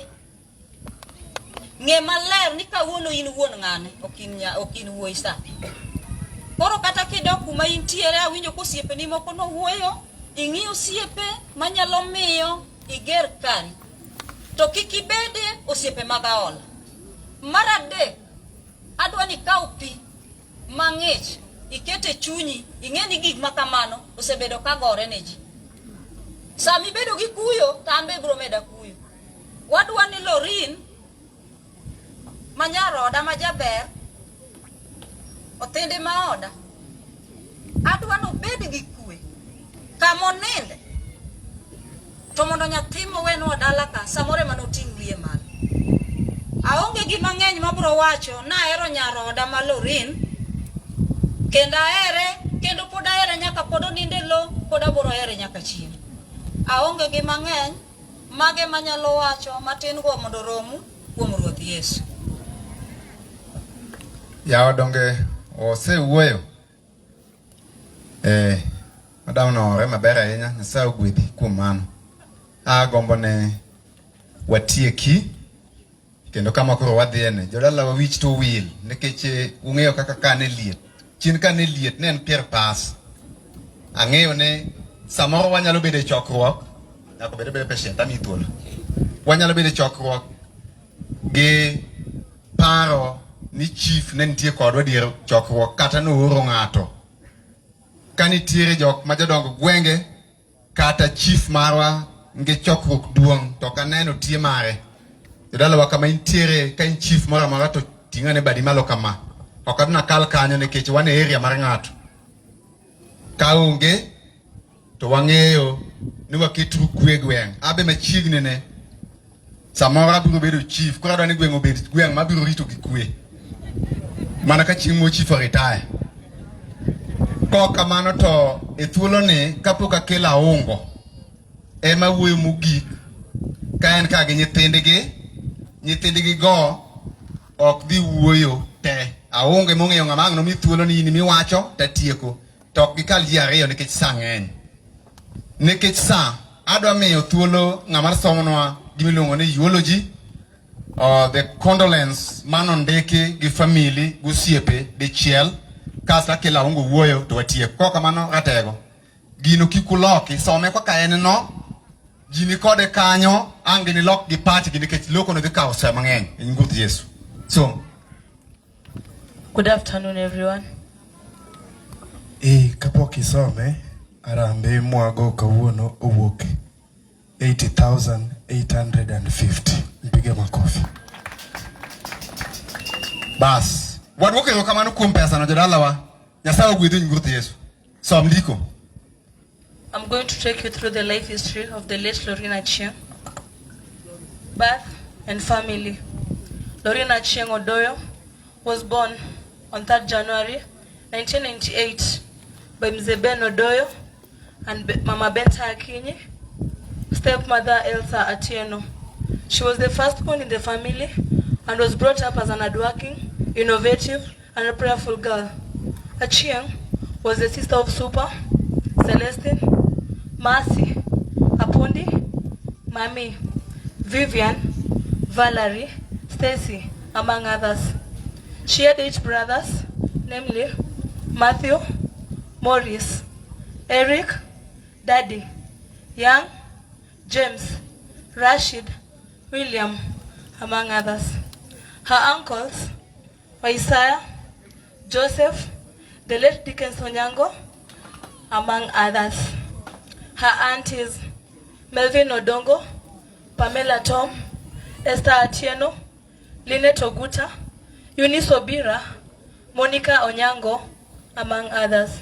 She was the granddaughter of Jeremiah Awonda, Consolata Achieng', Achieng' Oswago, Vincent Ochieng', Jim Adera, Grace Awonda, Trufena Awonda, and Margaret Achieng'. Her education and life and Christianity. Lorraine began her education as a young girl at Kenyanjiro Road Primary School in the year 2005 to the year 2013, where she sat for her KCPE exams and passed, making her secure a chance to join Utikas Academy in the year 2014, where she was marked as a disciplined, confident, and a girl who could stand out for herself at all times. She sat for KCSE in the year 2017 and excelled remarkably to join Nairobi's IT Center, where she started IT and later was absorbed at Shacom Web Engineering Company, and she worked as a software engineer. She was a well-dedicated Christian and of strong faith. Her marriage life. Achieng' was married in Siruti, Kebira village in Awendo, Migori County, to her beloved husband, Silvans Otieno Odhiambo, popularly known as Aungo Wodawendo, who is a renowned Luo musician and were blessed with one little baby, Nilan. Jaber Nyaronagi in Luo, beautiful Luo daughter, was so loving and caring to both her family and extended relatives. Her in-laws were Vicky Odhiambo, Wiki Orondo, Kefa Orondo, Franklin Okech, Brian Okech, Alice Dan Odhiambo, and Triza Achieng', Sheila Odhiambo, and Lavin. Her grandparents were the late Caleb Odhiambo and Immaculate Odhiambo, others being Kenneth Awonda, Isaac Awonda, John J.C., Charles Adera, Thomas Achola, Stephen Opuch, Dorothy Ogweno, Evelyn Ochieng, Margaret Okech, and many others. Her social life. Jaber Nyaronagi was a social girl who always made friends and shared a lot. Her innovation, ideas, and the social life propelled her mission of being a media personality. She had a YouTube channel and an active social media handle. Her illness and sickness, Lorraine had lived a good life till she had a short illness complication and was referred to Mama Lucy Level 5 Hospital, was later transferred to an ICU care unit, and she later succumbed to death on the 26th January 2024 at 7:51 p.m. May her soul rest in peace. What do you say to her? Ya dongo some mabe. Nyiri musomo kamage matinde jimanyo. Koro ke manyo nyako te manyo madhum kamano dipuko loko ngima gweng. Aya. Ko kamano to ewi mano aungo biro kikele gi ji ariyo kende kikubi ka ji mang'eny umake ukele ka alando wachne. Principal Masiuti Technical School Mr. Wala lando wachne yo makare. Courses nitie miti Masiuti Technical Institute. To winjore kendo en gimo setim nonro moyudne nyithindo mane area within Awendo sub-county. Kainya mantire wesa kwa masikunu nitie. Tin malo nyithindo muwuok e pinje maoko. Adiere koso miriambo. Kwa wawachone ya. Kanyo courses nitie nyaka mipuonje TikTok. Dhi kanyo kao form ng'i kaka inyalo timo mondo courses makanyo watimuru. Anya aneno course moro kanyo maber madhi timo mar Paul Kuon. Kera buhusu ne korugwenka. Wawachone ya. Adwa ne nyer to ginen gima serious. Kano no se timo yuru ka sikul jok madonje pinje mamoko donje to nyithino maka ok dhiye. Walter Wood Awendo nyocho obiro gi scholarship kanyo. Mo keto kanyo mayiga mokalo nyithino magwen kano dhi fire moko tiyo ga opportunity machalo kod mano. Jodala wan nikech wan wati to joma tindo be achien wajiwo nyithindo mondo otim courses go mondo gidhum kaka nyako mwakacha nyalo dhum cha e nying Ruoth Yesu. Aongo machiegni. Ewi mano wajiwo mana wach somo watiyo nyithindo school. Kwa kamano aongo machiegni. Obiro to kutieko wachne to adwoko microphone ne Elder Amini Caleb Onyango masadieda to lemo ne chokruok to nyiso wakiritiria mwadhi gi grave nikech wateko wadhi kanyo to kanyo dhi nywandore samoro jomoko nitie matin manyalo dhi wadhi yiki style manu yiko Kibaki kata jode gine ma jomoko neno kiko gi chien kanyo to bende gine gina kanyo kendo dhi yiko maber e nying Ruoth Yesu. Kwa kamano to machiegni winjo ni na ungo Wood Awendo koro wuo jatich Nyasaye udo mera machiegni wuo motegno. Amoso chokruok no pakuru Yesu. Ano wadga ungo achung ka monda wach achiel nikech satin wajo sakwa na winjo ka jodongwa owacho gimoro to dang wabed joma ngoro ni dwa miwa jaoch to okwa welcome. Akawo thuolo ni mondo akone jodongwa ma joka Nyamwa mana winyo ka jaduong' no wacho ni noluongo mera e ode kane yuora okone no yudo wuoyi to weche man gi wacho omera orito nyaka sama nyako ni koro no nindo. Akwayo kod ng'uono kod orruok maduong' ilo jo sakwa kata ilo jo dala ni jaoch manitiere no wakwayo kod ng'uono. Awinjo ka min owacho ni mani Lulu to Lulu kumano ae nwang'eyo ni en ka Nyamwa. Joka Nyamwa ka Lulu moro nitiere kendo to wakwayo gi ng'uono mondo umiwa mondo onwa wuodwa. Ko kamano to Nyasaye mondo gwedhu.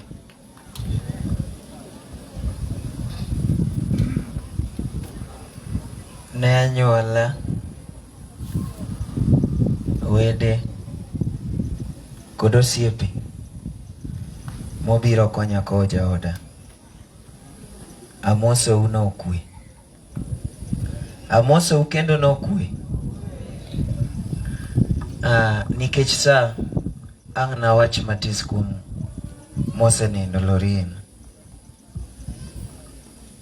Lorin ne waromo godo manyaka gisane wasebedo higni 2. To mana kaka osetim nende, achieng' ne jahera. Aromo kode, unlike joma moko, an Lorin ang'era godo to tieko tok jumbe 2 to wakendore. Manyiso ni en ng'ama nasero, to kasesere to ringo dhir dagi. Makunde gi simu koduogo Nairobi ne wakendore kamano. To nakone ni mondo waket gini e ler, wanyis jonyuol. Ne watimo kamano. Wadak kode maber gi kwe. Mogik sama koro ne gige timore te.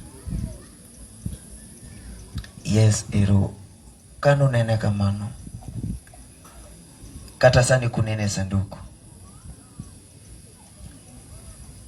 To mano doko dhako majaber, maweto.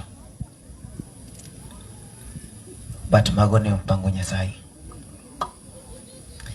Lorin tuo mare ochakore, mawach ni tuo makoro dhi kode ni ochakore ka Lorino osenyuol. Mana kaka ne shemeche kagiwacho. Osandore adieri nikech en ng'ama mondo mine konyre. Waluorore osiptende karibu 5, ta an naluor ga dhi osiptal gi sababu kagi kaka moro to nyalo bedo ni malit kineno ka ng'ama in godo ywaka. Koro negi najaka kogi samoro bakono gini dhiura dhiang' na bibang'. Chieng' mane osekonyore, waduogo gi Lorin ubedo ot. Tok ndalo 4 to rem moro nobiro nene rame. To waduoke osiptal. To kotere osiptal, to joko yudo ni notimne CS, to nowe gik moko iye. Nochako gol. Oduogo to bedo mangima. Kendo maene mowacho ni koro tangima winjo maber. Jombaga dhi nenega. Mane kaka nowachona. Dako ni kada yakticho sikunyi. Sawa. Oduogo to bedo kode ot. Oromo sama koro chako tuo kendo, ne en gimoro saa 8 otieno. Kaka madhe nowacho. Nikech kaka noa osiptal gi CS mochako dio ogol gik moko kendo mane jogo weye. Nojaga ninde sitting room tana ninde bedroom gi nyathi. Mondo rem chani kik na tuome. To akocha chieng' no to biro na e bedroom. To kona ni babe. Ato kora thung. To nyaka nyisa ni ka kori thung to wego kinyi itimri nade idhi osiptal. To wacho ni kare chwak na uru kata pi malieta modhi. Lydia nochwako. Omiyo modho. Obedo matis kendo. To chako biro batha kanyo. Koro ko biro batha kanyo taneno ka gini sande. Tadier gi sechego iwacho ni ka shida dwa yudi to yudi kionge kata siling.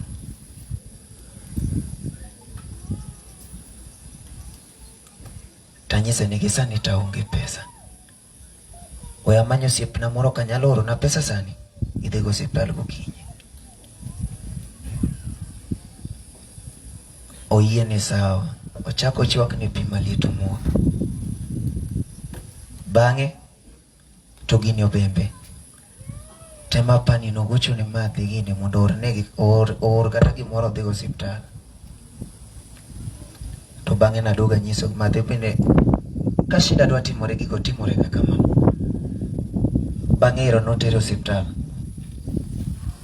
Gidhi osiptal. Giyora chata nyiso gini teluru.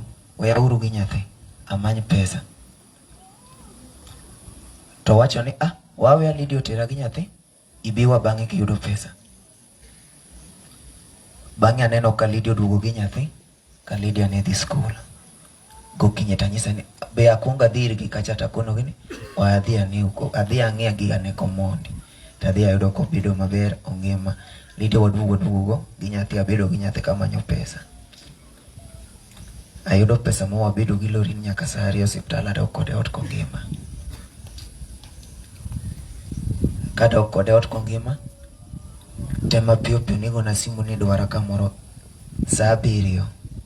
Tanyisa ni mama ayudo pesa mano orna cha icho wachule osiptal kama pesa modonge ma oya mi mai makri godo anaringa dhi anyalo duogo modeko to kuna ni sawa.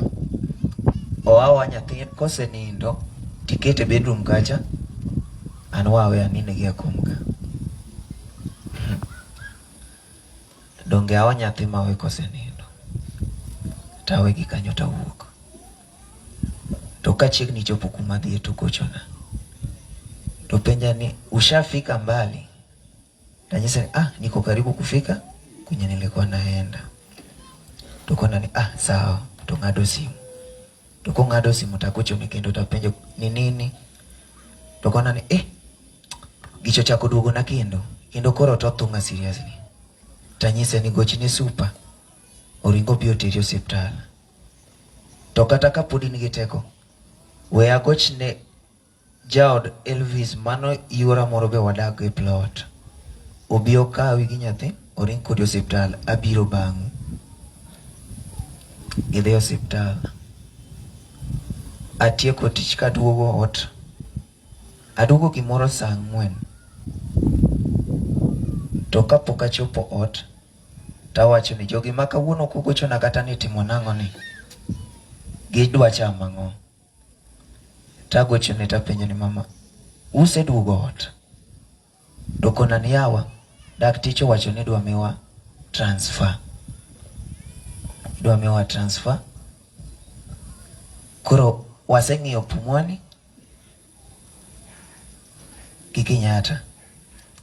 Koro biya tanyisa ni kapok gimi transfer we akunga chopo osiptal asechopo gate ka wawe aringa chopo osiptal. Osiptal ena kuma chiegni inyalo waka kaka jaduong' kacha. Taringa dhi kanyo to kayude kanyo ayudo ko ol to en ng'ama wuoyo godo. An bende gidwacha nadwa noter Lorin Kenyatta.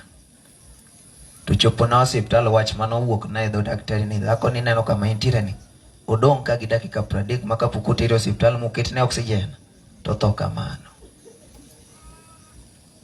Tago kwano gi distance maot nyaka Kenyatta ma osiptal nyaka Kenyatta ma osiptal kuma ne nitie nyaka Kenyatta nyalo deko.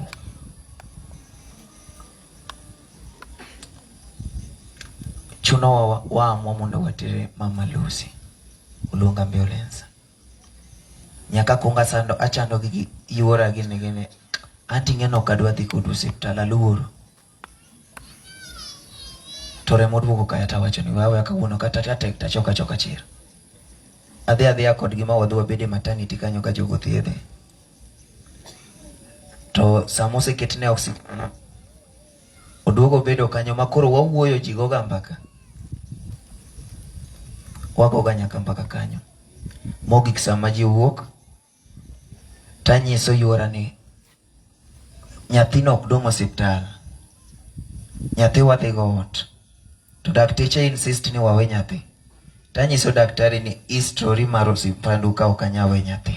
Adhi go ot. Adhi gi nyathi ot. Gi yuo chariyogi. Wadonjo ot kimoro saa 9. Ka wadonjo ot ne wabedo kamano to ka ji ochiewo gokinyi tago simb Lorin to komako. Ago mar 2 komako. Ere mokaya. Pok nowe moko mako simba. Tanyiso nyamin gini super. Chungwa dhi osiptal wadwa ng'iyo ne Lorin. Chopi maternity. Kuma nawe jaoda yudo kuongi. Tapenjo gini niliacha mgonjwa hapa. Mumempeleka wapi?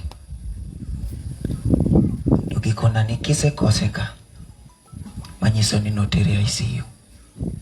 Tapenjo gini daku wach na kata mokwongo nudwa tere ICU. De wang'iyo kata kinyatero hospital machielo.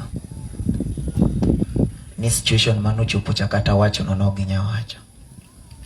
Tanyiso ginadwa nene. Nyaka gichanda ni okanya nene. Tanyiso gini noka gonu sei, noka gonu kata sign mar tere ICU. Adwa nene monda ngi situation ma entiere. Gitamore ta dia wugi daktari Mang'onga nyiso gini onge ng'ama no wacho nunu tere ICU. Adwa dhi neno condition ma entiere. No tera jowadu kana chopo. Pinyne tek.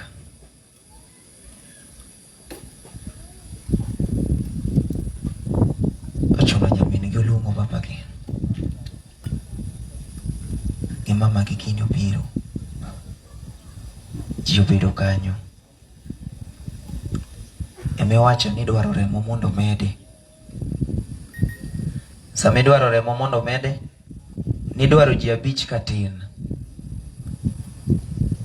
To sechego joma ne wan go nok nyagolo remo. Ang'ata achiel ne an kamano. Natemo mobilize gi funds kamoko mondo bi okonywa mondo mede remo. Sama ochak golo remo, napani nogolo remo ng'ata achiel gi mar, kasto duogo wach ni kare, jomodo kiny noduogo golo remo kiny. Oyudo ka jodonga got osedhi. Supagi nebo osedhi. Mano oyudo ka koro gisewuok kanyiso gini dogura doga unu nyalo dhi gi nyathi. An weura dong kod osiptal ka. Ang' nadhi ot gimoro sa 9 okinyi. Abedo osiptal. To piyo piyo to osiepega gibiro. Tony ere. Tony bige.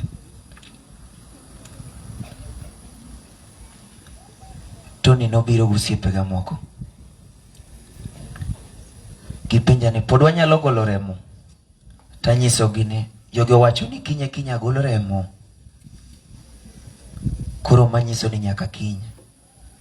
Tanyiso Tony ni Tony. Osiptal kuma lori nitiere ni. Okane. Wamanyuru kata kaka wanyalo yudo pesa kata umanyo kaka ukonya. Ukonya mondo wamany kaka imiya transfer. Odhi Kenyatta. Wadhi kodgi nyaka i daktari. Wanyiso daktari tunataka mtu andike transfer letter. Tupeleke huyo Kenyatta. Daktari chenyiso wane. Kuna nono kwanya thiedhi. Ende sawa tu. But watu wangeni wadhi thiedhi. Koro weura wea wathiedhi. Tari dora piny to nyaka daktari chako wachoni oluonga malo kanyo. Adhi kanyo. Onyisa nodwaro pi modho. Tapinjo daktari ni inyalo miye pi. To daktari wachoni ok nyalre, ichwone gi edien gi. Tanyise ni anasema nataka maji. Mpeni maji akunywe. Jogo miye pi. To chako wacho nanodenyo. To ko wacho nanodenyo. Teman benda wacho na ni sawa. Nikech jogi to sifache no kichiem. An benda seluorora ka ariyo kinyi poka bilo gimoro. Wesama dhi bilo gimoro ni akaw mara no ang' na pande ni abiyami kata mane iye ka. Awuok gi jogi ka gidhi ng'iewo na chiemo. Chopa kuma ne ng'iewe chiemo kama. Daktari gochona. Uko mbali? Anyise na pana. Lorina nataka kukuona. Ai. Makoka wuok ni kendo yao. Taringo. Awegi nyaka kuma ne ging'iewo na chiemo no anaringo Mama Lucy kenda koro. Waduka chopo Mama Lucy. Ayudo dhako machucha.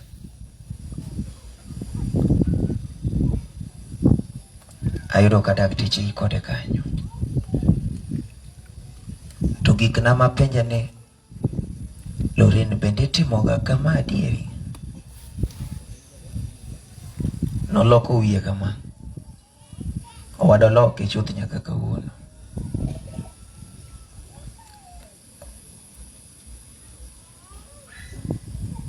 Dogi nyathi ma jachumedi eleweta.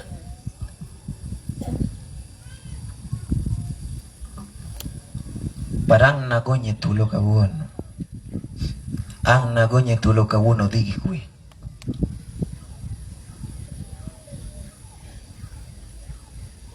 Nasingo nadak kode nyaka kar tho. Ahadi ni deni, nimelipa deni. Nosingo nobed koda nyaka kar tho, lakini oweya. But ang'eyo ni kata en ok oweya e dwache. Awuoro pango Nyasaye.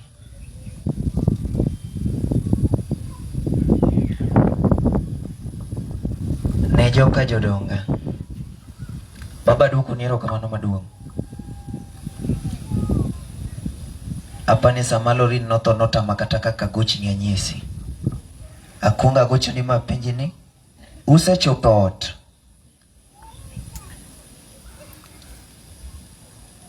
Tikona no isechopo. Ang'ado simu. Mama bachaka gocho ni apenjo ni usechopo. Usechiemo.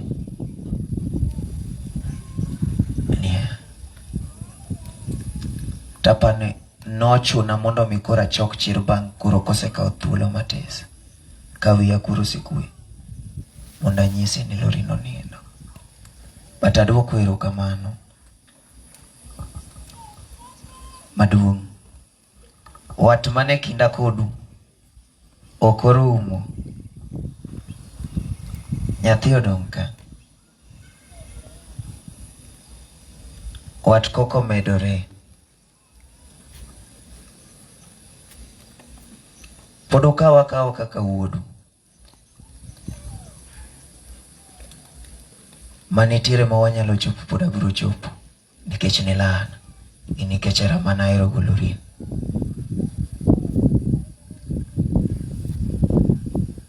To kendo machielo. Neka yocha. Apani nusiko kubiro ga ot pile kulimo nyaminu. Osiep mane kinda kudu kik rum. Wabedura beda kaka ne wan mana chala chiel kuomuno.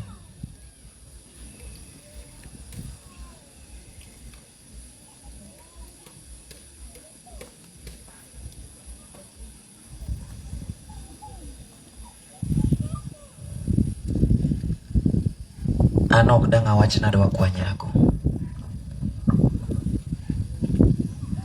Kaber ne Lorin nokwa kende. Anto toka bi kwayo. Kaber ne nokwa kende.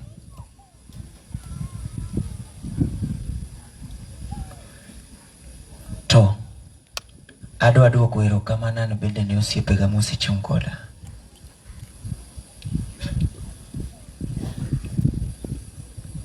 Kaka ne gini otimore mano yuda makuru wachopo kode ka. Kwanza aduoko erokamano ne Bruno. Nochopo ka gini otimore. Nyasaye mondo gwedhi. Achaka aduoko erokamano Tony, erokamano maduong'. Med bedo gi chunyino. Achaka aduoko erokamano ne jo komiti mane a Nairobi. Nyasaye mondo gwedhu. Umed bedo gi chunyino. Achaka aduoko erokamano ne jothum wetena. Janabi. Aduoko erokamano maduong' baba. Okoth Jarapogi. Aduoko erokamano baba. Odupa gi jothumbe mamoko te. Aduoko nu erokamano. Jack Bambu. Aduoko ni erokamano osiepa. Uto nudwa golo remo, lakini chieng' manu chopo mondo golo remo, chopo kose wichore. Batiruru kamano. Jo TikTok. Utakiena miwang'o.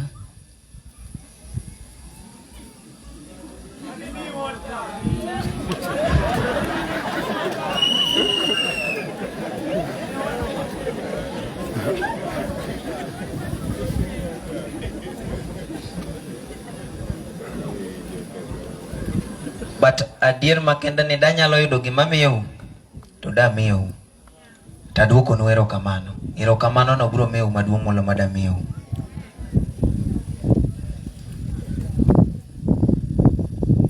Anyuonda madala ka umenda duoko no erokamano. No kuringa gi dhake lweta samose to. Kana wacho no rwaka. Ni uonega menega te. Umbe Nyasaye gwedho.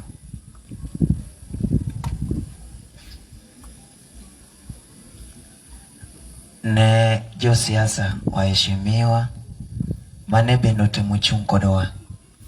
Aduoko no erokamano. Representative mar Walter, kono Walter ni aduoko no erokamano maduong' sana. En nogocho na kende kokamanye kata. To mane osiep. Aduoko erokamano. Evans B.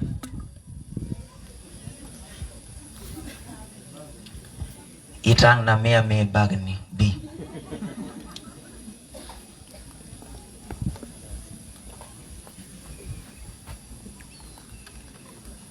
Owad Evans muneno ni.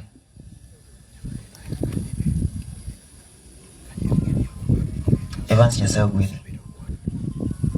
Apart from TikTok, ichung koda kochakore day one. Ne nyalo yie mondo ichop dala ta an Nairobi. Nya neno nyaka kire dhot kacha. Med bedo gi chunyino. Nyasaye gwedhi. Un gi tambla. Koro winyo kwayo moro. Baba kaki wache no. Nyathi ok lar. Apani mama buwoi. Tana do wacho kama. Kata ne bed manane mama ne dwaro nyathino ka. To doka weni. Kecho kanyalo bedo kode mabor. Manyiso ni ngama nyaka bed kode en ngama ni Nairobi. Masa madwa nene ta nene. Mane Lorin Madongo.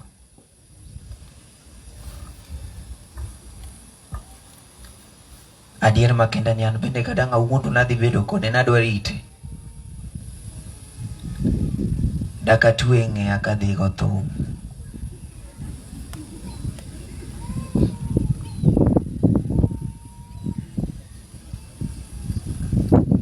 Koro kuma entiere. Ne jodala samoro kata maparo ni en kuma rach. Nyathino ni sawa. Nyathino ni sawa kendo chwe. Chwe maber, orite maber sana.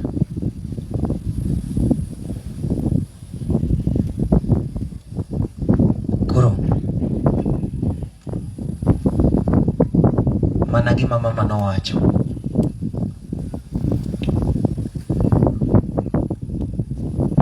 Liko manene social media kate ati oneg Lorin ochaneni nazo. Lorin okedo lwenje to kede maber to tieko. Kato wea mabor lakini chunya kod chunye nobed kanyachiel nyaka katho.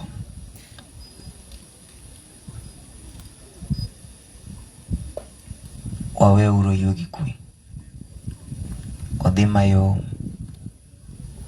Onenda maber. To gi wach machielo manyalo wacho mbele anyuolaga. Ka umati ni winjo. Baba ni wena thuolo mokwa kelo dhok.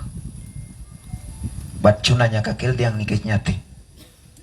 Monda yaone. Kikadinne. Kasi chopo maber.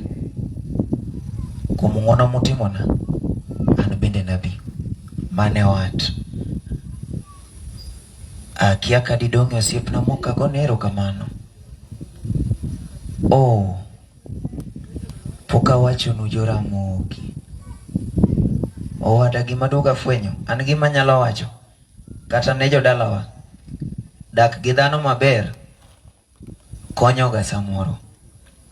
Dibe na dak osiepe na gima richo. Ginidoa ewa. Dak gi dhano maber. Konyo. ikianga makiny no konyi. But ane kinda gi Lorina.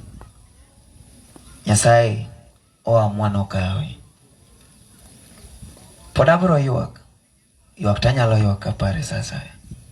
But gisa ni weura gonye thuolo. Kwang'ini mowecha. Warito nang'o. Eruru kamano ne jomochopo. Nyasaye muno kwitho. Wawachone wi matin nang'o. Wudo mera kata kidok Nairobi dog gi kwe. Wan Nairobi kanya kwa gike to wadigine diga walala kiwaromo moso gi kwe nikech kono wadhi modep. Eru kamano jodalawa. E thuolo ne adwa kao mondo aluong Elda Caleb Onyango to kobiro sama pod obiro no tawachone wadwoko erokamano. Bed ga ng'at maka gik moko sekadho chien to machien go kitimre nade liel kaka no chuogore no wamor ni uchako duogo mopie modhi e wang'e. Dong mano teko ma Nyasaye. Omiyo wadwoko erokamano jok masafiri usafiri gi kwe. Ne jo Nairobi ma ubiro ma gweng'o kaka tiang' koro dok piny omuode gi pod thindo lakini matingo lwaro to dhi yudo korio. Ko kamano Nyasaye kuogwedho nyugo Yesu. Jatich Nyasaye machiegni. Nyasaye kuogwedhnau oritu jodala kanyakla achiel. Wudo mera machiegni. Wudo mera ni be nyaka udwok ne erokamano. Dongo tiyo maber. Next time kata ka onga dhi kadem to en asesidhe. Ubiro tayo maber. Nyathiwa Nyasaye ogwedhi kuom tich matek. In kowuok ka dhi miwa pi modho wamodho e nying Yesu. Jing'ane nowacho wachno. Kalausi owacho wachno maber kabisa. Koro odhi omiwa pi wamodhi. Koko kamano jeni marwako jakwath Caleb. Ma jakwadha koro arwake yo makende. An Christopher Odhiambo ne joma kiaya. An wuod gweng' ka motho ni wudo mera. Ma e dalawa. Awachone wadwoko erokamano. Nyasaye kuogwedho nying Yesu. Machiegni. Walema mondo joma dhi odhi gi kwe ka to wadhi e yiko. Mane gima wadhi timo, ok wadhi budho be. Koro waagu mano mondo walemo. Wago erokamano Jehova Nyasaye. Ne en odiechieng' mipango ni mondo waikre nyari kawuono. Weche manade mosewachi ya okinyi mane wachake kendo rito wanyaka wagike odhiambo. Wago ni erokamano. Nyithindi biro wuok ka, jomoko biro wuok gi tiendgi, jomoko nigi pikipike, jomoko bende nigi geche. Kuongo gi duto te nyaka gichop kuonde mane gi aye. Kendo kwadhi keto ringre nyari e lowo. Tiyie mondo ibed kodwa ka watimo migawo ni nyaka watieki e nying Kristo ma jawar. Amen. Koro aparo ni jo Kristo te ubi kato yawa matindo ka ukonyo wating'o mana sanduguno. Kato wadhi bedo kanyo to watimo mana yiko. Onge gimachielo michako timo apart from ike koro. Mano kende mondo en be orit chier ma wasunge gi wainde gi jo Afrika te rito. Mane gima wadwa timo.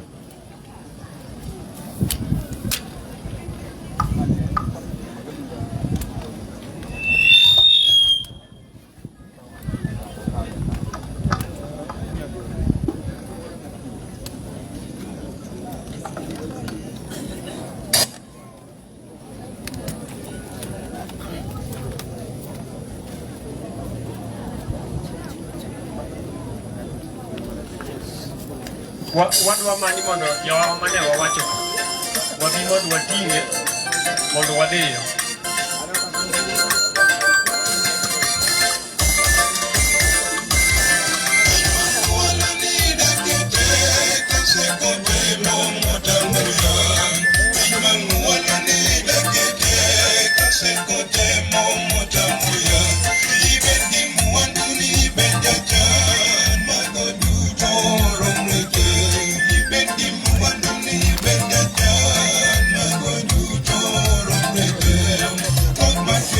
Konyri.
Biblia wach moro.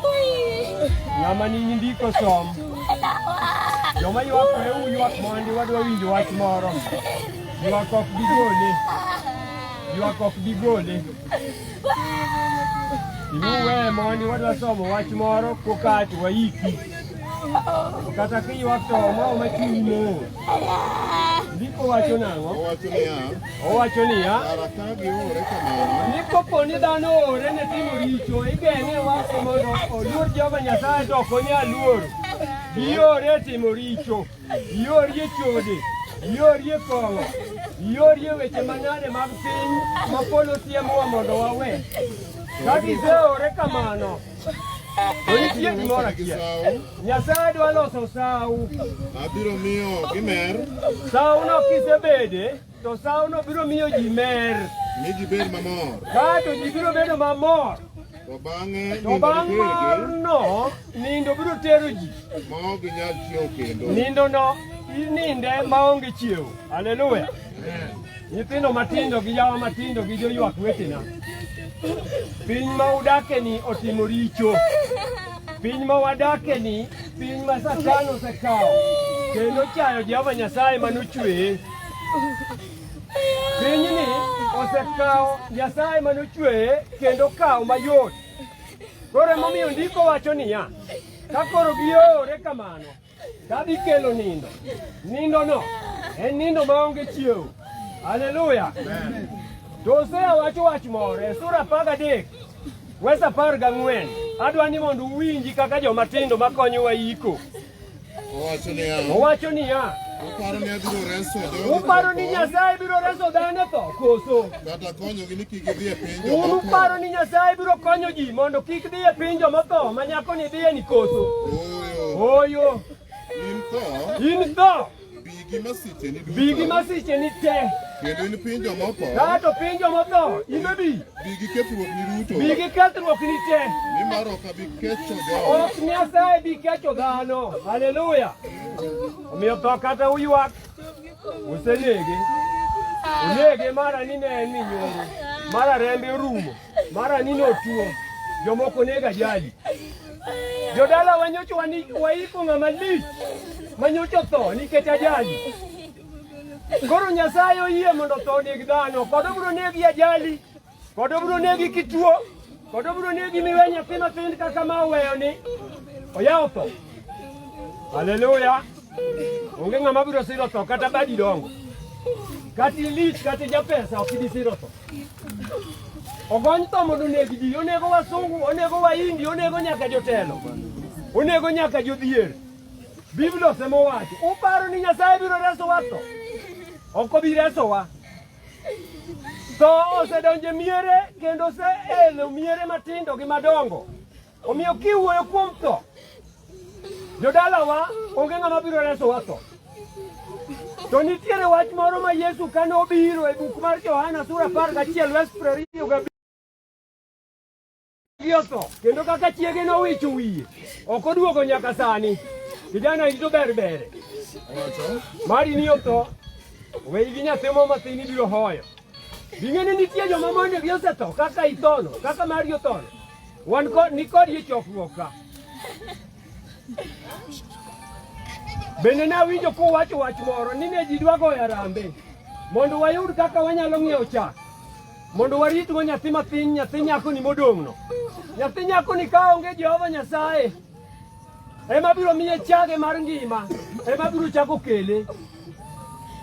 Ng'atni ema wadwa nyisi e buk mar Johana sura 11 verse 25 wacho niya.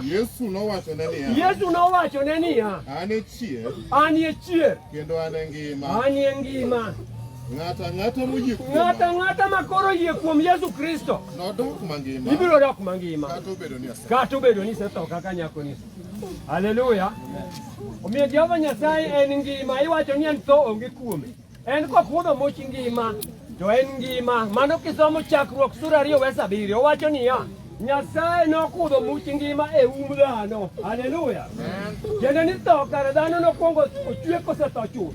To Nyasaye nokudho much ngima. Nyasaye nokawo lowo. To kosekawo lowo to chwego dhano. To much ngima ne onge kuom dhano. Kendo ni dhano ne osetho. To ne pok otowo. Haleluya. Mana kaka koro Lorino tho ni ok otowo. Ringre nitie kendo pod ber. Kendo king'iye to yudo gi en gi kala ne manyien tie. Dine Nyasaye bima kudho much ngima. De sandugni obedo maonge ohande. Haleluya. Mane ng'ama wanyisou mondo uluor. Mane ng'ama wanyisou mondo umak go siep. Owacho ni ya Lazaro siepwa osetho. To aduogo mondo achak achiewe. Omiyo makori kwano ni nindo. En nindo mana ne joma lemo. Jomoko dago ngima moro makata kanisa ogidhi. Jomoko dago ngima moro magikia ni Yesu Kristo biro duogo. Nitie odiechieng' achiel mondiko e buk mar Zaburi sura 110 mawacho niya, oketo gik moko duto te obedo ratend e tiende nyaka okete bat korachwich nyaka chop gik moko te bed ratend tiende. Ratend tielo miwuoyo e buk mar Tich Joote. Namba 1 gima ohingo dhano en tho. Haleluya. Bung'e ni dhano osedhi nyaka e kor lwasi kuma pok igike. In ber jomoko a Kisumo, jomoko a Nairobi, jomoko a Migori, jomoko a Karachuonyo ka, jomoko bende wan ge gweng' ka. Nitie kama jomoko osedhiye makata kenjwa kapok ochope. Jorieko. To nitie odiechieng' achiel manyiso ni biro mar Yesu Kristo biro miyo ji te bed religion. Haleluya. Biro mar Yesu no nobedo ohala ne joma osebedo siepene nikech ang'o? Wanachak wayud jogewa manosetho nikech ne gigeno Yesu Kristo. It is upon you niya imako siep gi Jehova Nyasaye Yesu Kristo mabiro chiero ji koso. To mogik owacho e buk moro mar Fweny sura 1:18 ni Yesu Kristo kanobiro ma en botho en ng'ama notho kendo chako oa e piny jomotho to dhi e polo to owacho nokawo rayaw mar piny jomotho gi mar dhod tho en mobiro duogo yawe. Haleluya. Owacho nang'o? Kendo an jal mangima. An mangima naw. Ne atho. Ne atho. Koro ngima. Nyaka chieng'. An gi rayaw mar tho. En ma en gi rayaw mar tho. Kod mar piny jomotho. Kendo mar piny jomotho. Haleluya. Loni wadwa duoke. Odwa bede e ode. Jaber ni dwa bede e ode. Onge ng'ama biro chiere ka. Nyaka chop ng'ama nyiso uno duogo. Eka biro. En mobiro golo ji e gweng' ni nyaka wuon gi ne waiko bathe kacha. Nyithindo gi ne walemonegi kaka tindo kabisa. To wamor ni Nyasaye omiyo gi ngima kaka ne walemono. To Nyasaye ma bende wabiro lamo ema biro konyo nyathi mineno uweyo. Haleluya. Miyo siepwa ito ling'aling'a wabiro nyisi weche moko. Wabiro konyi kaeto konyo nyathini. Kaeto biro gik mogikira e bor mar duong' mar bor dhano. Rang'iny mar bor dhano midwa ni dhano bedie nikech much ngima ma pinyni ok nyal miyo ng'ato. To Jehova Nyasaye mamiyo. Adwa ni waika ika. To nyiso wa buk mar Chakruok sura 3:19 niya. Wacho niya. Wanacham kuon gi luya. Nyaka wadogi e lo lazima. Nikech kanyo ema nogolie dhano. In lo. Kendo lo ema nidogi. Nyasaye gwedhwa nying Ruoth Yesu. Wadwa iko. Koro sama waiko jaber teruru kineno no litni ahinya to bende bed ka waiki ko mano kira wachapo basta kanyo woma na visto ko wayo waiki aika